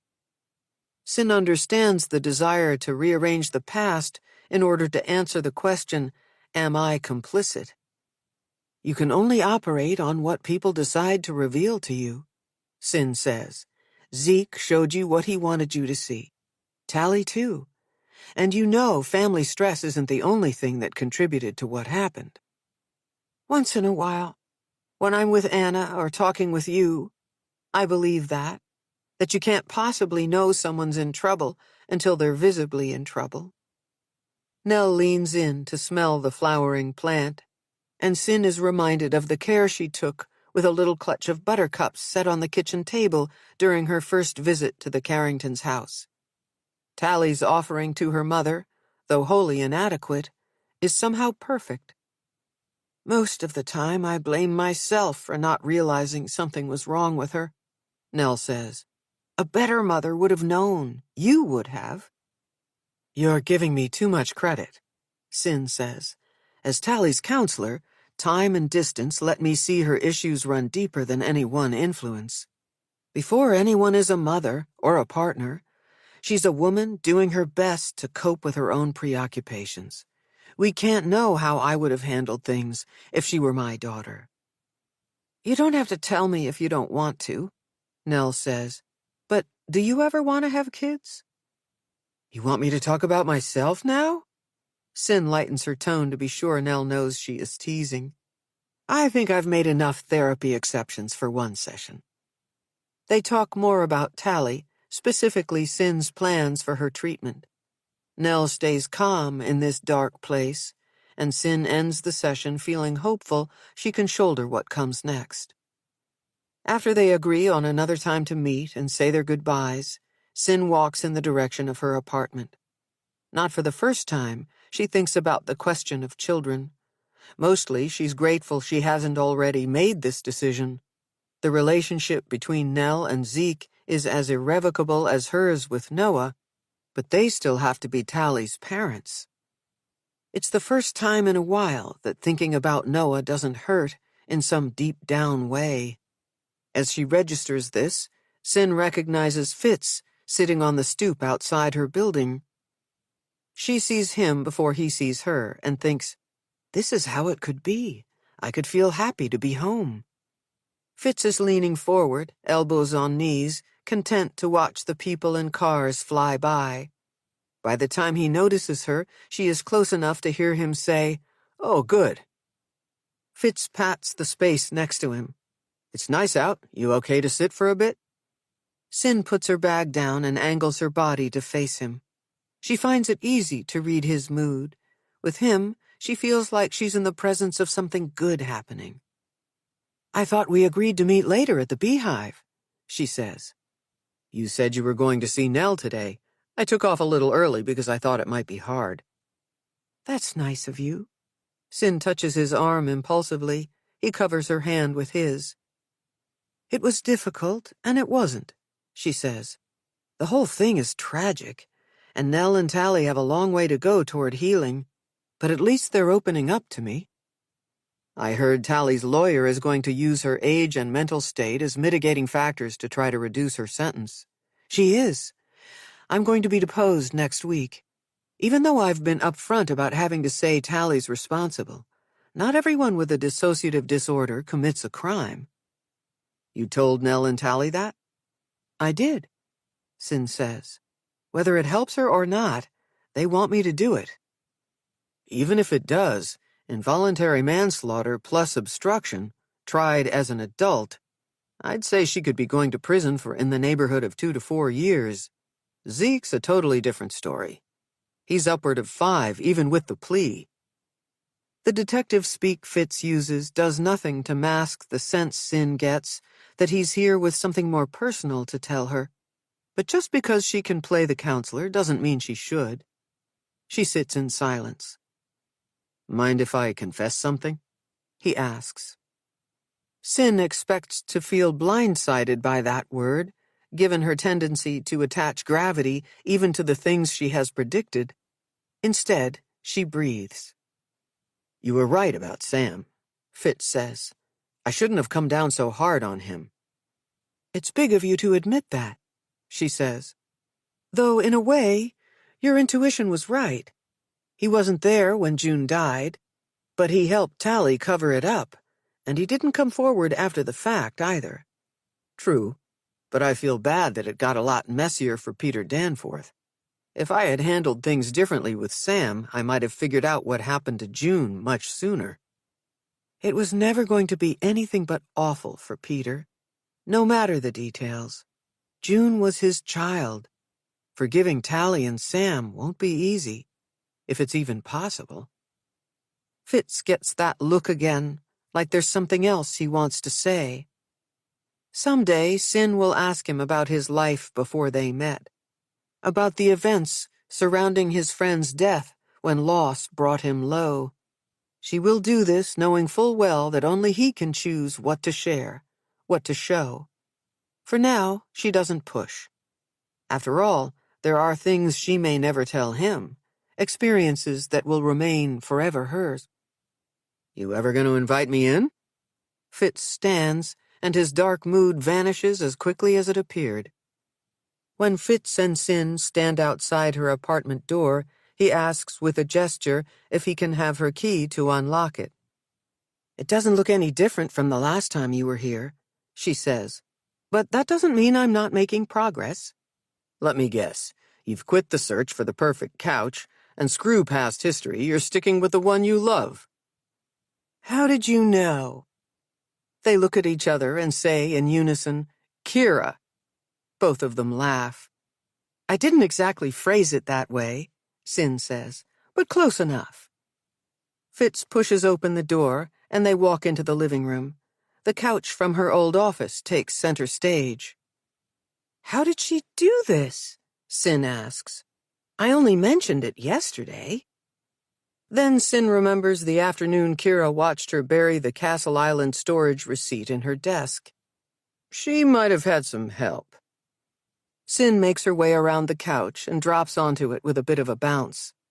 "If you're pissed we overstepped, then I had nothing to do with it," Fitz says. "You know Kira, when she makes up her mind, God help anyone who tries to stop her. But if you're happy, then it was all my idea."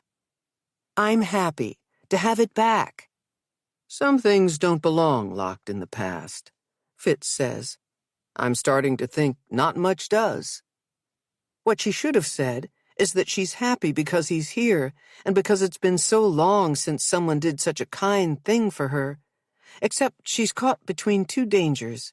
To avoid loneliness, she'll have to expose herself to love. For as surely as she could be wrong about Fitz, she could also be right. "Hey, where'd you disappear to?" Fitz waves a hand and then sits beside her. "Oh, sorry. It's been a day." "I hope bringing up my fixation with Sam earlier didn't make you feel bad somehow." No. I get inside my head sometimes, that's all." "Maybe I should teach you to play piano." Fitz leans back and puts his arm around her. She curls into his side. Sin has never forgotten what it feels like to be safe with someone, and she wants that again with Fitz. She has no idea how long they will be together, but if she's not careful, she'll ruin the time they do have worrying if or how he might betray her. "Can I say one more thing before we move off the subject of the Carringtons and on to something like what you're going to do about a coffee table?" Fitz looks at her with an expression that is as sweet as it is sincere. "You have no reason to be hard on yourself about Tally. You figured her out in a matter of weeks. Who else can you say that about?" "Hopefully you," Sin says. Then she pulls him in to kiss her. This recording of The Dangers of an Ordinary Night was presented by Dreamscape Media, LLC, narrated by Carrington McDuffie, produced by Eric Black. Text copyright 2021 by Lynne Reeves. Sound recording copyright 2021 by Dreamscape Media, LLC. This recording may not be copied or played for an audience without the written permission of Dreamscape Media, LLC. Thank you for listening. Please check dreamscapepublishing.com for Dreamscape's latest releases.